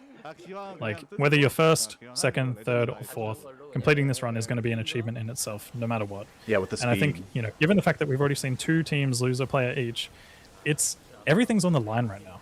Like, it's going to be so scary, like, just watching them go even further. But it's actually interesting as well to see them kill Bale here. I guess maybe they might be going for some potential drops, like hoping maybe like a Mage Fist or something drop, or maybe Hasaris potentially. You can static Bale all the way down, and he's worth quite a bit of chunk of XPs, plus the drops. So Exactly. I mean, obviously static is quite broken in normal difficulty. Static field essentially is something that reduces the current percentage life of a monster, but it's capped in Nightmare and Hell, whereas in normal difficulty it's not. So normal difficulty, you can bring a monster all the way down to 1 HP. It will not kill them, but it will bring them down as low as 1 HP as far as I'm aware. And essentially against Bale, like as you mentioned before, Bale gives a lot of experience in solo single player sorcerer speedruns. At least for players X, we typically actually spawn Bale on players 8 for bonus experience, unless you're just going for a normal difficulty run. But in Hell runs, you go for the P8 Bale, get that bonus experience, and again, you know, them going for it with the Sorceress definitely makes sense. That's not something you'd want to see from the Pig Kings team, though, because killing Bale actually takes quite a bit of time for them. So if they were to opt for it, but it does look like they're doing cows right now, right? Yeah, they're doing cows. I guess maybe they're trying to look for the spirit base potentially, or maybe just try and find any kind of Thule or Amrunes, because you got to remember as well that they can pick up those types of runes in there. They have a few Orts, so they could probably queue up to the Thule, but it doesn't seem... I didn't see any Ams or Thules, so yeah, they have nothing for finishing off the spirit. Plus, yeah, like you said, the base is easy enough to find in cows, whereas... And now... it's not so easy to find later on. Yep.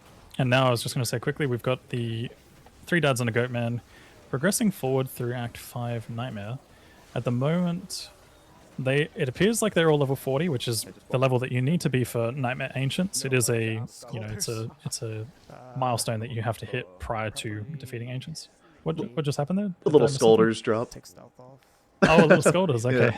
Yeah. I mean, that's exciting, but at the same time, I don't really think it's very useful, unfortunately, right? No, it's not Is very it? useful. It's a lot of magic fine, Yeah. but I was gonna it's say it's too much strength. too Right? much strength.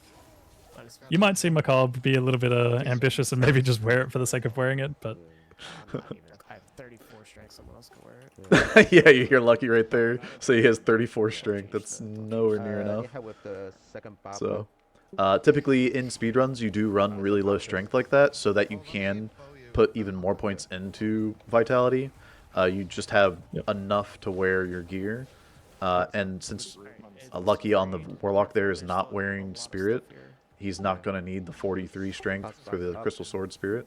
Just go to town. Although yeah, can opt for more vitality essentially. these guys didn't even go for Spirit Runes, so Goat is just teleporting with probably a 20 FCR Sork Orb there. Yeah, my guess. Yeah, could potentially be a 20 FCR Sork Orb. Maybe they got lucky with the Anya reward potentially. That's something that can just happen. You know, if you get a nice big mana orb with faster cast rate, and plus he's also, you got to remember as well, I think he's still using that Bane's belt, so maybe he is. He looks like he's at the 63 breakpoint. This definitely looks fast enough to be 63. Yeah, it's Oh hard. wait, hold on. I'm seeing a different belt. Am I seeing a different belt? Looks like he's got a Demon Hide sash, maybe. Yeah, but it looks like Yeah, a he. It could be a sash, funnily enough, but I would assume it's probably a Demon Hide sash. that is the 63 breakpoint, I believe. It does sound like the womp womp womp we're all used to. So, Yeah. I would assume that he's probably got 2 FCR pieces. I think there might have been a ring and or an amulet. And obviously, you know, when you have Ormus reward, which gives you 4 rings within these runs. Well, actually, you know, they're in Nightmare Act 3. Oh, sorry, they're in Nightmare Act 5 right now. They've potentially seen 8 rings from Ormus, which, you know, there's a high chance of finding some kind of faster cast rate. So I'd assume, you know, when you have 20 plus 25 from stealth, and then you've got 2 rings or an amulet for an extra 20 on top of that, that pushes him over the 63 breakpoint by making it 65%, which, you know, is a very, very big deal when it comes to teleporting on sorcerers, because you want your breakpoint as high as possible to make it so that you avoid getting hit when teleporting. yeah, and I mean, as you can see, they're talking about not taking any risks, and like they have like a 3k HP barbarian running around. Like, It's just unbelievable. I mean, this is what happens though when you play a mix of like speed and safety. Obviously, what we are seeing right now from the 3 Dads and a Goatman team, they are going for taking the barbarian, bringing him along, leveling him up. Obviously, having the druid there with the oak sage as well. They're just making it so safe for themselves. Like, they've got enough damage between the sorceress and the warlock. If the sorceress is leveling with them, which doesn't usually happen in speedruns, the sorceress actually provides a lot of damage. I mean, you've got, as you can see right now, you've got Novice Joe who's casting Blizzard, and we all know Blizzard is pretty infamous for being very, very strong. This is going to be a bit of a scary point. You're seeing some curse here. You got to wonder if he's going to teleport through with the curse. no, he's getting rid of it. That's a good call. I would not want to teleport with. Yeah, I think given the Archer scenario, the early game Nightmare Countess Tower Archer scenario, I think he's going to probably opt for some safer things here. Again, still holding on to those stat points though, man. Like, you've got to put them in. I know that he's a seasoned speedrunner. This is one of those things where, you know, he's comfortable, he's confident in what he has, but you still just don't want to play the risk, man. It's not worth it. Yeah, not in these race scenarios. There he goes, puts it in. Now he's up to 470. He's starting to feel pretty comfortable, I think. This team is kind of smart when it comes to the boss fights. They're obviously applying that Shadow Warrior or Shadow Dancer. Again, I forget which one it's called at level 18, but I think it's the Shadow Warrior. Either way, they've got a summon from the Assassin, which is essentially creating a distraction away from them.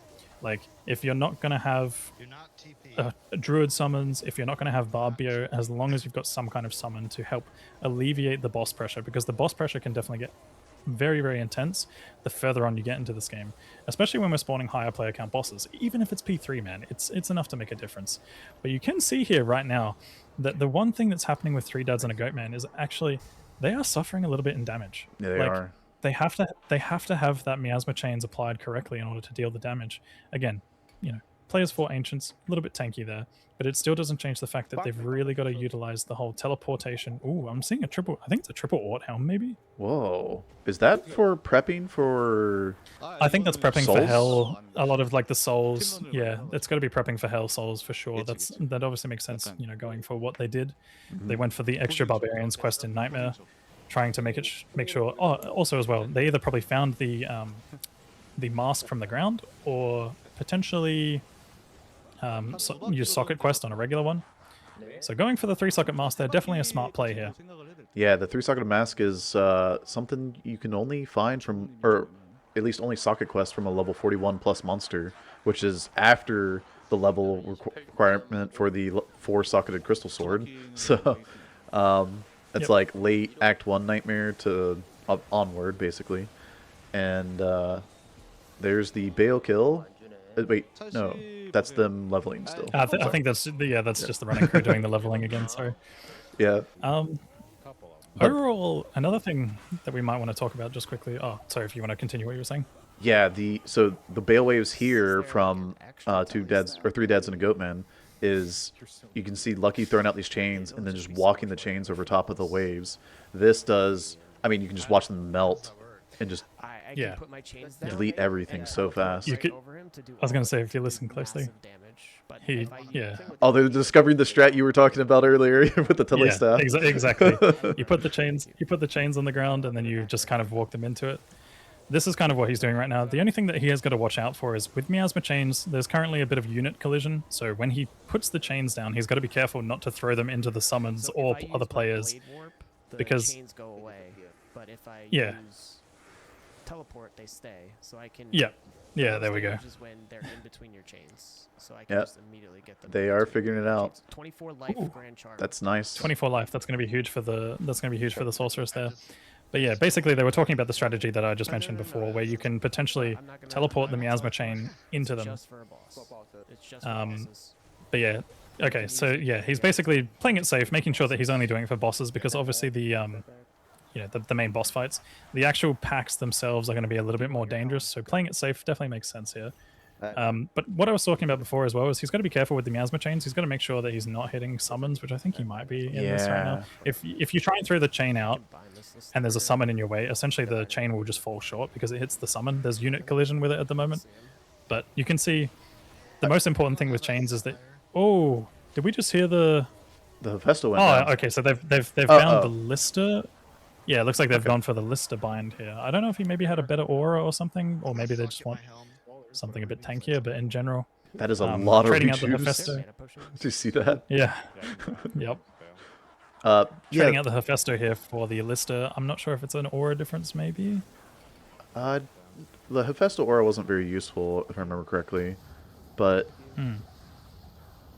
I mean, they still want Conviction at some point. Conviction is going to be the best case scenario. I don't know if they're going to fish for it, or maybe they're just going to try and play it out with what they have. But I think Conviction is definitely going to help a lot for the Blizzard Sorceress. And as we can see right now, the only thing I'm going to say that's a bit concerning about 3 Dads and a Goatman is their damage definitely is going to start lacking a little bit. Like, it's going to be pretty much all in on Blizzard Sorc here. Yeah, without a spirit, like, too.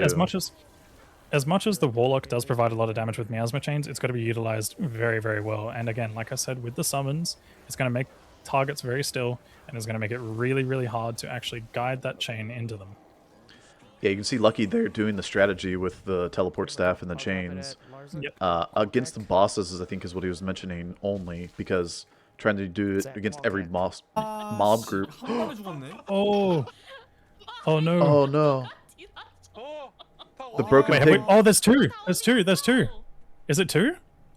I think I'm seeing in the chat box there's two. The broken pig Dan has lost 2 players, and I mean is it two?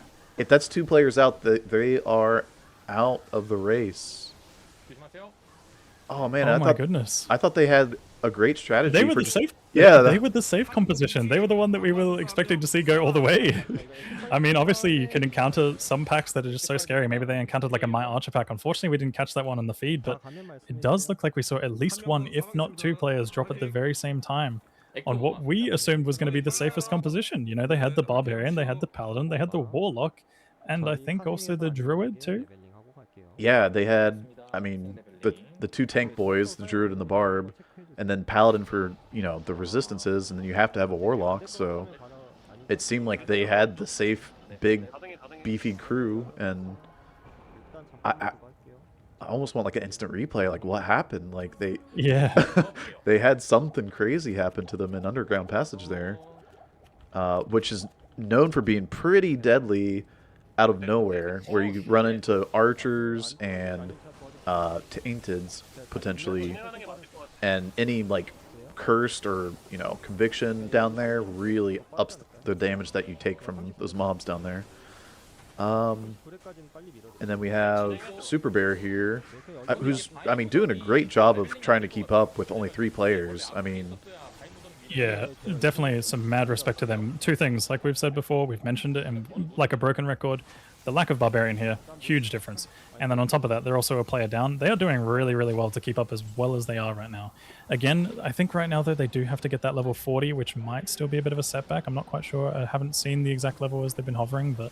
They definitely have more XP from doing the tower runs, so... Yeah, for sure, for sure. Gosh, it's so fast, he can't read this. Okay, so we actually do have the players... okay. Oh! We did catch the second death! Okay, so we thought initially maybe it was 2 and 1. It was just the 1, but now it's 2. Now it's definitely 2. Unfortunately for the Broken Pig Dan, they have been disqualified from the race due to losing 2 players. Unfortunately, that is part of the rules within this race. If you do lose 1 player, you're allowed to continue and try and persevere through against all odds kind of thing. But with 2 players down, it's just it's unfortunate. They were the safe composition, man. We really thought that they were going to go all the way. Yeah. Did you see the boss group they came up against? It was Holy Shock archers, and I believe like most of the arrows just all came in at the same time, and he didn't do a good enough job sidestepping them on the paladin there.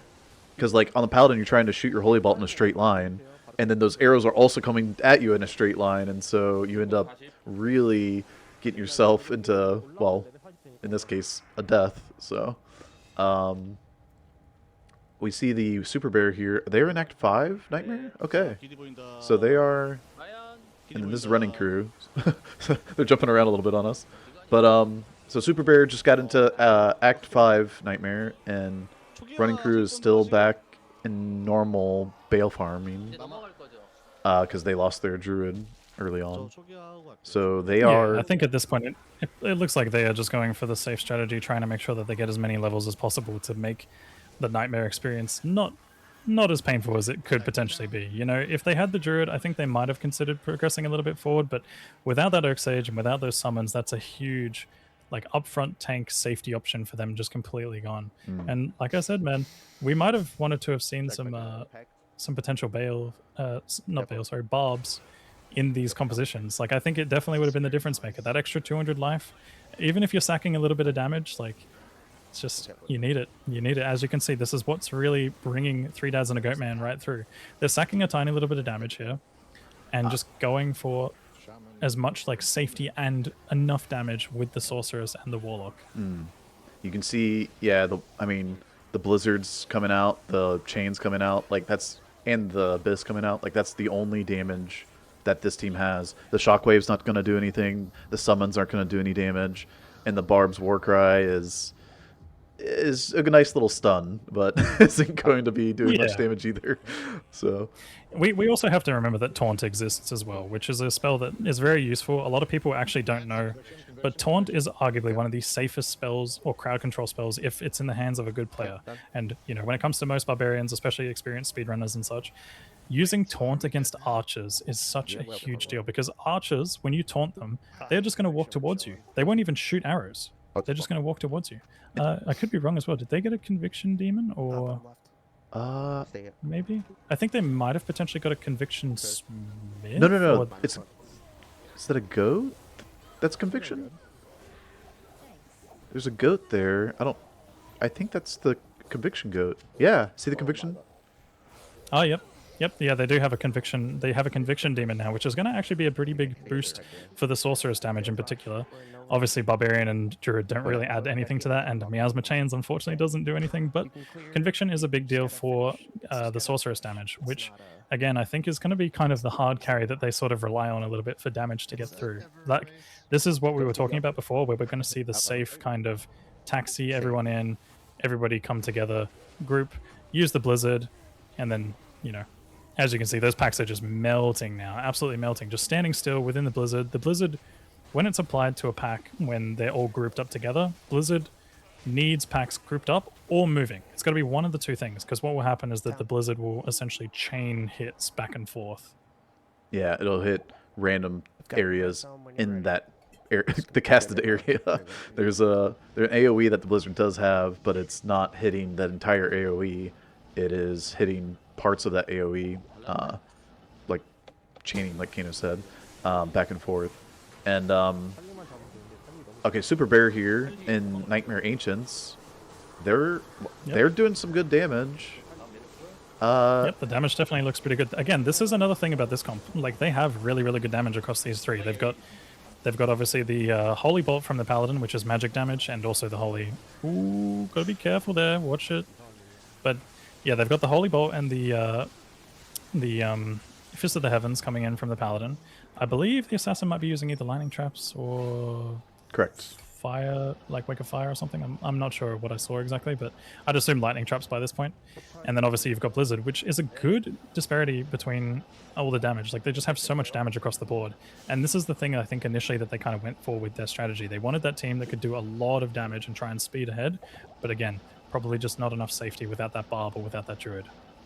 Yeah, so I think I think they lost the Druid, right? they lost their Druid. Yes. Yeah, I think so. I'm not. Again, there's a lot of different comps. I mean, this is the thing. We were talking about the comps at the beginning, and we're seeing such a wide variety. It's really good. It's really good to see. No, it makes it a lot more interesting too. It's not like, oh, this is the cut and dried like meta for this, composition, for like these speedruns. I think 4-mans are probably some of the least ran comps. Yeah. Like, you'll see 8-mans run a lot. You'll see, duos and trios run a lot. 4-mans, though, not so much. And 5-mans, actually, you typically will see 5-mans run more than 4-mans because it'll be like, oh, it can't get enough for the 8-man, so we'll just, somebody will dip out, and then you'll have 5. It's like, oh, let's do a 5-man run. Like, and so you'll see a lot more 5-man runs happen than the 4-mans. So the strategy is not, there's not like a cut and dry, this is what you should do, so much as is in the 8-man speedrun. Although with the Warlock edition, we might try to squeeze a Warlock or two in.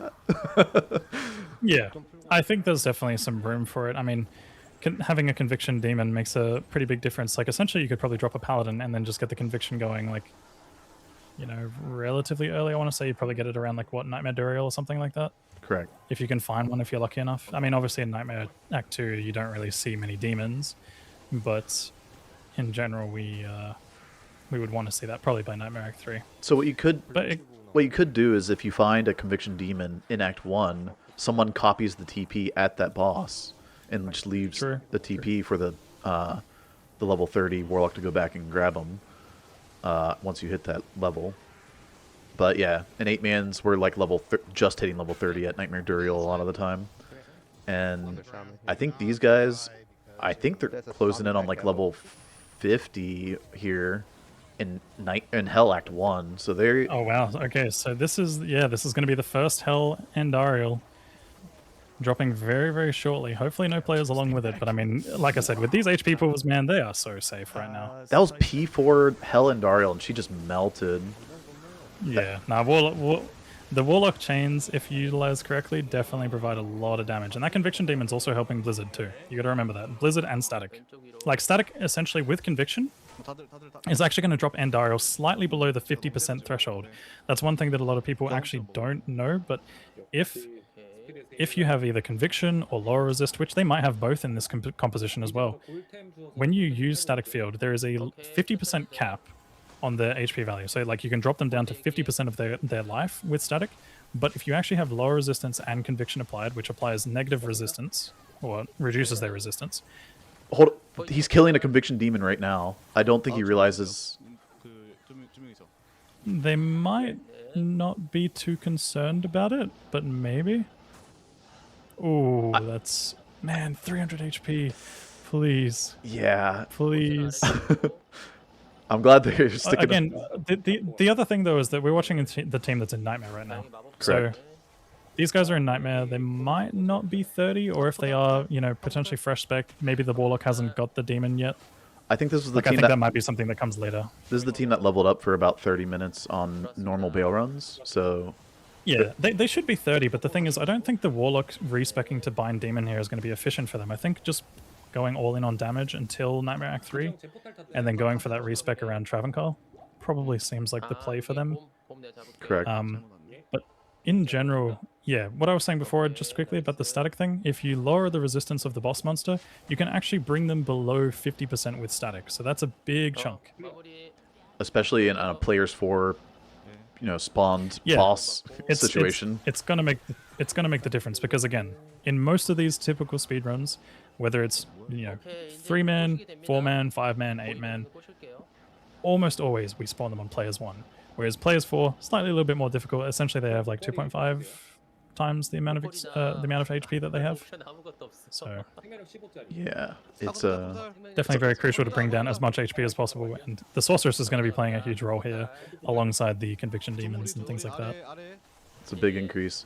And man, some of these boss groups that, I mean, you're teleporting by with like sub 400 HP is sometimes a little scary, because like, while only one mob may only do like 50 or 100 damage a hit, you teleport in the middle of a boss group and you're getting hit by, you know, 4 or 5 guys. Now we're talking like you're getting hit by 400 or 500 damage, and that's going to kill a sub 400 HP Sork.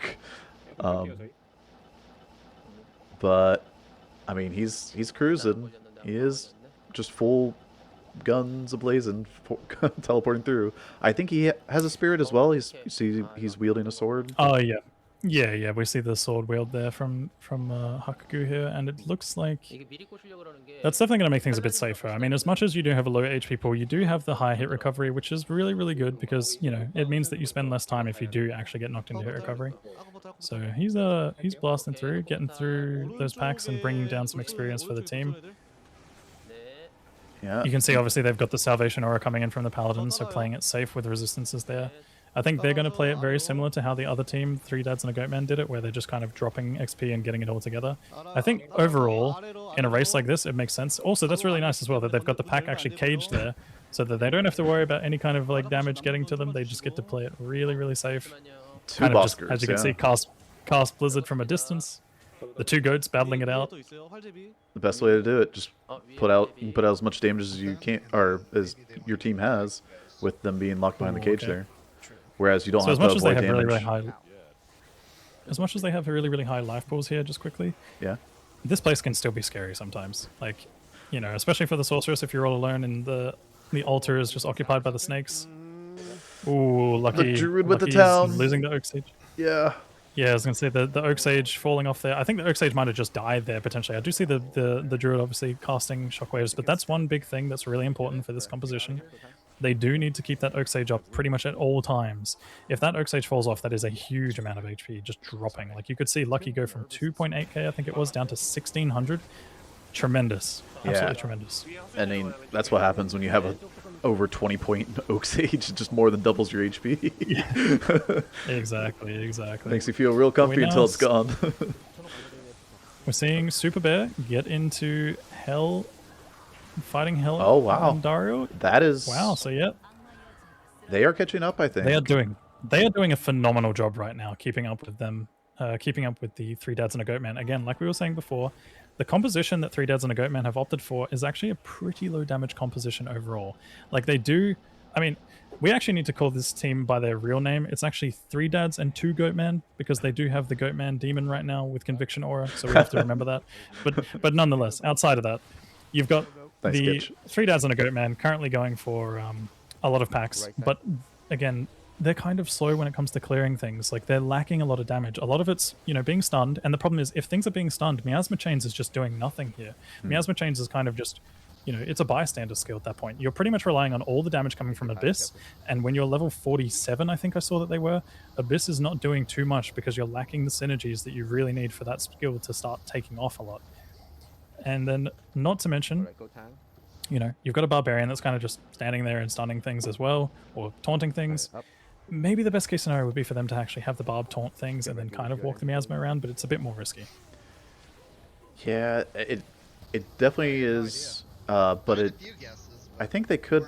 I mean, they are skilled enough to pull it off. It's just Yeah. it is a bit awkward to do on an online. I mean, like I guess you have to do it online, but it's super difficult with the online experience. And I mean, obviously, you know, when your composition kind of relies on a mix of like safety from the druid actually stunning things. What's the like once something's stunned, you don't really want to try and taunt it because it's not going to do anything. It's just going to stand there stunned anyway. But at the end of the day, I think like their composition going for safety makes sense. As well as, you know, the damage is mostly coming from the sorcerers here. I think what we'll see is the damage coming from the Warlock more when we start to see the boss kills. That'll probably be the difference maker. But again, this is still quite a decent opening for Super Bear to kind of bring this one back a little bit, despite being down a player. Like, they are down a player at the moment, which is huge. yeah, I wonder Like, how I'm impressed by the fact that they're pulling this time off right now. Like, they are, as much as they are 10 minutes behind, that is still very, very impressive being a full player down. I'm wondering if they are how their levels are, because you can see as Three Dads and a Goatman are leveling here in Stony Tomb, is the Super Beer team going to level in Hell Chaos Sanctuary? Is that where they're going to make up their levels? Like, you do have to gain some XP. It would be so somewhere. risky, but maybe it would be worth it. Who knows? Like, I think maybe they might go for the same strategy similar to what Three Dads and a Goatman are going for, with potentially some Act 2 leveling. Like, it's really hard to say, because I think with their composition, it's a bit awkward. Like, Fist of the Heavens doesn't really do much in Act 2. It does perform well in Act 3, but then you kind of lose the sorceress damage there. Like, it's just, it's going to be really hard, and they're going to have to find some kind of balance. Maybe they'll do some Act 1 leveling, but it's not as efficient as anything else. I think you might be onto something with Chaos leveling, but man, Chaos leveling is going to be one of those high-risk, high-reward scenarios. Like, I think it's kind of a last stretch for them, but like, it's just going to be so scary, like so unbelievably scary, because man, even in regular speedruns, when you're doing players 1 Chaos, that's scary enough as it is. Yeah, I wonder, I mean, if they take that risk, I mean, I think it puts, and they pull it off, I think that does give them a shot to pass Three Dads and a Goatman, or Two Goatmen, as we call it. Two Goatmen, yep. But, yeah, we see the running crew here coming up to Nightmare and Dariel, so they are still progressing right along. This is going to obviously push them past the Broken Pig Dan, who did lose 2 players. As far as the check marks go on the progression bar on the bottom. Yep. And here, this is where I think you need to really utilize that lethargy symbol sigil. Jeez. Yeah, and you can see right now the sigil is making the difference, making Endariel a very, very safe experience. That's, again, it's so crucial that the Warlocks are using this against the bosses, because some of the bosses will get scary. Like, Mephisto in Hell will get really scary. Probably not so much for Three Dads and a Goatman, given the fact that they have the Oak Sage and the Barbarian battle orders.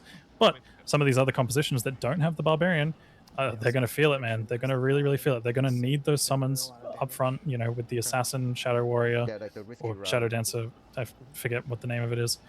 But they're going to need that summon from the Assassin up front tanking. They're also going to need the Sigil down, basically slowing the bosses, making it a lot easier. Ooh. Goat trying to walk back through the ghost there. They take all your mana, and then you can't teleport away, so a little risky. Yep. But yeah, they're on Summoner here. Do they get a hate key? They're going to push the movers? Yeah, it's going to be interesting to see. Do they get a hate key? No, maybe good. No. Nope, we don't get to see if there's a hate key drop, unfortunately. Maybe we'll hear it in the comms, but... it looks like they are looking for experience, but man, this is a scary place here. You got fast crushers. The other thing as well is I'm pretty sure these crushers, they might have some magic resistance. No, they're cold immune. And they have, I think they have like 50% magic I think they res. have about like 20 or 50% maybe. Might be wrong. I might be thinking of the Act 3 versions of these guys, but nonetheless... Act 3 is immune. It seems like, But yeah. seems like they're still doing pretty decent damage across the board. Like, I mean, Miasma Chains, obviously, if utilized correctly, does insane amounts of damage, so maybe it's not too big of a deal, even if they do have inherent magic resist. Yeah, and the open area here compared to Stony Tomb might be why they're trying to XP out here, because the chains you can wrap around easier. You have a lot more mobility out here. You see Lucky kind of trying to like guide those chains into into the boss packs a little bit there. Got Running Crew getting up to the Nightmare Smith, I think it is. Are they binding him? Yep. Yep, got him. They now have the Smith. So they have a big boy tank. Nice. That is a very healthy bound demon there. He's a healthy boy. I mean, that's important for these teams that have no barbarian, so should Yeah, they need pretty much as many summons as they can possibly get. yeah, get some frontline going. This is So yeah, this it is does. Stony Tomb, yeah, for Super Bear. Yeah, Yeah. I believe this looks like Stony Tomb. Oh, yeah, you got to be careful in Stony Tomb here, though. The poison, that poison is very, very fast. Like, it will tick down so fast. And even with less HP bars, it's going to feel even worse. Like, again, he's just gotten poisoned, and look at how rapidly he's losing HP. He can't even out-heal it. There's no sustain. You need those mana potions. Water Bear, we're going to have to get those antidotes. Like, it's going to be a must right now. Like, you cannot be in this area without antidotes. Yeah, seriously. They're going in, so now I wonder it what looks like- level these guys got to, because they did definitely do some leveling here. And I thought they were like around Yeah. level 50 at the end of Act 1. I think it was 47. At some point, Oh. we saw them at 47 throughout this act, but Oh, um, okay. So they didn't get it to 50. looks like they are probably they might have gotten to 250 in Act 2 at some point. But I think, yeah, in general, they're not having too much trouble against bosses. Like, you can tell there's a little bit of a time loss there, but nothing crazy. But yeah, in general, I'm surprised to not see the lower resist from them. Maybe there was just no luck shopping a lower resist one. They kind of just wanted to progress forward and obviously take the Conviction Demon, which, you know, in most cases is arguably better than lower resistance. I mean, it's not arguably, it just is. Look at Oh the my goodness. They're losing like Junction, man. 50 HP, 80 HP a tick there, and it's like Yeah, they have to get these antidotes online. If they're gonna be in this area, they need to. yeah, it's great XP, but it is not safe XP. This is one of the Yeah. in our 8-man runs we discussed maybe even dropping Stony Tomb because not everybody's carrying antidotes in Hell here, and it just melts everybody's HP, and it's not necessarily like on the softcore runs if you die it's that bad, but it is time loss where you're not gaining XP and you just lost XP, and so these guys are now experiencing that, but without Barb battle orders and without a Druid Oak Sage, so their HP is just, I mean, it's just disappearing so fast. I guess they're going to keep running it. We saw level 47 here on Water Bear, so they're a bit behind.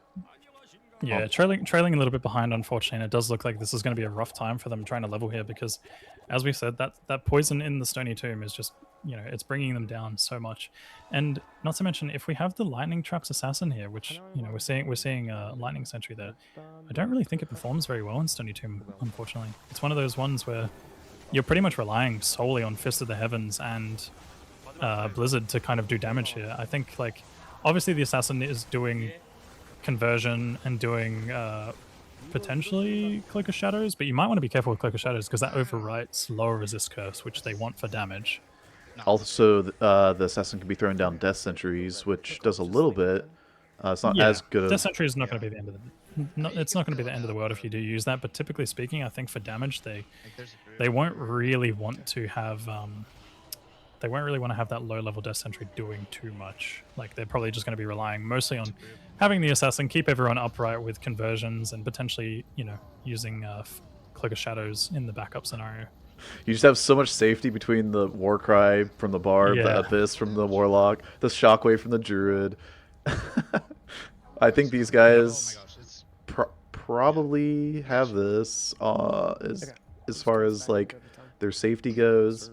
As long as their damage outperforms Super Bear, I want to say that they have a pretty good shot at taking this.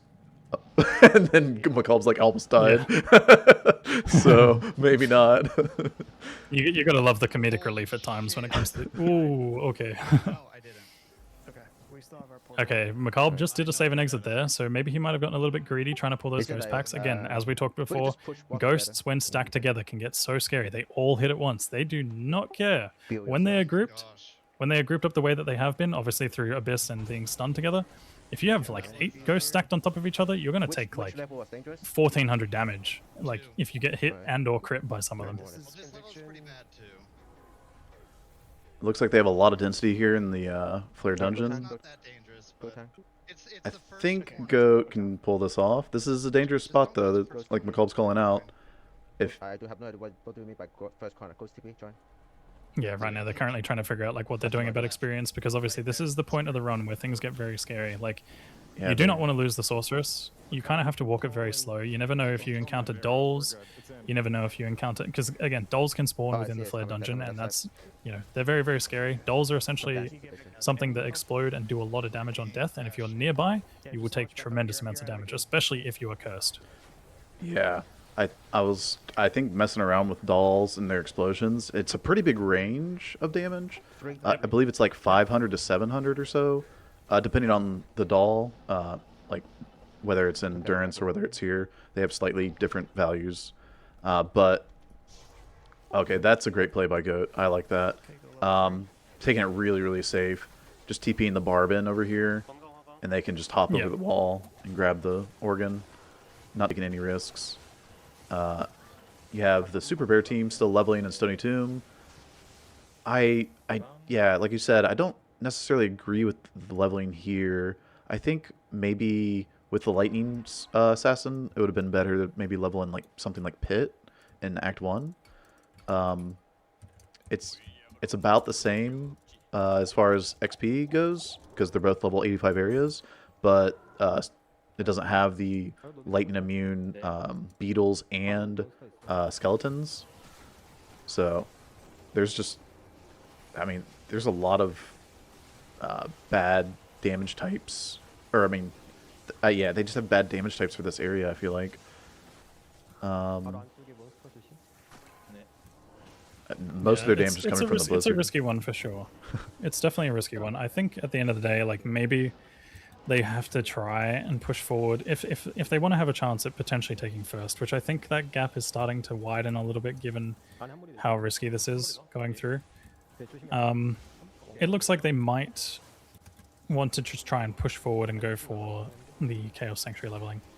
Again, could be very risky, might not be something that pays off for them. You know, if you want to complete the race and at least secure second, the best thing you can do right now is survive. But right now, it's so scary, man. Like, again, I think it's been communicated by the looks of things that they are communicating to get antidotes in order to survive, but man, some of those lightning bolt chunks against 600 HP sorcerers, they're going to be scary. Fucking frustrating. Whoa, Goat. Unfortunately, Goat. That timing. Goat not having a great, not having a great time there. Unfortunately, little bit of a anger moment, but Little Goat rage for you guys. That's yep. that'll happen. I mean, it kind of makes sense. You've got to spawn like Travancore again. This is one that we actually didn't talk about much. We talked about Chaos Sanctuary. We talked about all the bosses and all this kind of stuff. Ancients. Travancore is one of the scariest places on a higher player setting. Like this place can just be so scary, even if you are you know, kitted with a comp that's designed to survive as well as they are. It's getting. Yeah, sorry about Are you able to? he had a little alert there, but Yep. yeah, I think they're doing the right thing here, where you pull out 1 or 2 Trav members and then kill that off, get the flail. You don't have to kill all of Travancore to progress. That was something you had to do in the old game, Lord of Destruction, not D2R. They switched the quests around where you only have to smash the orb, and then everybody in the party can talk to an NPC in town, typically Kane, since he's right there, and then you can enter a turn's TP at Mephisto. So that's the plan here. Yeah. Fucking frustrating. It's one of those things that really heavily benefits the teams that are like just going through the game and progressing as normal. But obviously that change unfortunately impacts people who are typically rushing through the game. Yeah. Because now you have to actually go and collect all the organs and stuff like that. But you know, I think overall it's been a pretty positive change for the game. You know, it actually makes people kind of play a little bit of Act 3, but we'll have to learn it. And that's, you know, I love my Act 3. I know as much as a lot of people don't like it, but when you learn the maps, it's really handy. Well, yeah, I mean, I think another thing that's happening probably on playing the Sork role is that it's just so stressful that it's like any little thing that happens just kind of gets under your skin, and that's probably what's frustrating Goat there, is just having any little thing that goes wrong is just like, oh my goodness, it's the worst thing ever. But they're getting through just fine. They have plenty of rejuves as well, and they have plenty of HP, and yeah, they're here at Hell Mephisto. I think I think Lucky's doing the strat with the chain still, teleporting over, as we can see. Yep. Yeah, you can see that he's putting the chains on the ground, and then at some point he's just going to teleport back over the boss with the teleportation stuff that they provided him.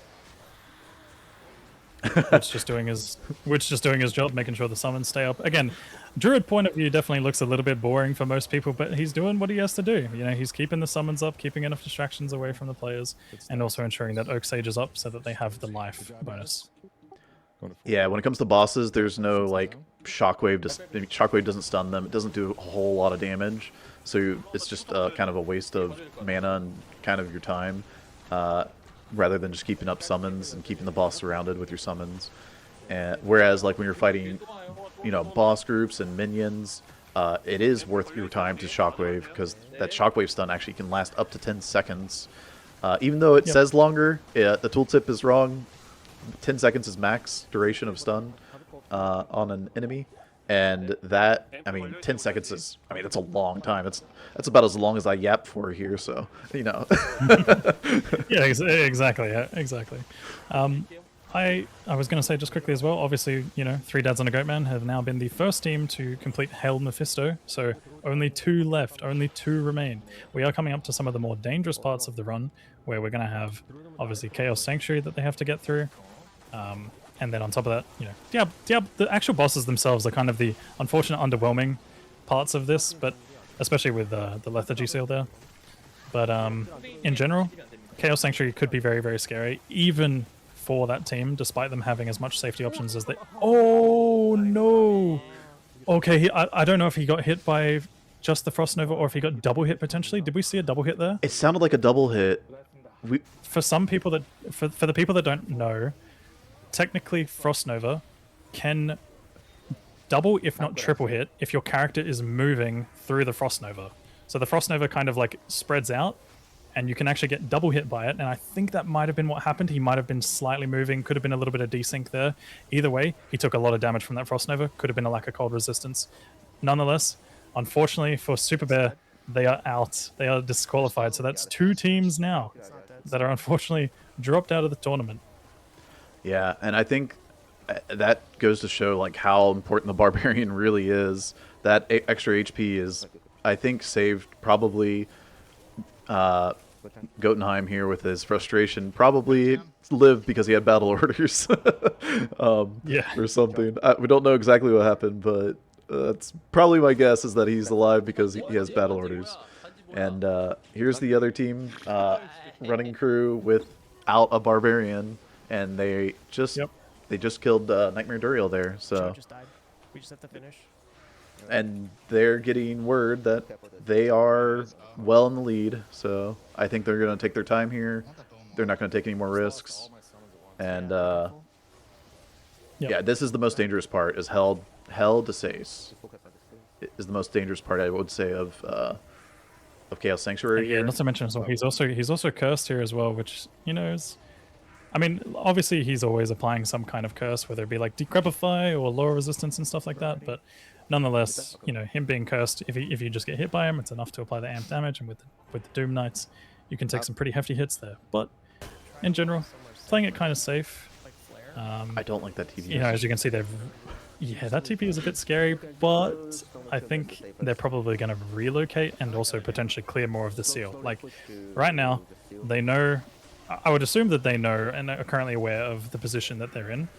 They've probably seen or heard that the other team has lost that player, and now they kind of get to relax a little bit. They're sort of... I hate to break it to you guys, but I don't think Running Crew are going to catch up. Like, they are a little bit too far behind at this point. Pretty much Running Crew's saving grace is going to be if 3 Dads and a Goatman do happen to lose 2 players. What the hell? Ooh. I think.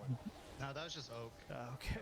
Oh, okay. Yeah, Okay. yeah. Bit of an oak panic moment. It's a common thing. Trust me. 36 As someone life who, boots when per we did recall. I think you still need a boots. Path of Diablo run a long time ago, I actually died just because I ran just outside of Oak Sage Careful, range. Blazer. I got charged into by one of the undead chargers, and they immediately one-shot me the moment I ran out of Oak Sage range because I lost like 1,000 HP or something. It's actually kind of wild how much like that Oak Sage is, how clutch it is. I was thinking like maybe you only run one of these two tanky characters, the Barb or the Druid, but I mean running both seems to be working out quite well for this team. So We set in trap.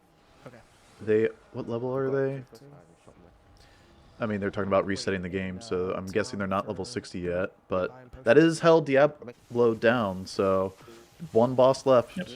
Well, I guess Ancients is another scary point, but getting to Ancients and also getting past the Soul's Getting potential. past. Yeah. Yeah, I mean, I think at this point, the worst case scenario that would happen is probably losing Goat as the teleport sorceress through maybe like Worldstone Keep or something along the lines of that. But in general, I mean, if they really want to play it safe, they could walk Worldstone Keep together. That would be, True. you know, that'd be them securing the victory, 100%. It would almost be like a victory lap. Think, yeah, essentially a victory lap kind of thing.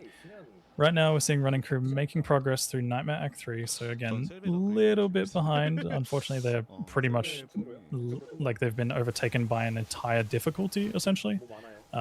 Seeing as 3 Dads and a Goatman have now taken down Hell Diablo and are going to be progressing soon through Act 5, unless they're going for experience. I would imagine they're just gonna progress through. I thought they leveled up earlier on Veil Waves, so. But it looks like they're. I mean, that's not the real tomb. That's a golden chest tomb, right? So maybe they're doing some leveling. Oh, okay. This is the same team, Running Crew. The Sork is doing leveling through Act 3, while his teammates are still leveling in Tombs and Nightmare. Not something you see too often. It's not something we do in our 8-man runs all that often either. Sometimes you'll see like a boss group thrown up from one of the Telesorks, but most of the time you just end up progressing on to the next act, putting up boss groups you find along the way. But the Sork is like solo leveling in Act 3 while doing progression. So it's a lot on this person's shoulders. Haku here, or Haku. Yeah, it's again like we're talking about the lack of barbarian here. The 400 HP sorceress teleporting through Nightmare Act 3. I don't like doing this even in my single player speedruns. Like no one wants to do this. But I mean, they are persevering. They are pushing through, trying to get as far as they can. Obviously, you know, having that little bit of time that they spent to overlevel early on is going to benefit them here. Also having the spirits as well. You can still see, I think he's got that cap on that we might have seen earlier, the hat that has the perfect ruby and the sapphire. Yeah. Unless that might have been one of the other teams, but I believe that's them. That's them, yeah. One thing that I'm noticing is that he's got Saigon's belt on, which requires 60 strength, so he's put quite a bit in. Oh, true. But the thing is, obviously from Saigon's belt, you do get 20 life back, so it's like, it's kind of worth what, maybe 20 points into vitality. I mean, he's got to go for spirit. So I think at that point, yeah, the Saigons definitely makes sense, right? Yeah, maybe I'm miscalculating it. No, he's got a kite shield, so it's 47 strength. So that's 13 more, which is 26 life. So it's about 20 to 26 life, but you're also gaining the 20 fire res. So yeah, definitely something that can be useful there. It does make sense to kind of go for that extra stat upgrade. It's not something you would normally see, obviously, as we've said before. Like typically when you're a sorceress and you're speedrunning through the game, you don't really want to go above 43 or 47 strength. Like that's the kind of the threshold for most people. In this case, gone to 60 strength, which is essentially 26 life lost, but also 20 life gained back from the belt. Yeah, and it also, I guess, it can open up the door for potential other high strength required items, but There's not that many options. There's 116 strength for Nondals, but that's not gonna happen. It's a funny little find by the 3 Deads and a Goatman here. So they are doing CS runs for leveling. This was something I was kind of interested in because like you have Abyss Warlock, you have Blizzard Sork, so I'm guessing that they're only gonna do Vizier runs and not hit up Do you want to scope out Infector? packs real quick, or just go to Stony? Infector could be worth it if they play around Miasma Chains, but like I said, I think that you're in the right, like you're making the right call here. If I was them, I would probably just go for really quick. Yeah, they're kind of discussing it right now. They're like, should we go for Infector? Yeah. I think right now it seems like Goat is probably just looking for ghost packs, as you can see. Like he's found another ghost pack. So if they just Great find ghost pack. packs, they can kind of rely on these guys. Again, as you said, great pack. They're just going to rely on these guys mostly for experience because this is where Blizzard is going to shine. Blizzard does so much damage to these guys because they are big size monsters, and the bigger the monster, the more likely the Blizzard will hit and chain back and forth. Yeah, and I'm trying to get decrypt by him. I'm not sure what level they're at, but I mean, I'm guessing they're pretty close. 57, there we go. Yeah, and almost 58 on Lucky here, so... And they're probably all very similarly leveled. It looked like they all kind of stuck together. Yeah, that's pretty much been the strat throughout the entire game by the looks of things. They've sort of just been like, not... It's kind of like a taxi that just like takes pit stops, you know? He's doing like drive-bys at like the McDonald's kind of thing, like making sure that we all eat good kind of. Yeah. But, and they are eating good. So... okay, they switched over to Stunny Tomb here. Is what the call-out was. What? Dude has a 3 to Chaos Skills Amulet. Wow. No Okay, that is a huge drop for them. I mean, obviously they're at the end of the run. They're pretty much at the home stretch, but it's just like, that is incredible to see. What's the lag? Man, that's better amulet than I've found online. Yeah, I was going to say, I haven't found a 3 Chaos Army right now, so I'm like, where's mine? but yeah. Okay, so they are actually opting for the Stony Tomb leveling here, which, again, as we've talked about before, I mean, this is my home, okay? I always talk about it. Stony Tomb has a special place in my heart, okay? This is one of the favorite places for me to go as a Blizzard Sorceress. And what is Goat running right now? He's a Blizzard Sorceress. So, I'm going to say he's home. He's home right now. And he's got a Conviction Aura Demon coming in to help him out, so... Yep, and yeah, the Conviction Demon Aura obviously playing a huge role. And I think, honestly, at this point, Lucky with that +3 Chaos Army now actually starting to do a lot of damage with Abyss. So even despite Miasma Chains not really being the most useful here because of the stunning and the summons, you've got Abyss actually doing damage now because he's got a lot of points into it, a lot more synergy points. And then not only that, but that +3 Chaos Army is just going to be making all the difference. Like you can see packs are just dropping right now. It's not even close. Yeah, it's incredible. I mean... I would be amazed to see one of those in an actual speed run, and these guys are actually speed running on a hardcore race. It's so awesome. Woot's a little bit stuck here at the door. It's a little awkward. Maybe a little, help from the team would be nice, but it's funny. Oh, okay, yeah. So they have to kill that for Woot to get through the doorway, because what's funny is everybody has some sort of jump. You have the Blade Warp on the Warlock, you have the Leap on the Barb, and the Teleport on the Sork, but the Druid just gets stuck behind the door with one mob. Yep. Poor Druid. Poor Druid. That's great. But, yeah, so these guys they should be leveling pretty quickly in here. Kind of just watch their XP bar just skyrocket up at level, 57, 58 now. Big chunks of XP when they kill boss minions. Okay, sorry, I thought you said Yeah, the XP is just going to be flowing from this point. Again, like we've said before, Stony Tomb being the level 85 area is just going to be giving them tremendous amounts of XP. 4,400 HP on the Barb. So Ridiculous. Again, we talked about the compositions. I felt like we weren't too sure about what they were going to run. I was pretty much expecting every team to have a Sorceress. Obviously, the Warlock is it's mandatory. And then, having the Barbarian. So, Barbarian, Sork, Warlock, pretty much the 3 staples for me. And then it's kind of like, what else do you run? Do you run Druid? Do you run Assassin? I was really shocked when I saw that 2 of the Korean teams opted for no Barbarian there. I feel like Wow. That could be what's making this the difference right now. That looked a little bit sketchy. Okay, I cool. don't know if you Yeah. saw Not the to mention boss also rush. this is also the L-shaped tile as well. In Chaos Sanctuary you have 2 different shaped tiles for each of the seals. Yeah, good When point. it comes to the L-shaped tile, it's not really one that you want to go for because Vizier unfortunately spawns with less minions, which means less experience. I mean, it doesn't always happen. It depends if the tile is packed, but it can. If the tile is packed, the L-shaped tile is fine because typically Vizier will spawn even further out and then have all of his minions spawn with him. But you most of the time want the H-shaped tile in the top left corner because at that point that's when you get the majority of the minions. They all spawn very grouped together, and Blizzard is just able to chunk them down.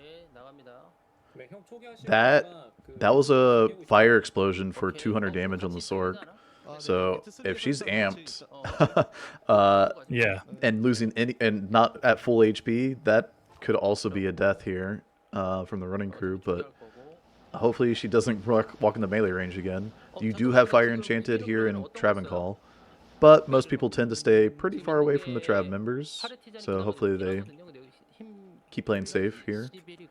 And chugging right along. I mean, it seems to like the Warlock is going for some insight base. It looks like to maybe go Echoing Strike instead. Oh yeah, the fire. Echoing Strike is definitely one that a lot of people have been running recently, but it definitely takes a lot of investment. I mean, you've got to really find that good base, and I think that's currently what they're discussing. They're like, do we go Echoing Strike? Do we, kind of play with Miasma Chain similar to what the other team might be doing? Like, definitely some interesting discussions of strategies as they go through running crew here.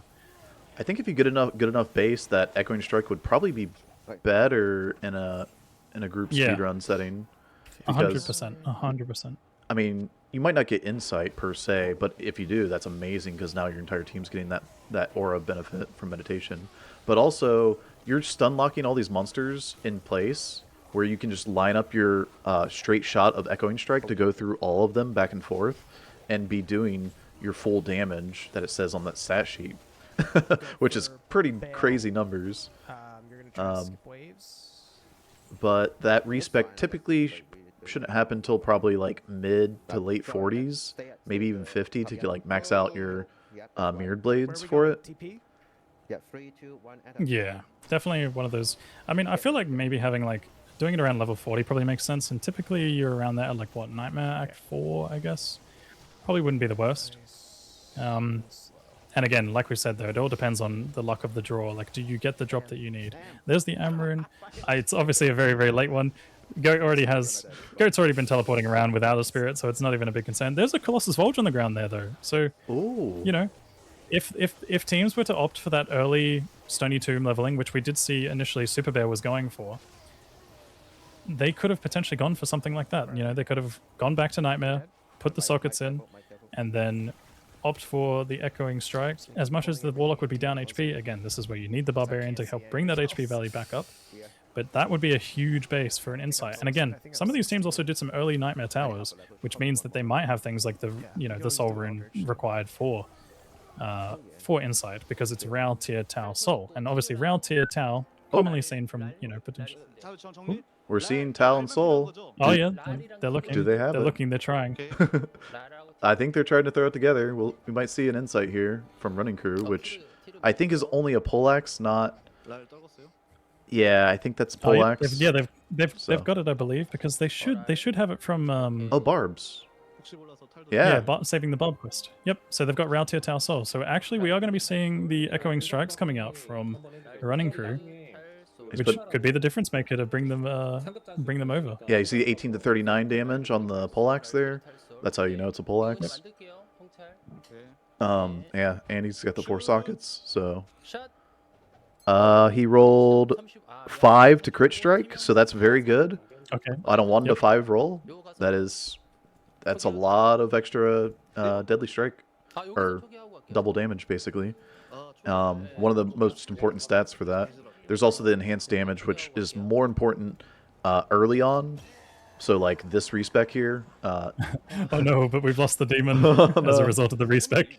Yeah. So they'll have to go back and get it. Oh, but the only thing is he's going for the extra strength. Oh, okay. He's got to factor in the gloves and the boot, the belt here, which makes sense. I was initially thinking Yeah, he I doesn't. didn't. You don't have to put in Does he 62. have? You don't have to put that much in. Yeah, yeah. I was gonna say because he doesn't realize because he has to put the levitation mastery in.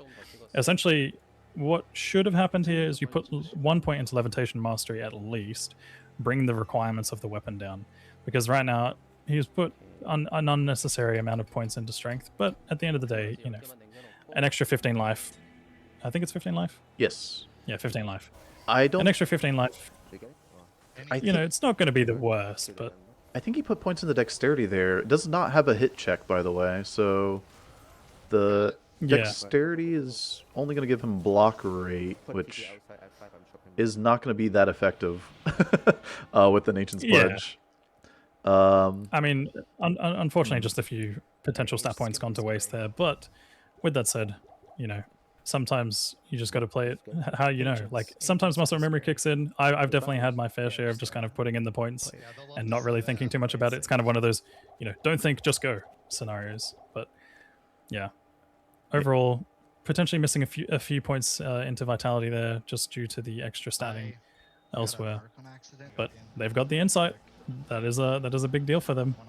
Yeah, that'll be a nice quality of life. You can see Goat here is level 60. I mean, I saw Lucky was level 60. I think they're all level 60 now, so I believe it's just about completing the game for them. As long as, I mean, Goat on 1300 life here, I mean, that's the most safe I think you'll ever feel on a speedrun, on a sorceress teleporting.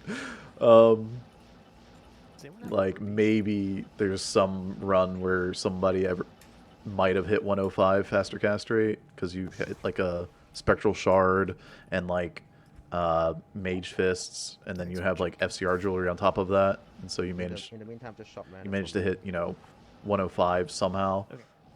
Unlikely, but yeah, Goat is just flying right now, and he'll, I mean, they have the P8 spawn ancients here, so that, or sorry, P4 spawn ancients, and with their low damage, this fight could take a while. I wonder if they will do the setup with cheesing the ancients with the exploit that we mentioned earlier. Yeah, this is kind of one of those pivotal moments where we're not really sure what to expect. Ooh, that was a bit of a chunk. He was down to like 700 something. Or charges are so scary. Charges and potential like micro rats or something like that could be really bad for Goat here. They do have backup plans, obviously. Wow, they have so many rejues. And then Yeah, there's a lot of safety here. I think I would be really shocked to see if they actually fall over here with all the rejuves. Yeah.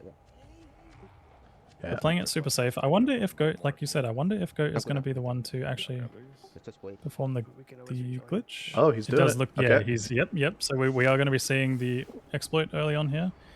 So essentially what's happening right now is that Goat is waiting for Warlock to leap at him like that. So while he's mid-leap, creates a town portal, and it basically puts... Unfortunately, we don't get to see much more of it, but nonetheless, he's creating a town portal while Warlock is mid-leap, and what it does is it creates an impassable terrain that's invisible. You can't actually see it, but it creates an impassable terrain that is basically the size of a town portal. And what he's trying to do is he's making it so that there is an area where they can't pass through. You can see right now the ancients are off the edge of the screen. Ooh, but they've got to watch the summon there. They got to get rid of the summon. Distraction. Yeah. Yeah, the summon is Lucky definitely playing it smart, trying to teleport the summon back. That's very, very crucial here. I'm not sure if going for the chains is the right idea. Maybe trying to go for Abyss and potentially Miasma Vault. I think he's layering them. I think he's casting Abyss and chains. Yeah. But nonetheless, as you can see, the ancients are basically stuck there. They just can't pass through that impassable wall because, for whatever reason, they could path around it if they maybe like extra fast or something like that. But essentially, they just stand there and they just look at you. That's all that happens because he's created an impassable wall of invisible town portals. Kind of, you know, it's a collision thing. And I don't know why it exists, but yeah. The old AI doesn't path around it, so they just keep trying to run into the barrier there.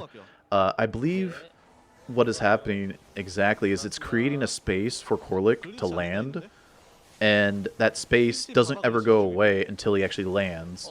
And so when you town portal, that space just stays there and doesn't go away unless the area is unloaded. So if you unload the area, that's how you can get rid of those unpassable spaces. Oh, we've actually just been informed, I believe, that the Ancients glitch bug is not allowed. It's not allowed. They might have to clear. They might have to clear Ancients again as a result, potentially. Oh.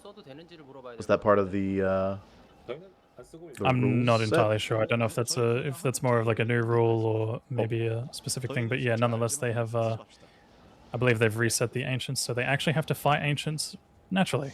Okay. Which, okay, we were talking about it being a potential exploit, but obviously now it's not allowed. So yeah, they're going to have to go back and do the Ancients normally. Good thing that they didn't end up clearing it at the end, but they have reset It does look like they added the rule in the rules section, but we didn't have it on the Oh, okay. display. Yeah, we might not have had it on screen, I guess, on Yeah. the initial display. But yeah, there has been a couple of like rule set changes and updates as we've gone along. But yeah, All good. overall, this is overall, I think they're still going to have a pretty fine time. Like, again, look at their HP pools, man. There's no curse. There's nothing really to worry about here. Mana burn's a bit unfortunate for Miasma, Chains, and Abyss and stuff, but Yeah. ooh, yeah, you still got to watch it. Still got to watch it. I mean, obviously, they've got the Lethargy Seal there to help, alleviate some of the pressure.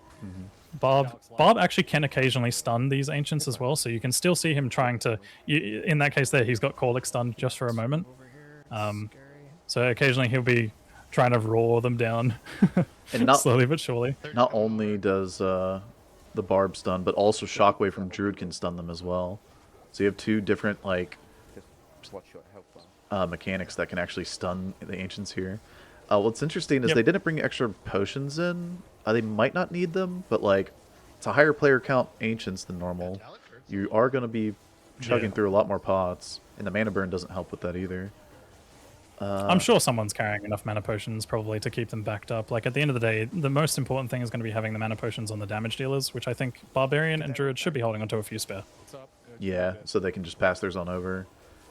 Especially because Sork's probably going to teleport to Throne Room here, so she's probably going to want some more mana pots after Ancients here. Is there any like major like fire enchant or cold enchant for like the rings or explosion damage? It doesn't look like it. So I think they have a pretty nice roll of Ancients all in all. Yeah. Yeah, I think I'm seeing Spectral Hit Mana Burn and Spectral Hit something else. Yeah, they've gone for a Stone really Skin. safe Ancients here for sure. This is definitely like, yeah, very, very safe overall. And GG, they have managed to clear it. Obviously, again, like we said, they did have to respawn the Ancients due to the rule. But, not a huge deal. Again, like I said, it would have been a big deal if they actually cleared the Ancients, but they were quick to respond to that. I guess it must have just, potentially been something that they didn't remember going into it or something, or maybe it was updated as we went. Here we go. We got Goat teleporting all the way to Throne. This is This is going to be the scary moment. And pretty much this is the only... I would say this is the last... Ooh, Souls there.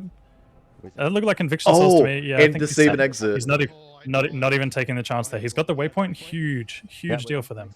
So he's like the fact that he got past that soul pack, that could have been death for him. I want to say I maybe saw Conviction on that soul pack. I don't know. It might. I saw something green too. So Yeah, that's what I thought. It looked green, but maybe I'm mistaken. Oh, and of course, straight into the easy layout. Ooh, a couple of scary mobs here again. The Curse and the Doom Knights and stuff like that. This is snakes. okay. Snakes. Oh, We've easy. So 3 mob types can spawn here, but yeah, this is a fairly easy. Yeah, this is an easy throne room. Not even dense at all. Like there's nothing here. It's basically no one's home. Bale is just waiting for them to finish this race, close it out. But yeah, unfortunately, Cold Immunes, obviously the Ghoul Lords are quite tanky. The Serpents are not so bad. Obviously, they're one of the easiest packs to kill, I'd say, out of all these. Again, Charge can be a little bit scary, but not a big deal. Yeah. But yeah, overall, pretty clean throne room. I wonder if they're just going to kill the waves. I feel like it makes sense to do it. Might as Maybe. well. You do get the XP. Yeah. You have to kill Bale on players 4 here.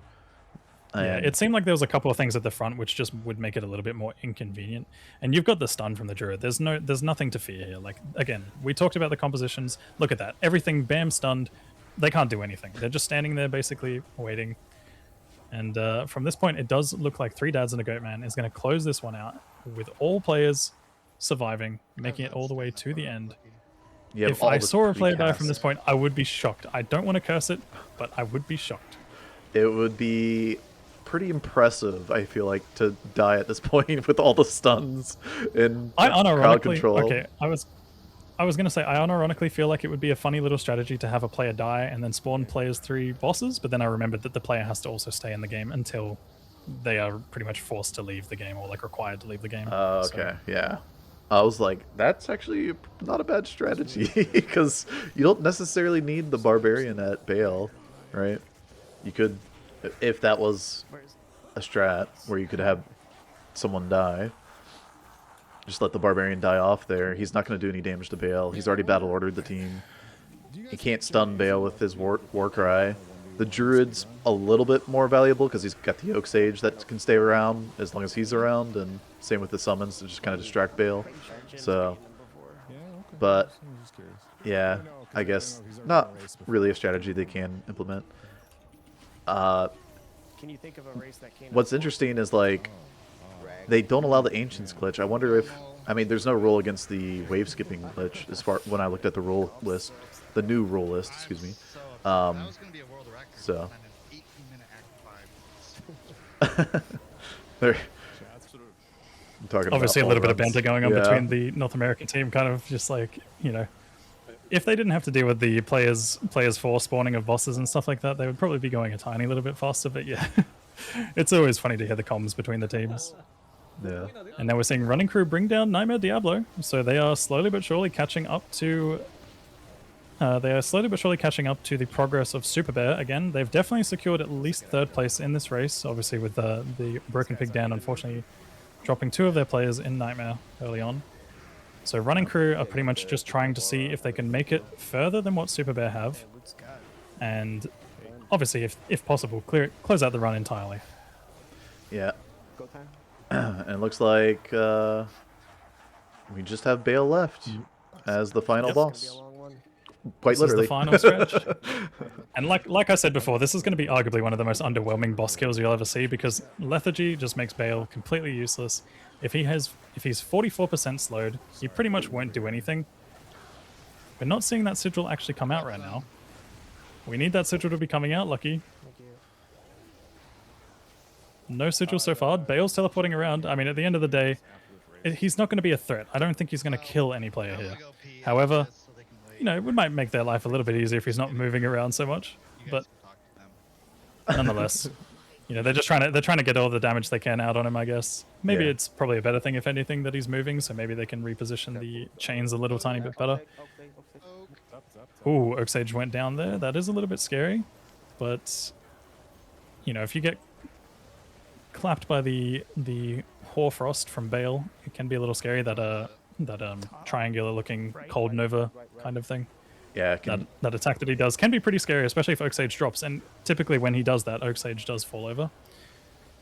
Yeah, it can knock you back multiple times. I think in the old game it could knock you back more than it can in D2R as well. I'm not 100% sure on that, but it did seem like that was happening, where like only so much you can be knocked back in D2R, but like Could potentially be like a hit recovery kind of thing, but either way, we're about to see the first Hellbale drop just a little bit more. any minute now. There That's gonna be 3 dads and a goat man taking it down roughly at about 3:07, I think 18 or 19, something along the lines of that. For 3 hours and 7 minutes to bring down Hellbale in hardcore. 4-player team doing it with players 4 throughout the entire thing. That is a huge feat. Congratulations to them for winning this race. We will handle an interview shortly afterwards, but we're going to give them just a moment to obviously celebrate and you know, have their moment of victory. And that is a world record for hardcore 4-man through hell. I don't think there was any submitted runs, so I believe if they all recorded and they want to, submit that run, it is technically the hardcore world record. Well, you got to remember as well, right now the speedrun leaderboards also don't have Warlock on them yet, so that is we fair. got to wait a bit. Got to wait a bit. But nonetheless, congratulations to 3 dads and a goat man for securing that victory. Obviously, again, I think their composition was a big deal in terms of helping them get over the over the finish line. You know, they went for a good mix of damage and a good mix of survivability. We did see that they started to slow down in terms of their damage. I feel like if Super Bear was able to keep that one extra player up, they might have actually had a really good chance of potentially overtaking with the damage that they had in their composition. But again, due to the lack of Barb battle orders, it makes a huge difference just not having all that HP and also the +1 skill. It's a small thing, but it definitely adds up. But in general, yeah, Super Bear was looking like they were kind of like slowly chasing behind, you know, and on top of that, throughout the entire race, it was neck and neck. They're basically trading back and forth constantly. Like you had in normal difficulty, you know, Super Bear's ahead at some point, 3 dads and a goat man trade it back. Super Bear's ahead, 3 dads and a goat man trade it back. So they're just constantly going back and forth. Yeah, and I mean, Super Bear managed to get their Sork online about 30 seconds to a minute faster, even though they were slower to Act 2 in normal. That was really impressive to see how like they managed to funnel so much XP into their Sork player and get going with a progression with the Telesork so fast. You see running crews running Nightmare Forge here. I wonder if they're going for more soul runes maybe for lore, because you cannot get Am rune. You could get an rune for resistances, but I'm not sure. You don't see Nightmare Forged Royan too often, especially in co-op runs. So I'm not sure what rune they're targeting, but maybe they're targeting like some more gems as well for, you know, potential resistances or just life to put into a helmet.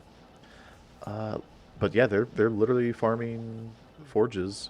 They could. Oh, they also are probably going for a Hephaesto that is cursed. Yeah, of course. Fanat they're gonna want to get the Hephaesto, which is very important for the Echoing Strike. Which again, you know, this is the first case of us seeing the Echoing Strike build online. Yeah, it just seems like they're Hephaesto hunting at this point. Yeah, I think just quickly, Jim. Yeah. Oh yeah, sorry, you go. I was gonna say I think the Fanat there would have been worth grabbing. But maybe they're but I don't think it was cursed. It might yeah. not have been cursed. Yeah. Yeah. But yeah, I was going to say just quickly as well. Would you like to perhaps switch over to the other scene and then we do the interviews really quickly? Yeah. Let me. I gotta. Yeah, it's a little bit on our side. We're essentially handling two different scenes. So yeah, we're kind of it's been a bit of a tricky stream for us, but I mean honestly things have gone quite smooth considering. Like I was half expecting things to be a little bit different and a bit more rocky, but overall this broadcast was very good in terms of technical planning and stuff. I think we just, you know, we needed to make sure that we had everything kind of ready, and it's just hard when you're kind of managing like 2 streams essentially. Like yeah. We're both like essentially commentating and also doing production on our end with the help of the production side, obviously through the feed that you're seeing right now. Yeah, we had to sent some assets and set up our side, which I mean took some time, but I think we got everything pretty good. I mean, I had someone say that this is a professional looking layout we had set up, so I mean I'll take it. I mean this is definitely better than when I did the NG Plus tournament, guys. So I mean, so let's see if we get the Discord interview. Just quickly as well, I was going to ask, do you want to do it through Discord? Because Discord or guest star, what would be easier for you? I think in terms of the audio, because I'm worried about whether or not you can hear you might need to set up something for the Discord audio real quick as well. Yeah, we could invite them on guest star if they're still streaming. That would be easier, yeah. Actually, hold on. Yeah, I think what we'll do is we'll just quickly add the audio capture. We almost saw a death. Sub 100 goodness. HP. I think I saw 52. It was something. Maybe it was 82, but he was low. Scary. Yeah. Yeah, I think just quickly, sorry to go back on tech stuff. Maybe add audio capture for it. Okay. Potentially. Yep. Or we'll just figure it out as we go. Got it. I think. No. But yeah, this is going to be a very, very pivotal point for these guys right now from running crew. Like Act 5 Nightmare on a sub 500 HP Sorceress. We've already seen many close calls throughout this run, and this is going to be one of those times. Unfortunately for them, we are going to be switching over shortly to an interview. So we'll be missing out on a bit of gameplay just for a moment, but we will be coming back to it. So for the time being, we'll do that now. Let's switch over to the other scene.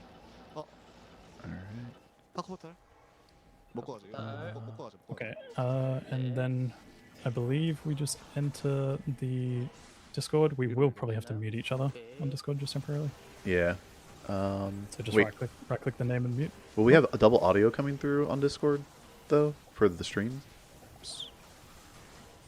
I think as long as we have each other muted, it should be fine. Okay. Sorry, we're just sort of sorry for the production side of things, guys. We're just sort of figuring this out. This was like we didn't have a solution plan for this. But yeah. Okay. So yeah, I think right now I'm going to jump in the voice chat with them and just quickly we both have to mute each other. So just right click the name and go mute. Yep.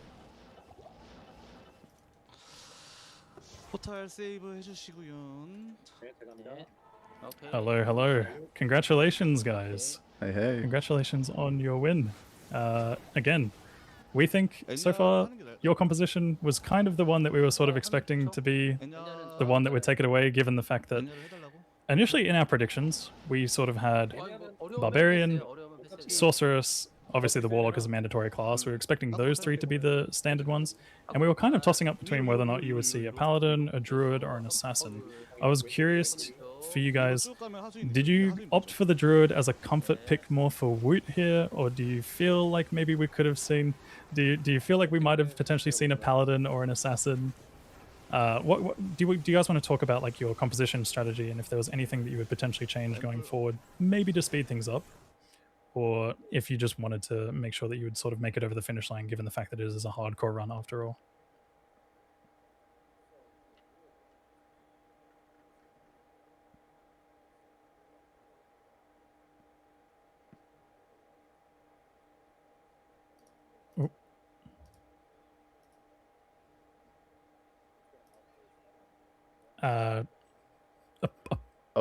Apologies, guys. I'm having an issue with audio capture. 1 second. Yeah. That's not good. Just 1 second, guys. Sorry about that. Okay, I have a backup plan. Give me 1 second. Okay. Can you guys... Can we speak? Jim and... Testing? Testing. Okay, do we have audio coming through for them or no? No audio right now? Okay, no audio.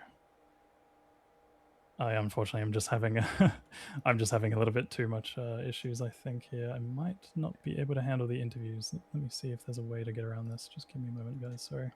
We could let I think actually invite them on. I think maybe guest star might be the play. Yeah. Is it okay if you guys jump into the stream together real quick with us? You might have to leave. Yeah, you might have to close yours. Just give us a moment. We'll get you guys on for that. But in general, yeah, just give us 1 second there. All right. I think you have to invite them. I don't think I have. Yeah. I'll get them invited. Right. I have to add them in. Just give me a second. Not the easiest thing to set up. Yeah. I'm not. Yeah, it's always an issue when it comes to troubleshooting tech stuff live. But yeah, just give me a moment and I will get you guys in. You don't have to be live streaming still. You can be offline. It's just yeah. You just have to make sure. It's like a Discord call, but on Twitch. So Twitch has its own, I don't know, voice communications. Yeah, a lot of this, like, you know, like stuff, the tech stuff here we had to deal with. And it took, I mean, I want to say it took us at least 2 hours, right, to feel comfortable with like everything and get some tests in and stuff. So, yeah, a lot of work been done. Kano showed me a lot of the ropes, so thank you, man. Appreciate you. Hey. Oh, okay, it's capturing Okay. everybody. Interesting. Yeah. Oh, Hello? on your side, that's Yeah. okay. For me, it's not doing that. I have it like separated, but All good. maybe for the time being, I guess just hide the thing and show the teams. I guess maybe Yeah. hide the cameras. I guess hide the cameras, put them away. But yeah, at the moment for me, it seems like it's okay. I just need Lucky and Goat to jump in the guest star real quick.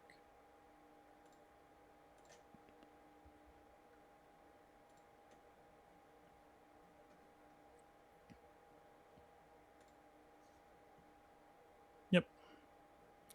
Pushing. Push them live. Push them in here. Okay. Just a quick test. Can we get a test from Hollywood? Hi, how you doing? Hollywood. Hello. Are you guys able to hear Hollywood on the? Oh, wait 1 second. I need to actually unmute this. Okay. Are you guys able to hear Hollywood now? Can you do another test real quick, Woot? Hey, I'm Mr. Hollywood, and I'm here to tell you that Kano is the second best druid in a 4-man run. Second best in a 4-man run. I see. I see. Okay. So yep. It looks like we've got the audio working on my side now. So yeah. Again, guys, congratulations on the victory. We were talking initially before the initial question before the tech issues was essentially, do you guys think that you would change anything about your composition? We were expecting every team to run a sorceress.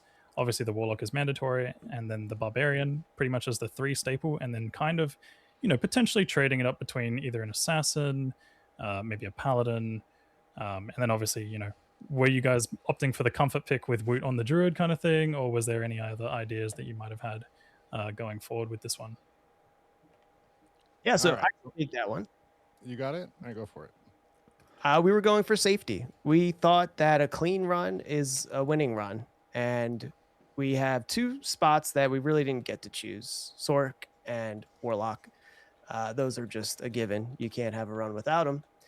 And then with our other 2 spots, we tackled back and forth a little bit. We talked. It was between Sin and Druid. We wanted the Barb. McCallbone Barb is just invaluable. Yeah. Best barbarian player there is. And we were talking about either Woot on Druid, Woot's a great Druid, or me on Sin. And we figured that the Druid would be the safe pick, and a clean run is a winning run. And it turned out to work in our favor. That's sort of the mindset behind our comp. Yeah. So, I mean, having to run the warlock, I don't think having to run the warlock in a 4-man actually is too much of a hindrance for the 4-man team. But not being able to run multiple like Sorks or 2 paladins is kind of rough. So is that why y'all chose not to run a paladin, because you could only run just 1 paladin? Well, there isn't a whole lot of reason to bring a paladin when we get conviction online from Lucky anyways, and with everything else that was defensive and offensive, the paladin's real main thing is they can charge and move around quickly, and they bring a lot of defensive. We brought a lot of that, and we had the offensive as well. The paladin, just with the current 4-man meta that we were looking at, didn't really feel like it had a place. Makes sense. I think overall, like, you guys definitely went with a good mix of like some damage and some safety, and I think also bringing in that conviction demon from the warlock, which obviously being the new addition and being one of the mandatory classes made sense for the sorceress to help buff things. I was also none of this is possible without an amazing sorceress. Goat absolutely killed this run. I don't know if his microphone's working or not, but that is not an easy job, even with Bo. So sorceress, Goat, you did amazing. Great job. Sorry, Kano. Go ahead. Oh yeah, I was just gonna say, like, obviously the sorceress being able to teleport, but I think one thing that made a big difference was you guys actually also kind of collectively leveling together. I think that's, we're typically used to seeing in like the traditional speedruns that the sorceress will kind of go ahead a little bit more underleveled, but you guys actually sort of like taxiing and collecting the packs together as a 4-man group made a lot more sense to kind of like do a good mix of, getting XP efficiently, but also like making sure that everyone's kind of even in levels, which was part of, the race format and whatnot, but just making it so that you guys could also kind of have that safety with Telly. Yeah, I mean, at some point, like Jim and myself were talking about it, we were comparing between the other two teams where it's like you have some of the sorceresses teleporting through Nightmare with like maybe 200 or 300 HP equivalents, and then you have Goat who's just like casually chilling on like a nice 650 HP. It's like it's just a breeze, man. Like in Nightmare, it's a complete joke. And then when you bring the other team in, like when you bring the team in with the Oak Sage, it just, you know, seeing Goat at like 1200 life when you guys are fighting packs, I'm like, this is hardcore ready, you know. Yeah, so it's actually funny you mentioned the experience. In our practice runs, we were never as close in experience as we were in this run. Like it was always, I was like 5 levels ahead of Goat, but enough times practicing, definitely we figured out the trick of just, we're basically not going to get experience if Goat's not there. So we get in portals fast to protect him, right? So we're in, like you said, with the Oak Sage as soon as possible to get his life up. And there's really no point in moving further ahead of him in levels if we want him for throne. So it worked out really well today, just so happened. Yeah, incredibly safe absolutely. TPs were probably the big thing that I think set us apart in this hardcore run versus other ones too. The entire approach was different. We were so much more aggressive in our training and our practices, but when the time came, Goat shifted just a little bit on the outside, and we never really had any close calls besides one that we really shouldn't have jumped into. But like overall, it was all set up exactly perfect. And I don't think I've ever heard a team communicate as much as we did this time. It was probably over communication, but at the same time, it was the stuff that we needed to hear. Yep. No, absolutely. I think overall you guys like pretty much crushed it, both in terms of composition and execution. In general, it's just like, it's really nice to see the sorcerers have so much safety in a hardcore run. Like that was the biggest thing for us watching the other runs. Even like there was one team that didn't actually run a sorceress, funnily enough, but we thought that their team was going to be the safest one to get through, you know, like having battle orders, obviously having like paladin with like potential salvation auras and things like that, the warlock with summons, the druid I think had summons as well. We thought that team was kind of going to be one that just makes it to the end, whereas 2 other teams that were running sorceress didn't have a barbarian, and that definitely looked like the difference maker in so many circumstances. And if anything, I could be wrong, but you know, running crew is still running right now. They don't have a barbarian, they never have. And it's just like they've had so many close calls already. It's been so scary to watch the life bars of the sorceress just drop pretty much down to like 100, and you know, like that essentially the barbarian just makes such a big difference despite sacrificing a bit of damage. Because one thing about this race that was really exciting to see in comparison to previous years is the Korean team Super Bear actually really kept up with you guys for such a long time. You guys were essentially trading like boss kills back and forth, and obviously they've had a lot of time to speedrun, gain experience over time, a lot of returning runners and such, and you guys were just trading back and forth for the longest time. I think they dropped a player early on in Nightmare, I want to say, and then at some point, yeah, pretty much like you guys just started to sort of like slowly drift away from them, but they were still making some ground at some point. Like despite having 3 players, they were still making ground because I think they went with more of a damage focused composition. For sure, it was the riskier play, but they are so talented, those guys. Novice, Absolutely. Dongshin, Water Bear, and I'm forgetting the last person on their team, but Supernova. Novice and Dongshin are just incredible runners. So they could have pulled it off for sure and be someone else on the podium here. But great run for everyone. Yep. Yeah, no, absolutely. It was really exciting. Ours. It was really exciting to see the Korean team step up as much as they did, as much as unfortunately they did lose 2 players in the end. There is still 1 team currently running, but there's 2 teams that just didn't make it through, obviously due to 2 deaths. But I mean, like I said, it was just awesome to see the step up from the other Korean team. And I would assume that you guys probably had a bit of a concern given the fact that, you know, Novice being the Hell Sorceress world record holder, Dongshin obviously making a return, and the rest of the players on that roster are also just very well rounded across the board. I think, again, maybe if they ran a barbarian, they might have either kept up with you or potentially overtaken you guys at some point. But overall, super exciting race to watch, man. Like there was just so many pivotal moments of just close calls. Obviously the trading back and forth between boss kills. It was nice to see the different strategies, you know, a little bit of safety and leveling at times from both teams.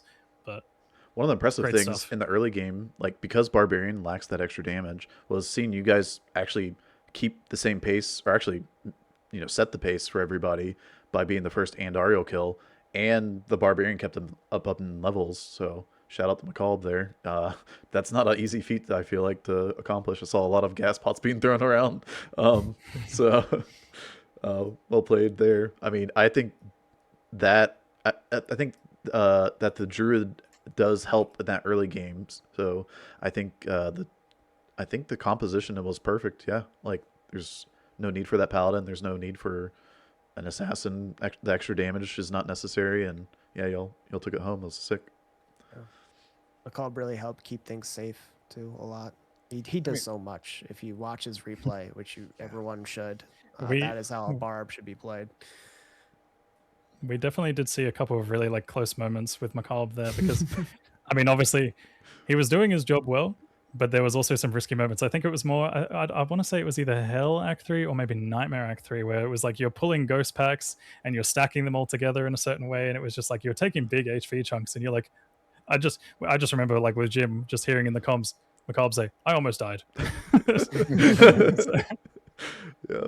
that was really good banter there.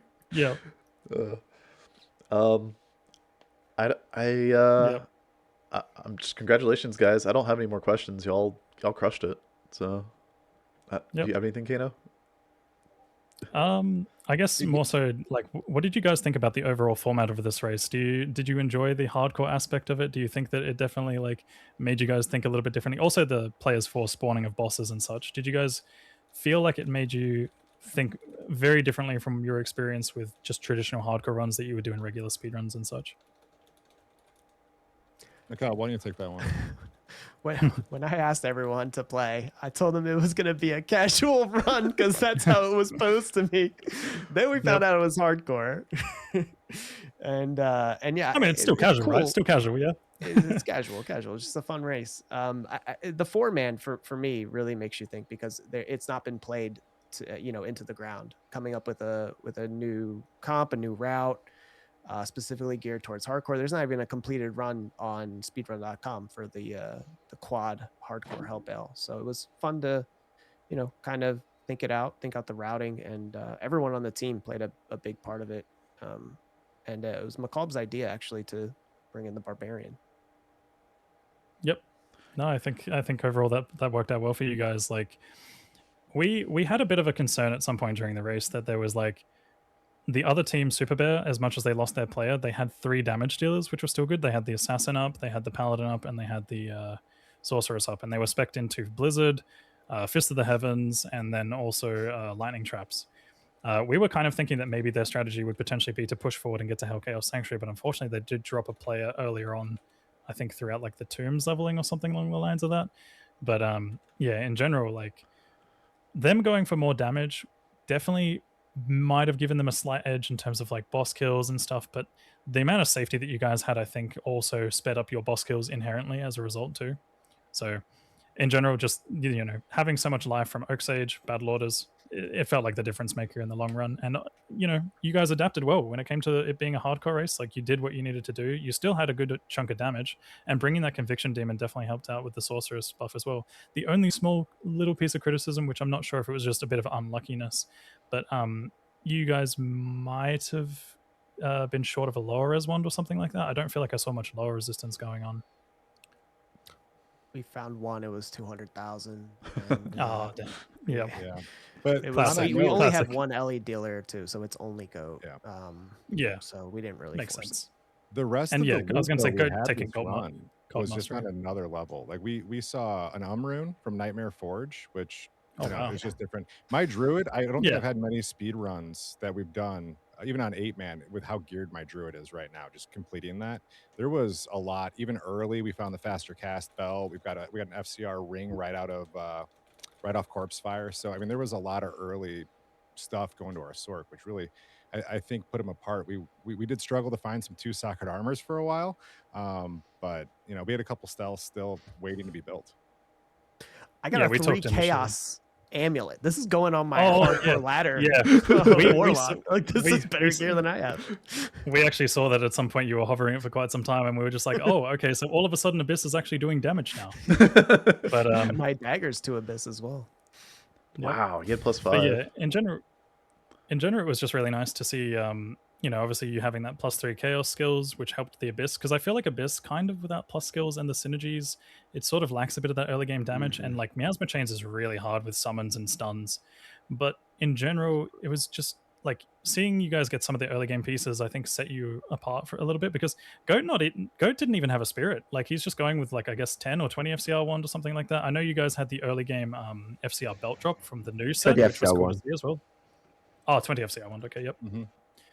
But yeah, you guys had the extra the 10 FCR coming from the belt, which I know was obviously utilized for a little bit of the run at the beginning, but once it was no longer needed, it made sense to kind of drop that one off a little bit there. Yeah. But yeah, no, again.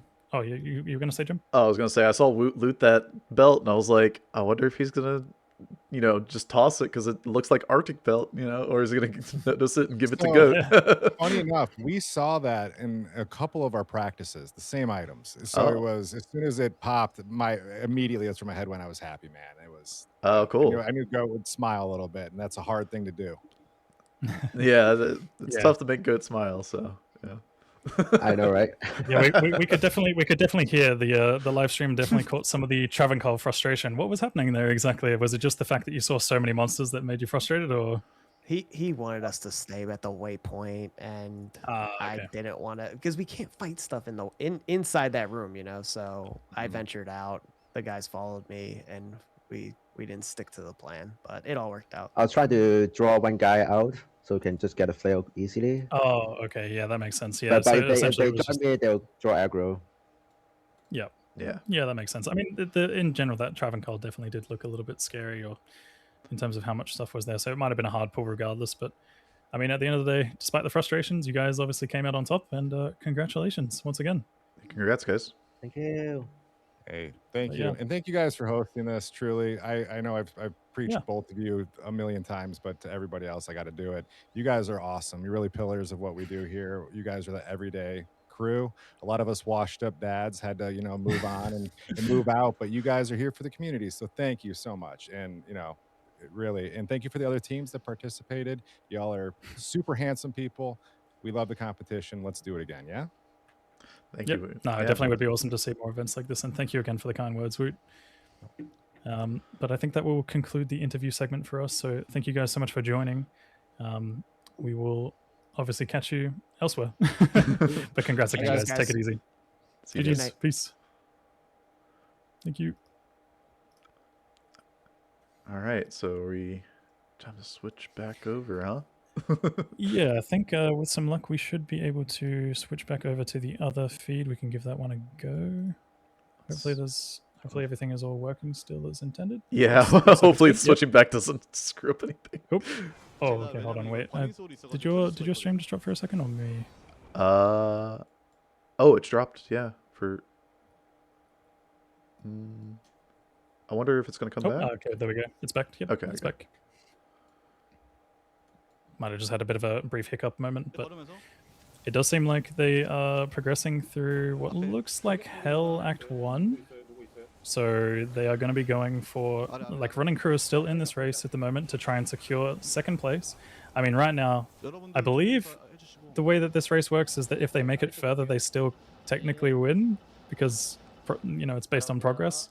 So from this point, we're pretty much just waiting to see if they're going to be able to take down Heldurial. Unfortunately, if they do drop before Heldurial, it looks like they'll be securing third place here. Yeah, because they're second to the team that died before Heldurial. But if they don't make it to Andy, then I mean that's a problem. And they've already lost a player, so they can't lose anybody else. Oh, he did a quick level check. I didn't quite catch where they're at level-wise. But it is going to take them a little bit longer to level up here with having one less player. Although they do the have, players 3 makes the difference a bit. They have a lot more damage having a Pally than having a Barber and Druid. They just don't have that comfy battle orders and Oak Sage buff. Oh man, I wonder how Echoing Strike fares. I feel like it's a little bit more dangerous too. The one thing that is a little bit worrying with the Echoing Strikes is the fact that it is in a partisan, so it's like, as we enter Hell, it's going to start kind of falling off a little bit in terms of damage, because as much as everybody knows that Echoing Strikes is like one of the strongest builds right now, it is pretty heavily dependent on the base type that you get. Like, I feel like you need that big base weapon damage for it to really feel nice and to really shine. But again, this is Players 3, so it should, I would say it should be capable. And they did roll 5 critical strike on it, which is a pretty big deal because, again, Echoing Strike can also apply critical strikes or deadly strikes. But I think, yeah, we'll probably see most of the damage come from the curse. So was this the team that lost the from the Druid to the Diablo Yeah, Fire they lost the AoE? Druid. Yep, Okay. the Fire AoE all the way back in normal, so you know they're still soldiering on. Ever since that drop in normal, they've mourned their partner, but they are still progressing and trying to make as much ground as they can. I couldn't remember if that was these guys or if that was Super Bear, but I think, yeah, because Super Bear didn't run a Druid or a Barb. They ran, you know, all damage, right? Assassin. Yep. Yeah, Super Bear pretty much just went all in on damage. Again, I think if there was a Barbarian within these teams, man, we would see them definitely standing upright a little bit more. I mean, although they did lose, Running Crew did lose one in normal to Diablo, which by that point they're not level 24, so there's no battle orders or anything like that. So I think that player probably would have dropped more than likely, unless of course it was a Barbarian instead. But yeah. Right, because so after they lost the Druid, they had to rethink what they were going to do for Nightmare progression, and so they ended up just leveling on normal Bale runs for like 30 minutes. So took that extra precaution to get through Nightmare and in Hell here. It looks like, I mean, I haven't quite caught their level. I thought it said 5, but it's really hard because they just toggle it on and off real quick. Yeah. But yeah, we catch their level. You can see. I think they're taking Hell I feel like safe here. hopefully with the upcoming level we'll be able to see the level. Because we Probably did when the stat points is open. before we did the interview, they were at the beginning of Nightmare Act 5, and after the interview, they just almost started here in Hell Act 1. So they must have done some Nightmare Bale runs. Yeah, it's very possible because again they did the safe leveling strategy earlier on with yeah, they did normal bales, so they might have also opted for some nightmare bales, which makes a lot of sense. We're about to see a level here shortly, so maybe we'll be able to catch their exact level right now. But Yeah, and that looks like Champ Shamans. It's a big glow. It could be just like it could be Tainted's in there though. It's hard to say. Sometimes Tainted's definitely do have that deceptive glow in there, but I think right now they're just kind of trying to communicate it across and bring them in. Yeah. And that's the one of the things that you saw with the what's it called, the Three Dads and Goatmen. Their communication was on point, and they were in and out of TPs. When there was a TP up from the Sork, everybody was hopping in, and they were getting XP together. Like really, I mean, like they said, they hadn't had that close of like staying together in levels, and I mean, it was really impressive to watch. That is. So you're right there. Yeah, it is actually a champion group of Fallens and Shamans. He got so much XP solo there. Holy. Yep. I only saw what looked like 13 points into Cold Mastery, which they might be a lot lower than we actually think. They might be in the 40s. I'm waiting to see them open up the stat screen here, hopefully with some luck that we'll catch that. But yeah, they're playing safe. Again, some of these teams holding onto those stat points in a hardcore run, man, you gotta, like, you can see them obviously playing safe here, but holding onto the stat points in a hardcore run, it's scary, man. It's so scary. And this is some very risky teleporting from a 500 HP sorceress, man. Please, I can feel the panic. I can feel the panic in the, and this is without in the energy moment. shield too, so yeah, no energy shield. I'm really curious. Like, I'd love to know what the lightning res is. Maybe they've gone for a safe option with like making a lore or something like that. But I mean, well, there you have it. Wait, lightning res shrine, please take it. please. We need this. Yeah, I mean the Tainteds, they have lightning damage added to their attack. The paladin just takes the lightning shrine, and I think maybe there might have been some vocal frustration about that, but it could have just been one of those instinct things, see a shrine, click it. Like, I definitely click them whenever I see them. Ooh, I wish I saw the levels just now, but that was too fast for me. Yeah, you have to be looking with like, because if they're checking, they're already looking in that position when they go to click it on and off. So it's hard to catch it like when you're just watching the gameplay. Okay. But yeah, I mean they're flying for Ooh, okay, that was some bad teleport. Getting stuck there for a second because again, trying to teleport into a wall or outside of the edge of a wall is going to just like make you teleport on the spot kind of thing.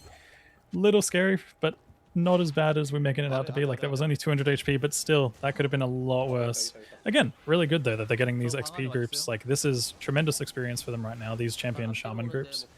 Essentially, they have bugged experience. All of the little fallens that spawn with those champion shamans are actually giving 500% bonus experience, as opposed to the champions, which are giving 300%. And usually, that's not meant to be the case. They're tagged as regular monsters, but you know they're giving the equivalent of what a boss pack with minions would give. it's what you call a good bug, kind of like the e-bug, but that's gone now too. So yeah, it's a good bug, especially if you would like experience, but it's not a good bug if you're chasing the Sorcerer's World record by any chance. Which, you know, a few of us might have been doing that for a minute or two. yeah, you can see the Sorc can pretty much solo if she just plays safe. So prepping or making a safe TP for the group. They don't have conviction. I thought they had conviction at one point. I wonder if they lost it, or maybe those. I know the. I think they Three Deads and opted for Goatmen they opted for the curse here because of the echoing strike, I believe. Correct. Yeah. Because this is going to be a. Ooh, wow. Okay. Yeah, that's going to be echoing strikes doing that, right? Or Oh, static. was I mistaken? Oh, that was static. Okay, sorry, my bad. There's the curse. Now let's see how much damage. Echoing strikes. Yeah, That's P3 I think Andy. yeah, it's a Pretty P3 good. Andy. That's not too bad. I mean, given the fact that again it's in a partisan, I think, or is it? It's a poleaxe. Yeah, it's a poleaxe. It's a poleaxe. Ooh, okay, yeah. Poleaxe might be a little bit weak. I mean, that's a normal base at this point. You basically have 3 different types of bases. You've got the normal base, the exceptional base, and the elite base. If you're using a normal base, it's gonna lack a little bit of damage, especially when you're entering places like Hell. I mean, maybe with an exceptional base, it might make the difference. But in general, yeah, they are now currently tied for second. So they have to defeat Hell Duriel in order to secure at least second place here. 3 hours and 45 minutes into the run. Obviously, you know, if we saw Super Bears make it all the way to the end, they would be trailing behind by about an hour or so. But So do you still, they are up. They're up right now. Since they don't have to worry about like how long it takes them necessarily, should they just kind of slow walk it to beating Duriel, and then that can, basically secure second for them? Yeah, I think that could be something that they may discuss between the players. It's very possible. At the end of the day, Yeah, they're you know, shopping right now. You could do it. Yeah, it looks like they're going for some safety options. I mean, at the end of the day, the Sorceress does need some life, of course. Like, you know, teleporting through here, it's going to be so scary in places like Maggot Lair, for example. We just have to wait and see. Yeah, and you can also shop How they like gotta go forward. 100 life belt, which would be pretty big for this Sorceress, considering she's, you know, under 600 HP, which is like, this is less HP than what like Goat had from the barbed bow in like Act 1 Nightmare or Act 2 Nightmare or whatever. So this is gonna be intense. We'll see where.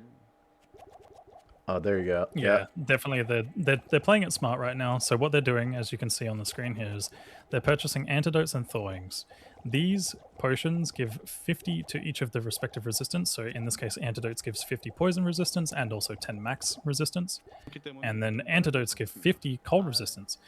They don't stack the effect, but they stack the duration. Each time you drink one, it gives you 30 seconds of that effect.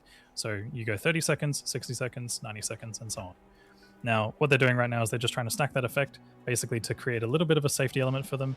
Some of the other teams might have done this, but we might not have seen it as much. Maybe they might have just had thawings and antidotes kind of, you know, for the really scary scenarios or really scary situations. But this makes a lot of sense for them, definitely, to opt for this, you know. If a monster has that cold enchanted on them, it could be the difference maker between whether or not you stay upright or if you fall over. Yeah, these boss groups here are cold immune, so the Sorc doesn't do any damage other than static, and so the holy bolts don't do any damage, so they are completely relying on the Warlock here. This is all on the Warlock right now. This is pretty much all eyes on the Warlock for damage. I mean, obviously now we're starting to see Fist of the Heavens coming out from the Paladin, and again, like you said, them being cold immune, the sorceress is currently just kind of, sticking around and trying to get experience. But they do have Stony Tomb here as well, which is a good thing. It gives them the option for all 3 of the characters that they have right now to deal some damage, besides to the beetles from the paladin.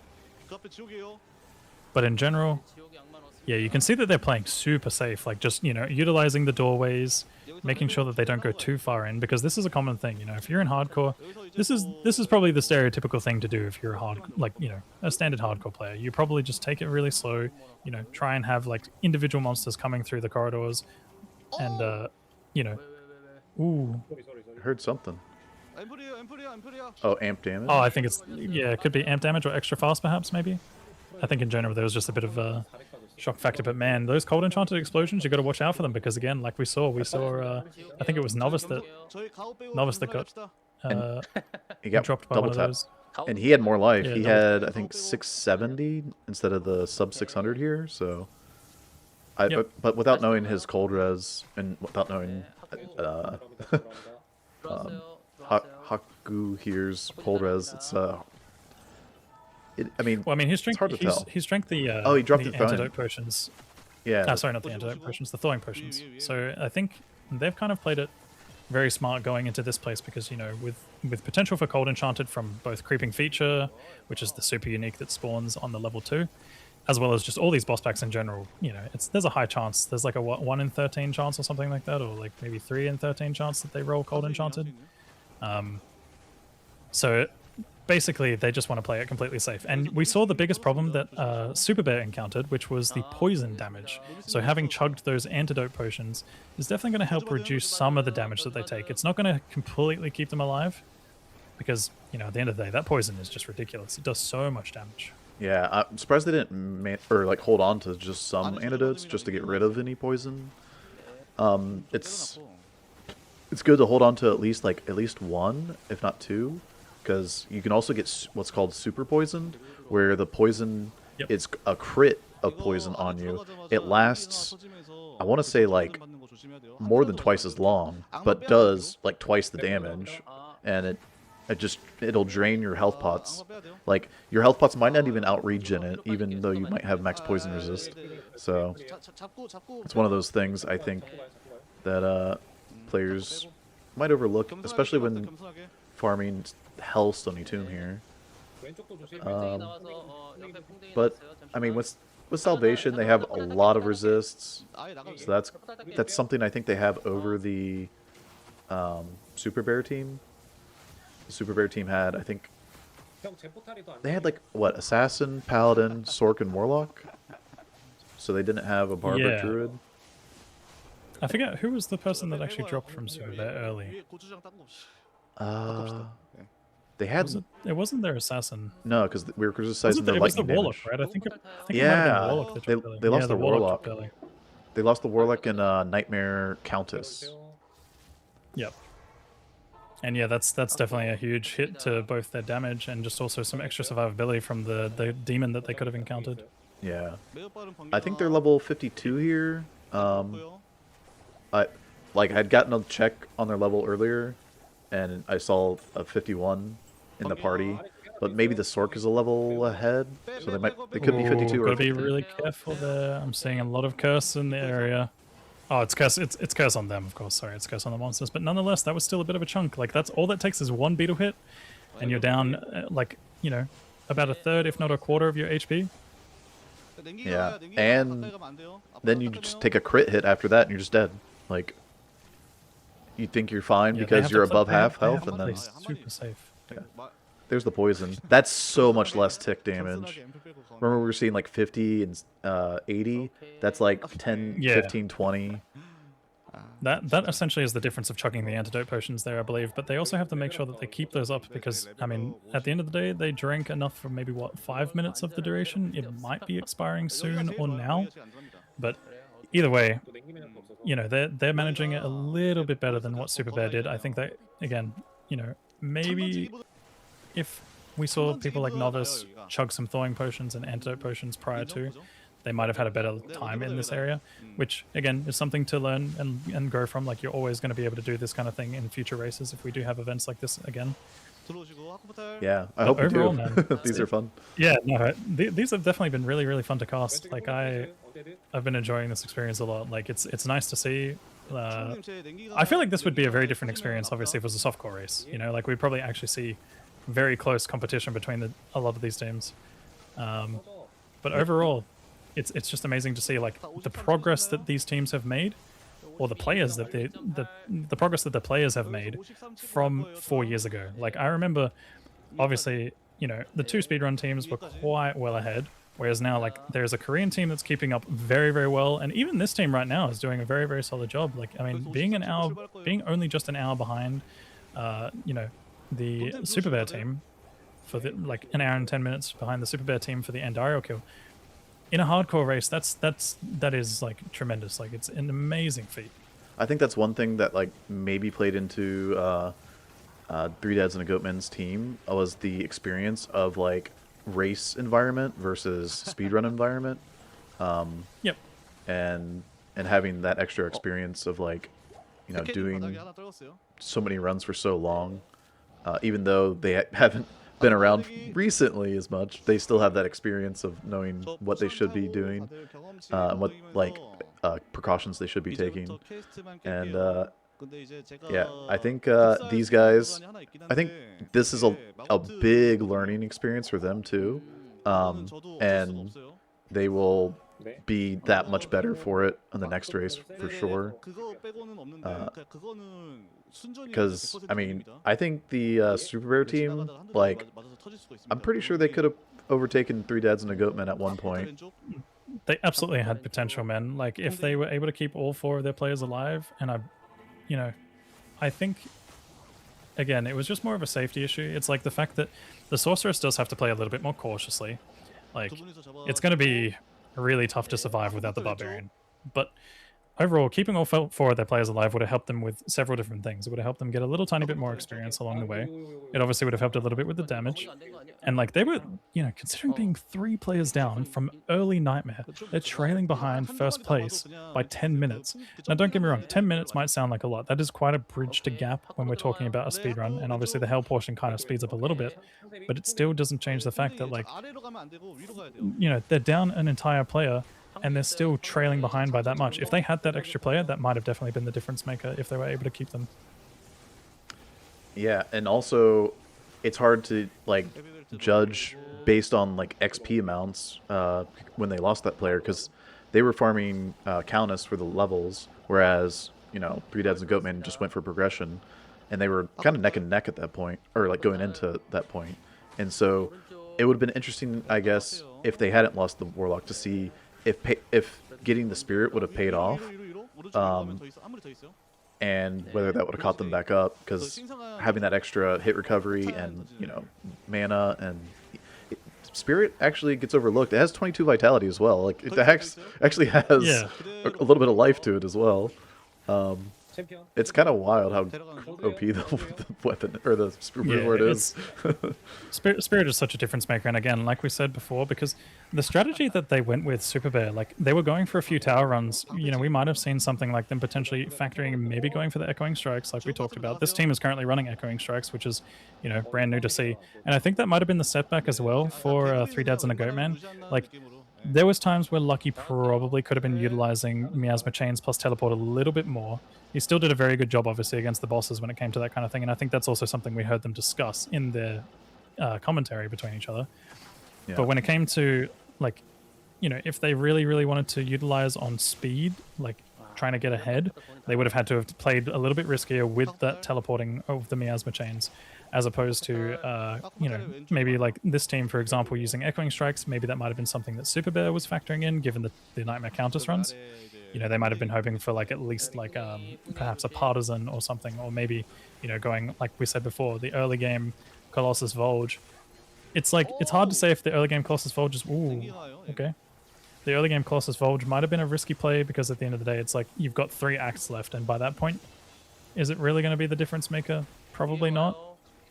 So you sort of need to capitalize on as much damage early on as possible. So I think, yeah, without a Partisan, it probably would have been a tough time. I think right now what we're seeing from this team with the pole axe is going to hurt them a little bit the further on they get, but they do have the damage to take it all the way. Yeah, they definitely have damage. I'm worried about this Sork teleporting through Act 2 hell here. Yeah, the lack of battle orders and the lack of energy shield, like that's another thing as well. We did see Novice for a brief period of time utilizing energy shield early on, but I feel like energy shield is a must-have if you've got spirit. Like if you don't have spirit, then energy shield is just going to be useless to you, right? Because spirit is a rune word that obviously gives a lot of mana, and once you've got that mana pool, energy shield actually somewhat becomes viable, and it makes sense. Like he could have probably made a lot better use of energy shield and made it all the way through. But I think it's just one of those things where it's really, really hard if you don't have like any kind of orb to, put it on. And sometimes energy shield can be a blessing and a curse where like when you take the hit, you lose all your mana, you then fail your teleport, then you die. Nice maggot layer levels there for him. Yep, very simple maggot layer levels. That's huge for them right now. This is them edging closer to the second place being secured. Yeah, I believe this is second place. Again, I'm not entirely sure if they won't be counted as second place due to the time difference, but I would assume progress is the more important factor here. This is one of those things where rules of the tournament, I don't think we factored in teams dying. maybe we didn't factor in teams dying as part of the thing. Obviously, it's factored in for the rules for disqualification purposes, but in terms of like placings and stuff, we're not entirely sure. But nonetheless, it does look like this will be them potentially securing second place. But man, this is going to be so scary. This is a scary place. This is really scary. All it takes is like 3 charges from a snake and crit. Might aura in the level 2. That's a good call. Smart play. Yeah. Yep, that's a good call. Grab the amulet. Go for the next game. Absolutely makes sense. Wow, I mean, now it's just Arcane and Tarasha Tomb. They are. I mean, that's all they got to have to do. They pass. They take second. Man, that's crazy. It's so scary. Like I feel like with Echoing Strike and without like a massive front line from the Druid or Barb, I feel like Echoing Strike might have worked better in like the Three Dads and a Goatman's comp, but I feel like Chains would have worked better in this comp. Like they should have done. They sort of swapped their builds around, maybe. Yeah, yeah, pretty much. And I wonder if you can lock down. I don't know if you know this or not, but if you lock down with like stuns, right? The enemies, and then you throw up a Grim Ward on the Barb, that doesn't. They're not going to get scared away because they're stunned, right? And so that lowers their their physical resistance, along with increases the damage taken. Yep. Yeah, and so with that and Lethargy, I feel like you could do some pretty nasty damage on Echoing Strike. Yeah, absolutely. Like, I mean, Echoing Strikes is one of those things which is heavily dependent on the RNG that you see. So, if you get lucky and find a base that you can work with early game, which you pretty much have to work with some kind of like exceptional base, right? Let's be real. You're not going to find your elite base from hell. It's just going to be too late into the game. I feel like it's got to be a base that you find around about Act 3 Nightmare time, which is when typically we see the respec from Fire to, either Miasma or going for the Echoing Strikes build. And going with Echoing Strikes, like I think you're going to have at least that exceptional base. And then on top of that, if you had the Barb, which some of these teams probably should have run, you could opt for Grim Ward, like you said, and the Grim Ward can definitely make the difference with all that extra damage taken between the Curse, between the Lethargy, and on top of that, then you've got Grim Ward. I feel like maybe it might be a little bit overkill, probably more useful for like physical immunes if you were really struggling. But I mean, the Sorceress should take care of the physical immunes in most of those cases. Yeah, you're right. It might be overkill on the damage taken, but yeah, the phys damage reduction can only go to -100, and yeah, I was gonna say it's very rare to see any kind of monster have more than like 50% damage reduction. So as long as you have Curse, which applies -100, and then you've got the Sigil, which I don't know if it applies -50 from the get-go or if it takes a few levels. I think it's like 20%. So maybe in that case, Grimward would make sense if you're going for those packs that do have up to 50% damage reduction, which, a lot of the big brute guys or the gore bellies and things like that, they typically have a lot of that damage reduction. So yeah, definitely could have been a strategy that we might have seen. Something we didn't talk about too much, but again, every team that has a Barb right now is currently out, whether they've won or, been defeated early. Yeah. but they're coming up to a summoner here. Fourth way Arcane, but they managed to get there. A nice TK. You don't have to get near summoner with that TK.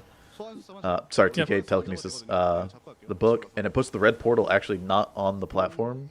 It puts it all the way over on the like Arcane Sanctuary path. Yeah, for some reason, I want to say that's like a D2R change. Like, I don't know why. I feel like when you would telekinesis the book in the past, I don't recall. Oh, this is scary. This is really, really scary right now. He got out. Midoro Gorebellies, he got through. Okay, so now we're just waiting to see whether or not anything else scary appears. This is a very sketchy area, but overall, not too bad. He's going to get the staff in pretty comfortably. I don't know if they're all going to come through to clear this. I think... They should. Yeah, you can see him kind of dragging the corner, making the town portal safe. Yeah, good play. This is where Fist of the Heavens is going to shine. Of course, Echoing Strikes can also do some things here. And once they kill Duriel, they take second place. Yep. I believe this is going to be them taking second place. As long as they don't die to Duriel, which I feel like shouldn't happen. Not with they have the demon, a bound demon, and lethargy. Yeah, there they go. Yep, static dome. Yeah, damage is definitely looking very, very convincing here. Where's the curse? Oh, that's another thing as well that we completely forgot about. The Salvation Aura is actually helping give the demon bonus immunities. Yeah, that's a good point. So he's tri-immune at the moment, which means he can't take any fire, any lightning, or any cold damage. Yeah, and Duriel does like a lot of cold damage, which is why it's important to drink those thawing potions before fighting him. But this is a congratulations to Running Crew for securing second place here. Yeah, obviously Super Bear, you know, they were one of the fan favorites, I'd say, for the Korean speedrunning team. But Running Crew managed to survive, get through Hellduriel, and they've overtaken Super Bear now. So pretty much at this point, we are just watching to see if they're going to complete the run and close it out, or if, you know, there's going to be an unfortunate death along the way. But nonetheless, they've secured it. I think, you know, they can go as fast as they want now. They don't have to worry. They've got their second place secured. So do you think we'll see them speed up here? You know, it's very possible. It's very possible. Whoa. I wonder if. Do you see this? Yeah, this might be the conclusion potentially. Oh no! Oh, they're gonna keep going. Okay. Oh. Okay, so they were just showing we like are continuing the first. Yeah, just showcasing the first place, second place, and so on. Extra fast, extra strong. He saved exits out. Yeah, I was gonna say immediately seeing the paladin save an exit there once he panics and sees the extra fast spider. It makes sense. I mean, some people have arachnophobia, you know. So. Oh my goodness. Okay, 176 HP. That is not okay. That is not okay. But yeah, I've definitely had that encounter once or twice in my life being Australian. I think. Wait, has he died? No, he hasn't died, surely. Oh, he joined the game. I think he's fine. Oh, weird. I think he like misclicked on a public game there. Oh yeah, okay. Wow, I think he got one hit down to like what was 176 from full HP. He was full HP. What is that? It's a 460 hit on an extra fast spider. Yeah, it's hard to say if that was a base hit or maybe it was extra strong or something like that. Extra strong definitely is a modifier that you can be very, very wary of, even on minions. Like the minions do inherit the extra strong, so you have to be very careful when it comes to that. That's something that like a lot of people fall victim to when it comes to entering Hell. It's the fact that every boss pack has 3 affixes, right? So when you've got 3 affixes, there's a high chance you have 3 and 13 chance, I think it is, of rolling extra strong. And every minion also inherits that. So if it doesn't even have to be the boss pack spider, which I think it was in that case, but it could have just been a simple minion coming along, hitting for that bonus damage, and that, you know, that can be the difference. Yeah, and I mean, I think saving and exiting there was the right call, because if you try to teleport with a health bot regioning you slowly from 170 HP, it's not going to bring you back up high enough, I don't think. I wonder if they'll turn that in. So the Jade figurine is one of those quest items that doesn't need to be turned in to complete Act 3. But 20 HP without battle orders is going to feel a lot better. Okay, the waypoint's on tile 6 here, so...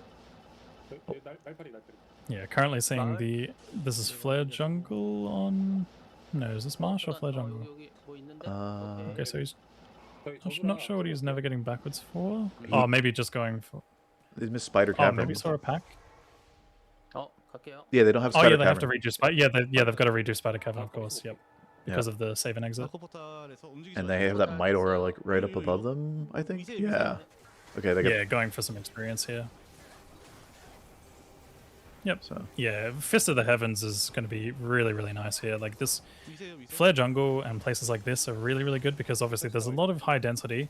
They're all demons, so that they can actually be hit by the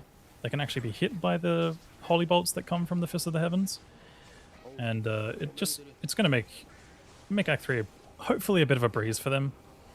We just have to kind of wait and see if there's going to be any kind of hurdles. I think Flare Jungle could get very scary because, again, it's a place with a lot of density. It looks like maybe... Oh, my... Oh, that is close. That is way too close. It was such a risky teleport, but my goodness. You don't do that on hardcore. That is a softcore teleport attempt. I feel like seeing... Like, basically, I think... We saw Haku teleport over, kind of see that the spiders weren't out from the chest, and I feel like that should have been enough to kind of say, like, okay, I'm going to have to slowly go around and maybe guide them out or deal damage to them. But man, these guys are having so many close calls, so many heart attacks, but at least the most important thing is that they are staying here. They are staying upright, they are continuing through this run. And they're having fun. You can hear them laughing. Yep. But yeah, like you said before as well with the Jade figurine as well, they are going for the 20 life here. So it does make sense. I mean, we've already seen the life pool drop enough. Let's not make it any worse than it has to be. But yeah, this time we're going to see it probably take a little bit slow here. Obviously go for the slow kill with the team. It's mostly going to be Echoing Strikes and Blizzard doing the work here because unfortunately Fist of the Heavens is only going to be able to do single target damage to each of these spiders. Correct. Yeah. But yeah, you can definitely hear that they're having a bit of a laugh about the very close encounters. And once again, man, extra fast spiders. Oh, they're cursed. That's scary. Yeah. So all it takes is one hit. Cesark there is always extra strong cursed, and so the extra fast mod there is probably the scariest affix he could gain. Please. Oh, the Warlock dropping to half HP there. That is so scary, man. Again, they are cursed right now. They are cursed right now. And just trying to take on the extra strong, extra fast minions. Yeah. I think the Paladin ran Cleansing. I don't know. The Sork doesn't have Cursed anymore for some reason, but... Oh, okay. I think they can... Yeah, just send it. Go full speed. If you die, you know, you're still in second, so it doesn't change. Yep, still secured your place. I mean, at the end of the day, like, you've got a mix between, you know, the pride of speedrunning, but at the same time, you know, you've got your place secured, so you don't really have to worry too much about making it through the run. Oh, there's a turn. But man, okay, pretty lucky not to get souls here. Nice. From what it looks like, I don't think there was any souls. We might see them potentially come through. Yeah, this is where the Paladin is probably going to do a lot of the heavy lifting. Fist of the Heavens, you know, if there's enough density, it's gonna blast through these flares. Yeah, and there's like some flares that are cold immune, some flares that are light immune. So the Sork is going to have like a very confusing like attempt at trying to kill anything here. Yeah, and as you see those echoing strikes fly out, the farther away you throw or have your mouse from your player or character, the tighter the line is, and so you can have it hit a single target with all 5 strikes going forward and back. But if you have your mouse closer to your character, it will actually spread out the attack, kind of like if you've ever used Teeth on a Necromancer, where you shoot close to your character to get that spread so that you can hit multiple targets. It's better on Teeth because Teeth doesn't shotgun, but on Echoing Strike it does shotgun, so in a lot of cases you don't actually want to spread your damage out. This is a pretty dense flare. Yeah, I think overall, depending on the damage that you have on your echoing strikes, you can kind of afford to have it spread more, but in this case they are currently running with relatively low damage due to the normal base that they're currently using on their echoing strikes. So right now, like as you said before, basically having it cast out in a direct line where multiple of the projectiles are going to hit the same targets is probably going to be the best case scenario, rather than trying to go for the cone shape spread that you can do. But yeah, it's a bit of a finicky skill. It's one of those ones where like if you're not too familiar on how to use it, it can be tough. And it also is very, very gear dependent still. Like, you know, as much as a lot of people have been boasting some pretty crazy numbers with that skill, it still does take a decent base to actually feel not too bad. And I'm not sure as well if they've paired it well with the synergies, or if they've gone all in on like the physical damage part of it, because you can actually run two versions, where you do the purge version where you put more points into the hexes, which are essentially curses that you add damage to your weapon, so it's magic damage instead of physical essentially. But that's one route that you can take. But I think in this case it looks like they've gone for the physical version, hence going for the cursed monster to apply that minus physical resistance. But yeah, there's essentially two build paths, and I think early on, like the magic version might perform a little bit better if you have a weaker base, whereas the physical version definitely performs better if you have a nice base. I think that it would apply if you have a little bit more levels as well, because then you can put the points into your Hex Purge or Hex Bane. The Hex...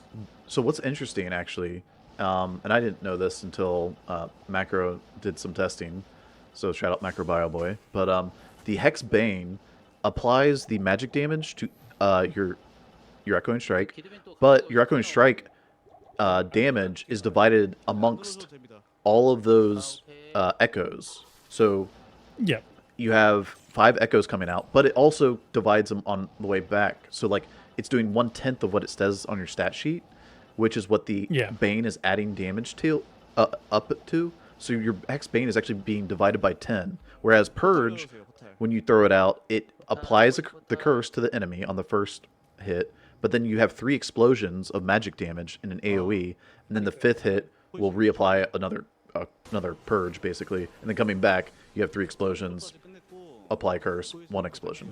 So you have like basically 17 hits going on with Purge, which is bad when it comes to like Lightning Enchanted, but when it comes to like just doing more damage, especially in AoE, I think Purge outshines Bane for Echoing Strike in most cases. Yeah, it makes sense, obviously, given what you've described, like the way that it divides the damage when you like. So Bane obviously just buffs the elemental damage added to your weapon attack, whereas what you're describing right now with Purge is that it will essentially apply the effect rather than the weapon because there's no weapon damage being added. It's doing the effect of the curse, which is applied to the monster itself. So it's like, it's a bit more of like, I guess the best way to describe it is it's kind of like an external thing. It's like when you buff yourself with Hex Bane, it's more of like an internal, like this is my damage, versus, you know, the Hex Purge, which is more external, applied to the monster and explodes from the monster, not from your specific damage. Correct, yeah. So we're getting up to another scary point in the run. Yep. We saw Travancore, players 3. And we saw this be scary for even the Druid and Barb. I wonder if they'll do the same strategy of just pulling one enemy over toward the waypoint here. This looks... we saw a save and exit there. Yeah. Okay. He's all alive. Good. Potentially just a scary moment, but he's still alive. He's still good. Yeah. It's still good. It's still good. So I think you want to have probably the Sork, because she has the highest mobility with teleport, drag over one of the Travancore members, and then you can kill him off, grab the flail. I wonder if you could bind him and he just drops the flail on a simple bind. Maybe. These guys are cold immune, so this is all on the Paladin. Well, actually, the Paladin and Warlock can both deal with these guys.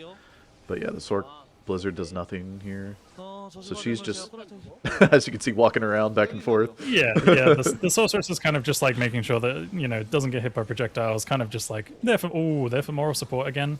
Like we said before, with the cold damage, I don't know if we saw any thawing chugs. Maybe we might have, but definitely would have been an important thing to have done this time around because, you know, we're getting to that point of the run where cold enchanted explosions will potentially kill some sorceresses here. We've seen it once happen already in these runs, and we don't want to see it again. I think one of the reasons why the Stony Tomb did so much damage is because the monster level is 85 there. Actually 88 because it's a boss. And whereas like here in Trav, I think these mobs are like level 79 or 80. They're not as high a level.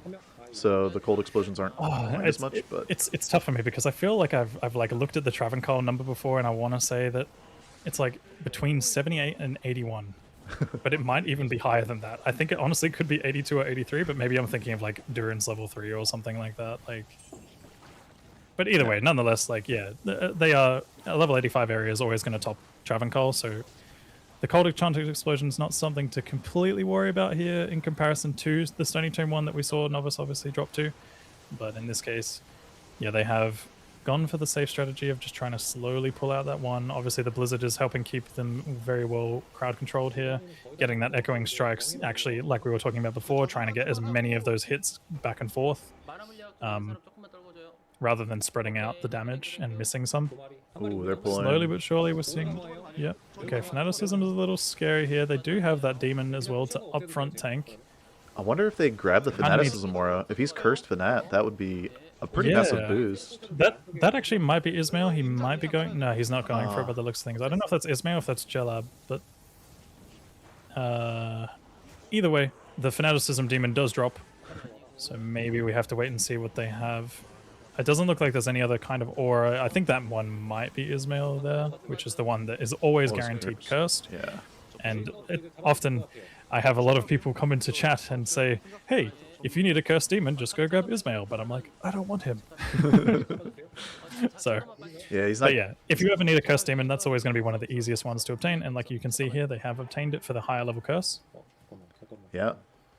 The higher level curse doesn't really do too much besides extra time on the curse and also extra radius on the curse. So when the monster hits them, it does actually apply like a larger AoE, so more monsters do get hit by the curse. Correct. Yeah, there's no extra damage. I mean, he doesn't have to kill these guys. He can just kite them. But it looks like they want to they want to take him out. Yeah, maybe they're trying to go for the other bound demon or something. I'm not quite sure. Maybe Turk had cursed. Like, yeah, cursed lightning enchant. And what's interesting with lightning enchant, on your bound demon, when you have Blood Oath, if you take damage, that damage gets applied to your demon. And when your demon takes damage and he's lightning enchanted, those lightning bolts proc off of your demon, and those lightning bolts will proc the cursed. So it's actually a pretty sick combo to have lightning enchant cursed on your demon. Yep. Yeah, definitely. Pretty simple endurance for them right here. Haku not really having too much trouble. I'm not seeing like anything super scary right now.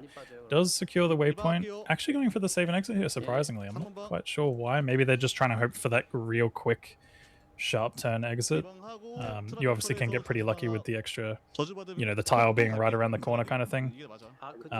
For people that don't know watching at home, a lot of the maps in Diablo 2 are actually not as random as you would think. There still is a lot of randomness to them, but there are a lot of patterns and rules that you follow when it comes to which direction you can generally follow to get from your starting destination to your exit. And right now it just looks like they're potentially farming for a specific demon. Maybe they're going hunting. I guess they might be looking for cursed, maybe fanaticism or my aura to help buff the echoing strikes damage.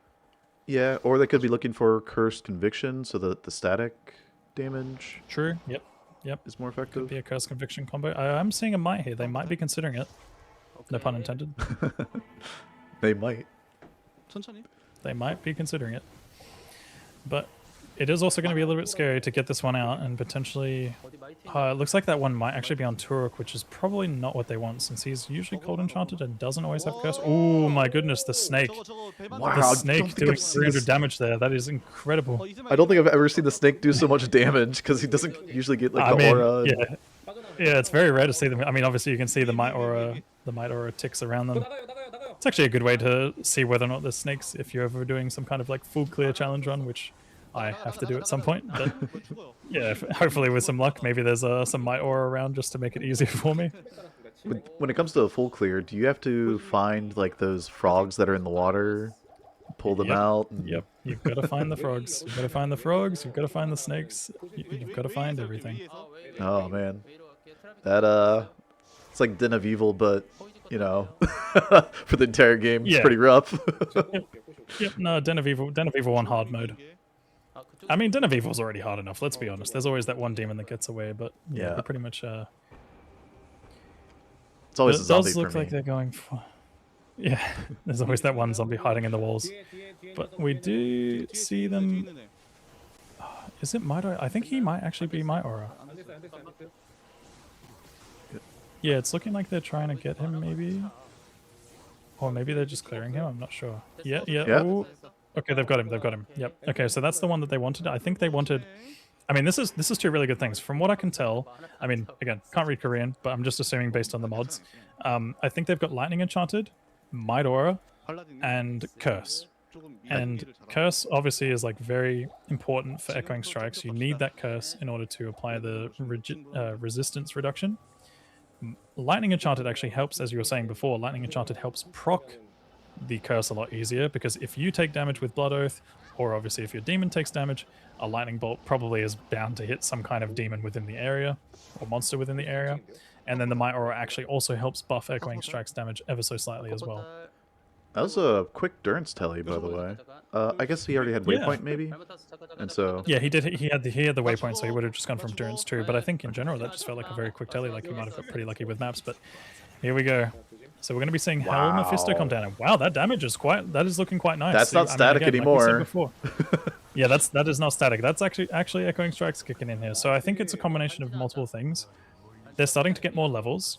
They've obviously acquired a very good demon, you know, having both the Might Aura, which is going to be a super high level, given the fact that it's come from Ismail, who's probably like in the late 70s or early 80s, which I think is equivalent to what, like level 10 or 11 Might Aura. And then not only that, but, you know, just in general, like I said, the more levels, the Curse that is applied, and then the Might Aura. Those three things going together, definitely making Echoing Strikes start to really scale up, and you're starting to really feel that damage. And, you know, boss fights are just going to start becoming a joke for these guys. And in general, like just fighting regular monsters outside in the wilderness. Yeah, and I mean, this is where the XP really starts to kick in. A lot of people do, you know, CS runs for that XP, especially like from like getting G rushed and then, you know, doing CS, going from 1 to 80, or at least 1 to 60, and then hopping over to Bale Waves. So these guys, being like, you know, high 50s, are gonna be getting tons of XP here in CS. And they need to be careful. The Doom Knights will smack you pretty good. I'm curious to see if we get souls. I would not be surprised. Yeah, I'm not gonna lie. I would not be surprised if we see a reload the moment a soul is spotted. Oh, Lightning Enchanted. Oh, but Might Aura, that could have been a scary teleport. Right there, that Might Aura Doom Pack is enough to easily take out that Sorceress. Like probably 1 or 2 hits, if that.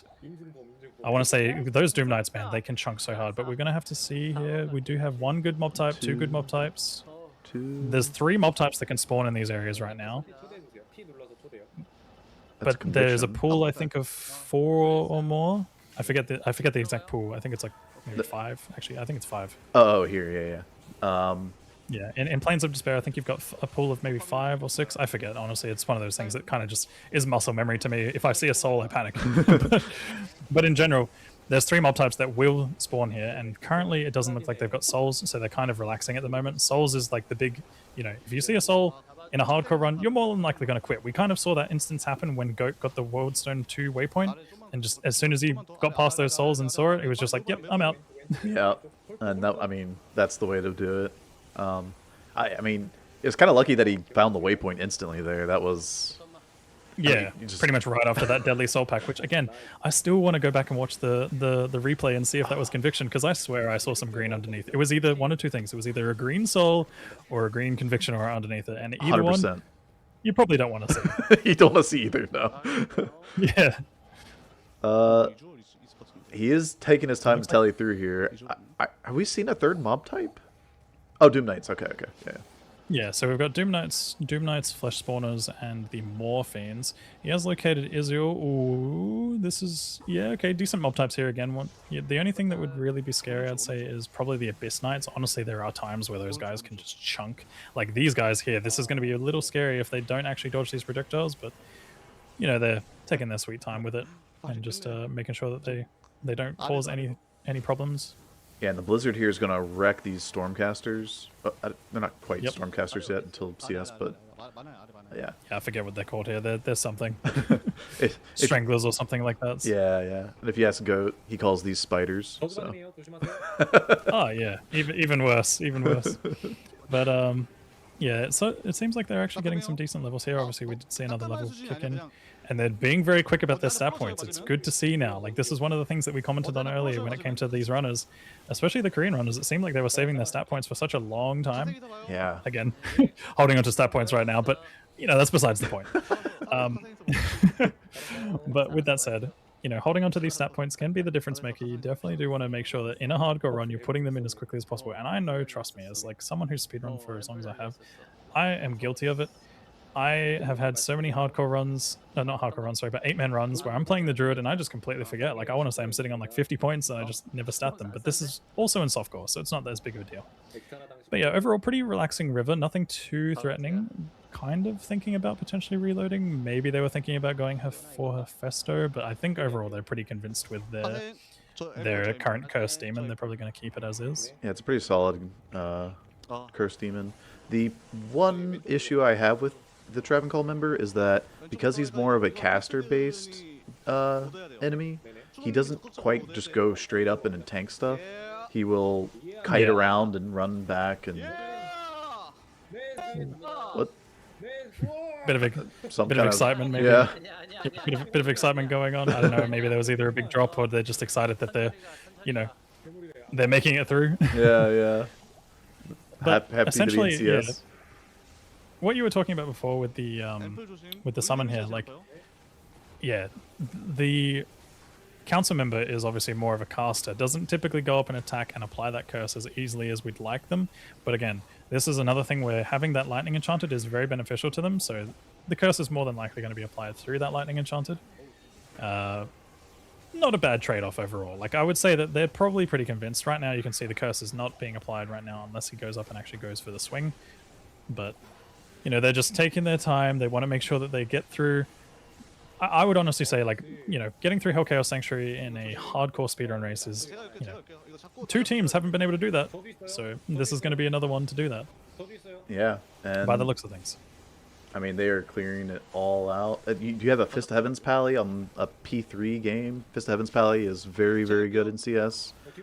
Just like a Blessed Hammer. Right now their composition right now, as much as they're down to 3 players, their composition is pretty much perfect for Hell Chaos Sanctuary. Like they've got, as you said, the Fist of the Heavens Paladin. They've got the Blizzard Sork, which helps a lot with those ghosts, and also the Doom Knights. And then you've also got the Warlock, which is just doing, you know, a great deal when it comes to echoing strikes, having curses applied, obviously having the demon up front tank.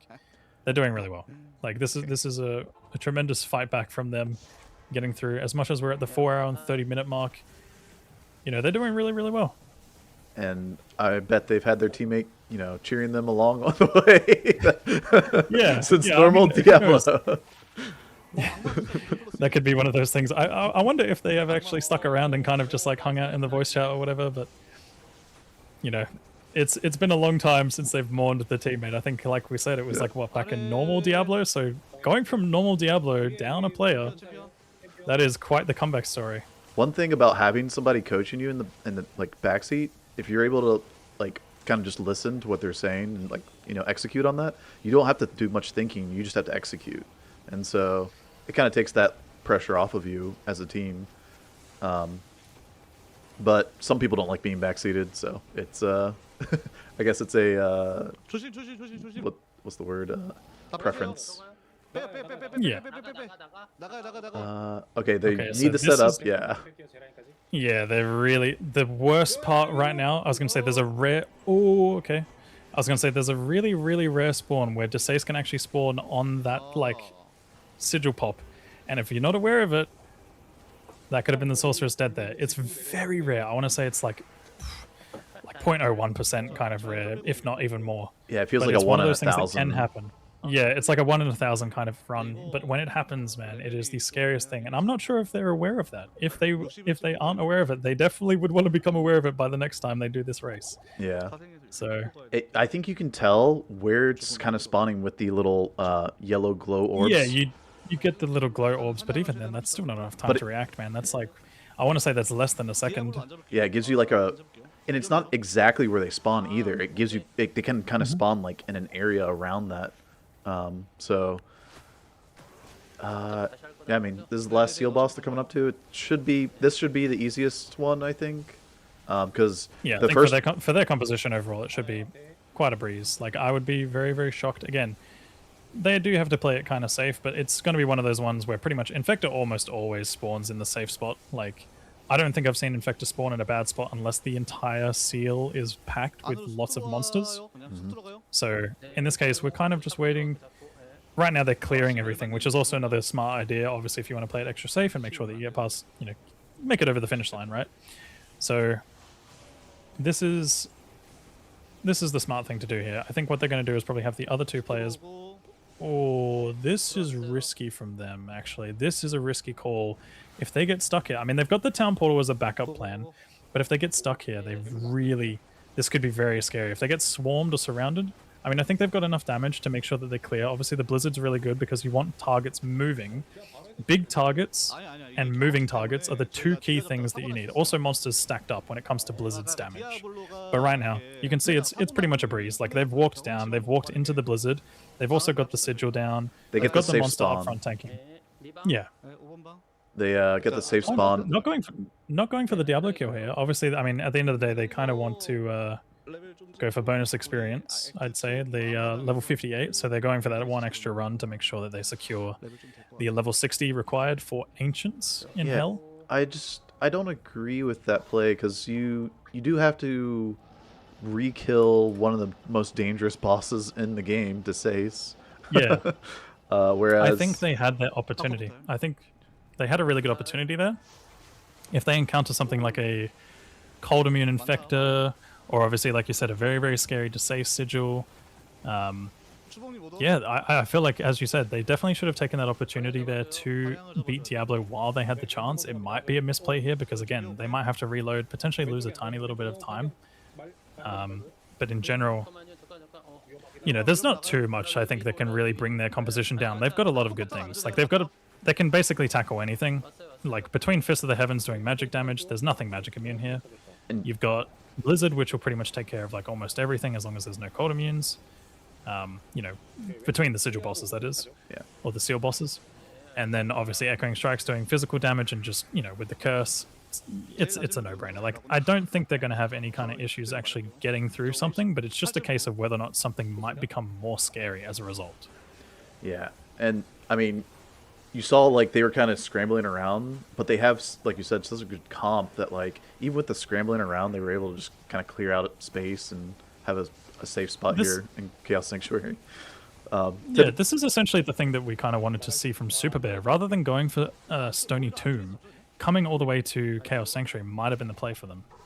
Yeah, I agree. Especially with as much lightning damage as they had. They had a Paladin and a Lightning Trap Assassin, so that's what I was thinking they should have done. I wonder if they were thinking that like Stony Tomb has slower monsters, and so because the monsters move slow, they can kite around easier. But I just disagree with the damage types that they had. I think they had like a game plan and they just kind of stuck to it, because if they had managed to keep their Warlock alive, the Warlock could have been crushing the monsters there in Stony Tomb. And they didn't have like they didn't plan for like a backup, and I feel like it's pretty rare for a Warlock death, considering he gets so many tools to like kind of keep himself alive. You have the lethargy symbol, you got the blade warp, you have, which is a little delayed, so that could be a problem. But then you also have, you're gaining 3 HP, whereas most casters only gaining 2 HP per vitality point. So you have like Sork, Druid, Necromancer, they're only gaining 2, but the Warlock gains 3, unlike the other casters, because he's a caster, but he also has like, you know, Echoing Strikes and Mirror Blades for the melee aspect of the Warlock. So I wonder if that's probably their decision there to go with 3. But yeah, it makes for a very, very tanky character, and I wonder I wonder if that might be one of the nerfs they think about, because people have mentioned a lot of various nerfs that the Warlock could receive damage-wise, but not a lot of people talk about how tanky they are, especially with like things like Blood Oath, and that being like a source of DR, essentially, to your demon. I mean, I think essentially it's really hard to say in the future when it comes to like what kind of balance changes you might see. Like maybe we might see the other classes potentially get a bit of a bump up in life pools as well, just to make it feel like a bit more of like a simple experience. Like if you could see like Sorceress or Necromancer, for example, having 3 life per vitality, they're completely different classes, right? Like, don't get me wrong, probably on the stronger side, but I think the Warlock having a mix between caster and also some melee skills, you really need it to have that little bit of extra life, so getting knocked into hit recovery doesn't feel so bad. And then, you know, just in general, being a lot tankier makes it easier to play melee, right? That's why Barb, as much as Barb obviously does have some pretty weak melee spells, he performs pretty well due to the HP of the Barb. Yeah. But, yeah, coming back into this, it does seem like they're not really having too much trouble with clearing the seals. I mean, obviously, again, they're taking their time. They're making sure that they're getting all the experience they possibly can. It's also a good thing as well, because at the end of the day, even the regular monsters are going to give some decent experience. You know, being level 58 or 59, I think they are right now. Yeah, they're almost high enough level. I wonder if they're going to go right at 60, or if they plan on I going would like over to see 60. that. Yeah, I definitely would like to see that. I wouldn't be surprised if we might see some like safety strats of like going for the extra level, but yeah, right now they are 60, so I think they're pretty much just securing this Diablo kill here. Yeah, hopefully they do the speedrun strat of, you know, trying to kill ancients at the minimum level required. Because, I mean, yes, while you can over level and play it really safe and be like, you know, 70 going into ancients, that's not the speedrun strategy. There's no speedrun strategy of over leveling that much. And also, I mean, obviously we can see that they can handle CS safely. Had someone say Yeah, I think exit? honestly, like out of all the compositions that we've seen so far, this has probably been one of the ones that's handled CS probably the most comfortable. Besides maybe the GOAT team, which had a lot of safety with, you know, summons and stuff. Oh no! So they took somebody's perspective that's watching the stream, and now we're getting an inception. Yeah, the stream inception right there. Stream inception. I like the. I appreciate the waves though. That's great. So I wonder, after this race, if this will encourage or inspire, you know, more 4-man hardcore hell speedruns, because that category, like I said, this is the first one that's been really done. So we'll see maybe more attempts at it. I mean, yeah, in general, it's just good to see like more enthusiasm within the speedrunning community as a whole. Like, you know, you and I have pretty much been doing it for as long as we can remember. You know, D2R came out and we've just been here speedrunning still after like 5 years, and I don't think there's any signs of stopping, right? But yeah, I think obviously with a lot of the excitement between the updates and stuff like that, there's a lot of excitement around D2, and I feel like these race events are definitely going to be one of those things where that will probably thrive a lot more. As much as, you know, receiving updates for the game can be a bit rough for the actual speedrun community in terms of like the website and leaderboards and stuff. The actual speedrunning race community thrives when there's updates. You know, it's always a good thing to have new content, new ways to plan strategies. Obviously with race formats like this, you know, people having to factor in like trying to find a spot where the Warlock can kind of do something and obviously do it well, which, you know, we've seen some teams obviously utilize different strategies between Echoing Strikes, Miasma Chains, You're obviously also seeing some cases where Miasma Chains was utilized in a certain way with teleport versus blade warping, because obviously blade warping breaks the chain. And yeah, I think more race formats like this would definitely be more enticing. And you know, with more interest means more potential for more players to jump into the group speedrunning. We may potentially see things like 5-man speedruns, 8-man speedruns between multiple teams. Like if we could have like 5 or 6 teams going in a race like this, that'd be awesome. Oh yeah. Throwback to the first Infernal Race with the 4 Yeah, 8-man exactly. race. Yeah, the 4 8-man teams at the beginning was definitely one of the most hyped things. But again, it's insane to see how much the Korean teams have stepped up this year. And you know, obviously this one right now is focusing on finishing the run as best as they can. Again, Act 5 is still a very, very scary place for a 700 HP sorceress. But with that said, you know, trailing behind by around about 2 hours is not a bad shout, considering, you know, I think in the early days of the last Infernal Race, it was definitely a bit of a difference between the teams last time around. And not to mention as well, the speedrunning scene in Korea is definitely growing. Like, you know, we've got Novice Cho, obviously Dongshin is coming out of, like, I wouldn't say coming out of retirement, but essentially like he's an amazing runner, still is, as you could see. Like it was just seeing his point of view again was so nice, because it was like him buying potions has always been one of those things that stands out to me. He's been one of the fastest potion buyers. Like out of everyone in this game, I always thought to myself, I'm like, oh yeah, I'm pretty fast at buying potions, right? Like I can do the sequence pretty quickly. But I think he is the best out of everyone. Like tops me, tops everyone else. I agree. Yeah, we saw a little display of that skill when he did that quick save and exit in Cal's. That he was on that paladin and did just a boom, immediate save and exit when he charged into the middle of a bad pack of Cal's. It was yeah, I mean overall just an amazing gamer, an amazing performance overall. Like just being able to have such quick reaction speed. I mean, I've watched him play other games before, and I've seen he's pretty much top tier in anything that he plays, anything that he puts his hands on. Excels, and I really would love to see a speedrun come back from him overall. But like I said, we've seen so many different speedrunners from Korea step up. There's been so many people who've, you know, posted sorceress speedruns online.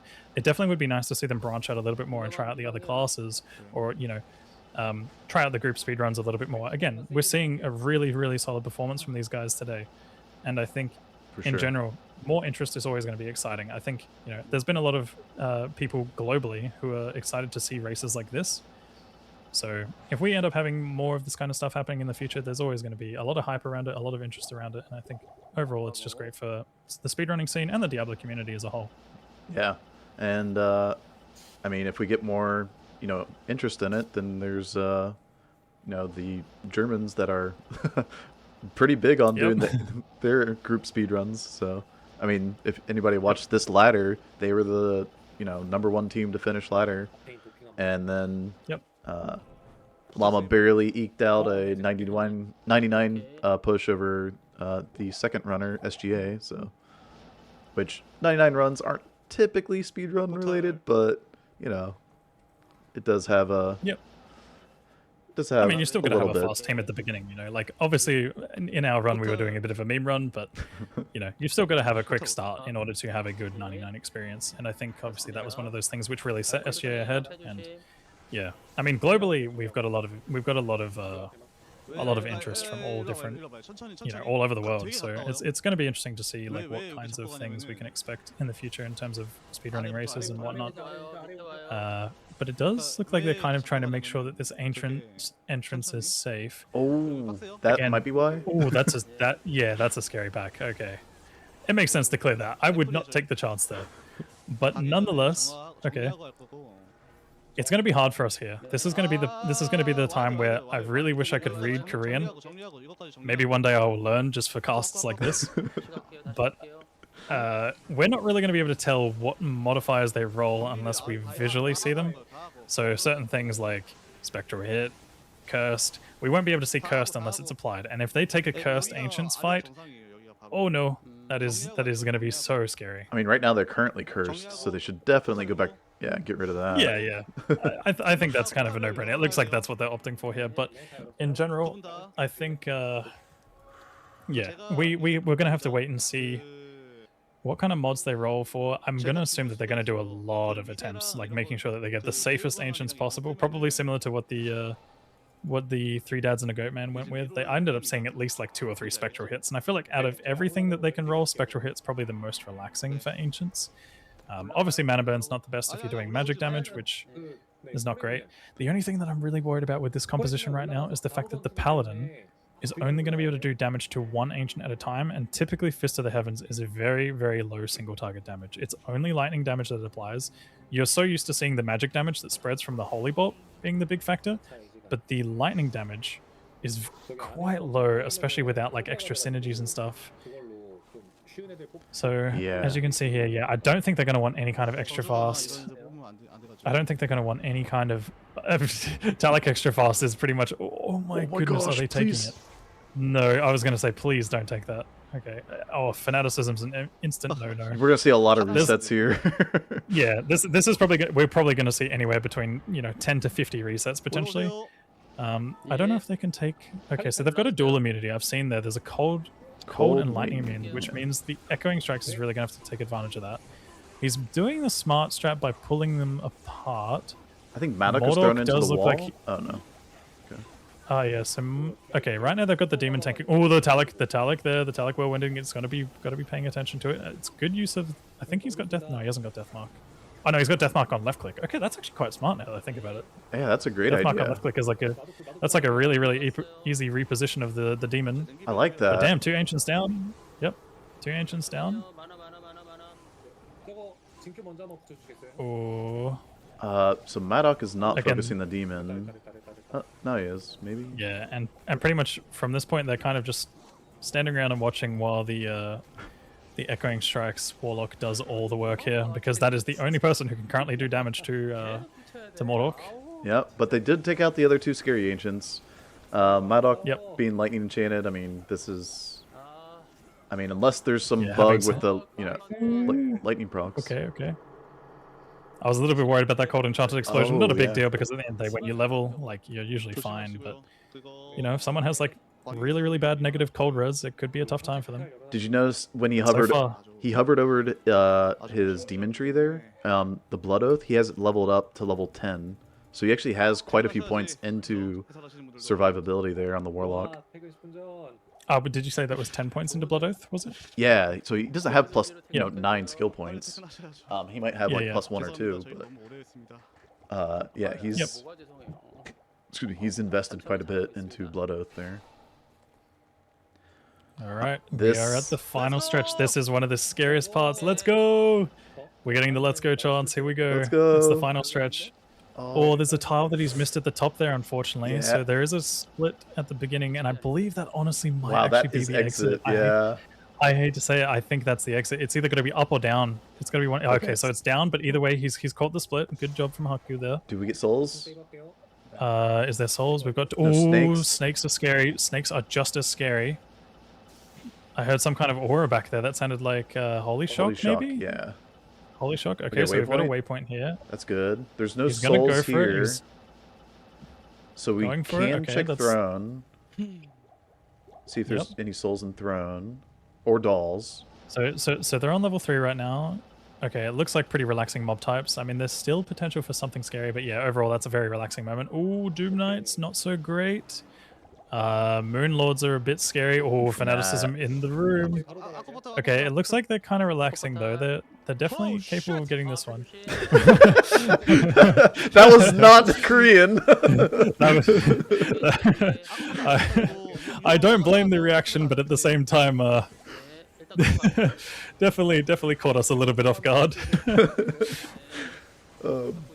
Well, I mean... Okay, so yeah, their last mob type is not too bad here. They've got the Pit Lords as well. Yeah, those are Pit pretty Lords, relaxing. Moon Lords.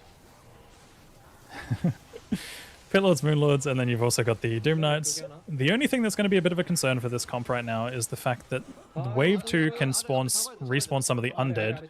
They've still got stuff on the edge right now that they need to take care of right before the waves are spawning. Yeah, you don't want that running in. They need to get that summon. You don't want that coming in on you on the backside. So Yeah, absolutely. And I yeah, can- that one thing about Wave 2 is that they're capable of respawning undead monsters, and there are currently Doom Knights and Oblivion Knights in the throne room, which are undead. You can see a couple of them on the floor near the town portals at the moment. Those guys will actually be potential to be resurrected. They're going to have to keep an eye out for them when that happens. Yeah. And is he running a hex, by the way? I don't know if he's running any hex. Because he doesn't have any hex hotkeyed, so I think he's foregoing the hex, like Purge or Bane, and just doing, like, you know, the Bind Demon, the Blood Oath with his demon so that he's tankier, and then just like whatever he has from Echoing Strike and Mirrored Blades. I'm guessing he doesn't have Blade Warp maxed either for the synergy damage. Which is a lot of damage you're just missing out on. It's definitely a decent chunk of damage, especially when you're factoring that they're going for the curse here with the physical damage. Okay, so we're on to wave 3. Overall, pretty relaxing. I mean, the Hydras definitely can get scary if you just stand there and tank them. You're seeing a bit of an HP drop, but nothing crazy. Like, I think I could be wrong, but I want to say this Salvation Aura. Yeah, they've got Salvation Aura. They're going to be relaxing here. Like, this should be them closing it out completely. Yeah.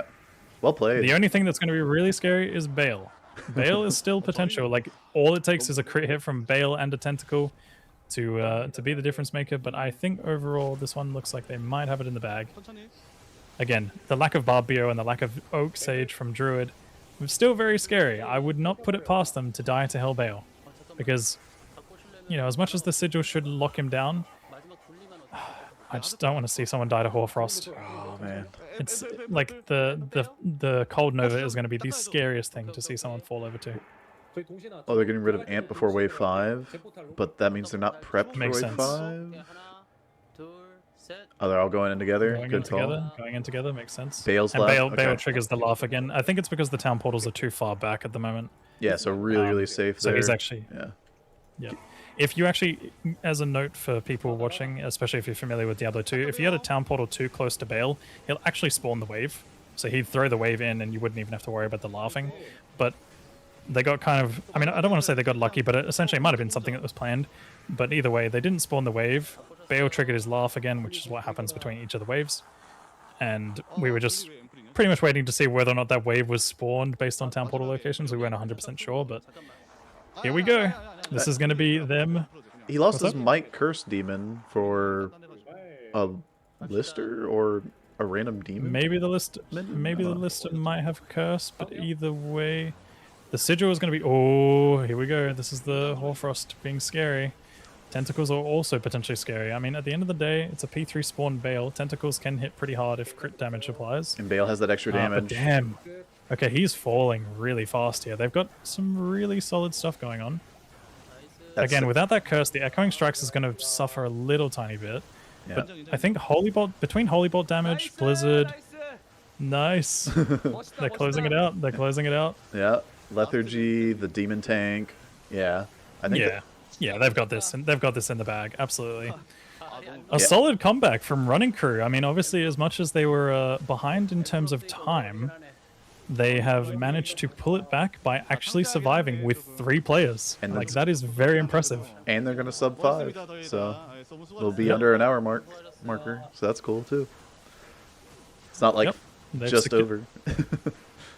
They guaranteed themselves second place from the moment that they beat Heldurial, but I mean, at the end of the day, congratulations to Running Crew for securing second place and surviving the hardcore Infernal Race. GG's. GG's. That was excellent.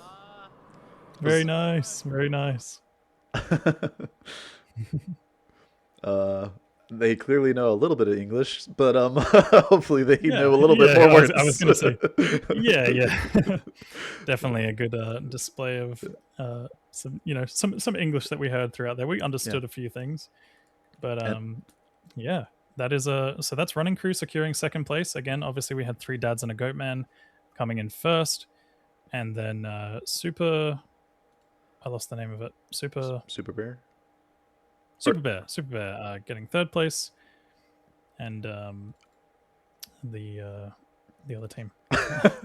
my memory, man. It's been such a crazy day in terms of just like this race, It's all good. but the Pig King team, Pig the Broken King- Pig Dan, yeah, that's the the one. Broken the Broken Pig Dan getting third place there, as you guys can see. I'll just quickly hide the cameras for a moment, but you can see here this is the final standings for all the teams.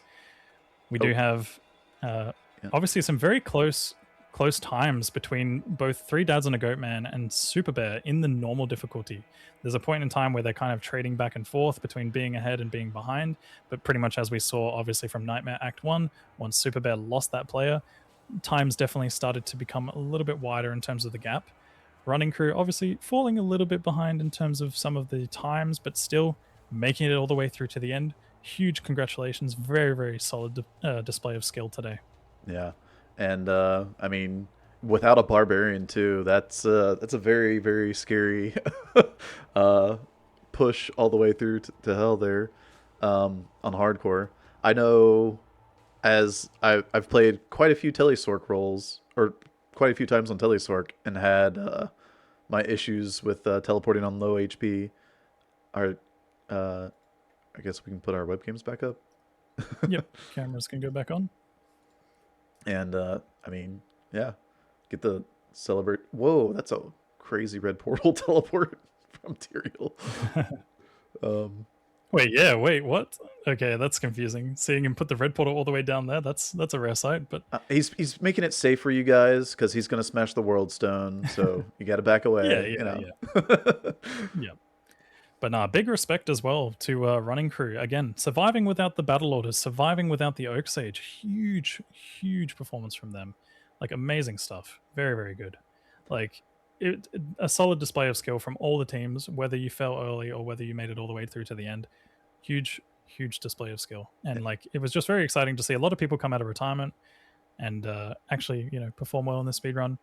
And just, the huge step up from some of the Korean teams within this race was a huge deal. Like, I love to see it. I want to see more of it, and I think in general it'll just be really nice to see more interest within the speedrunning scene, see more of these races potentially within the future. But yeah, I was really excited to see the returning players both on the NA side and Korea side, and yeah, I mean, like you said, the Korean co-op gameplay has gotten a lot better, and I think S&D, what we see here, they actually had a team back 4 years ago, so they've become casters, I guess.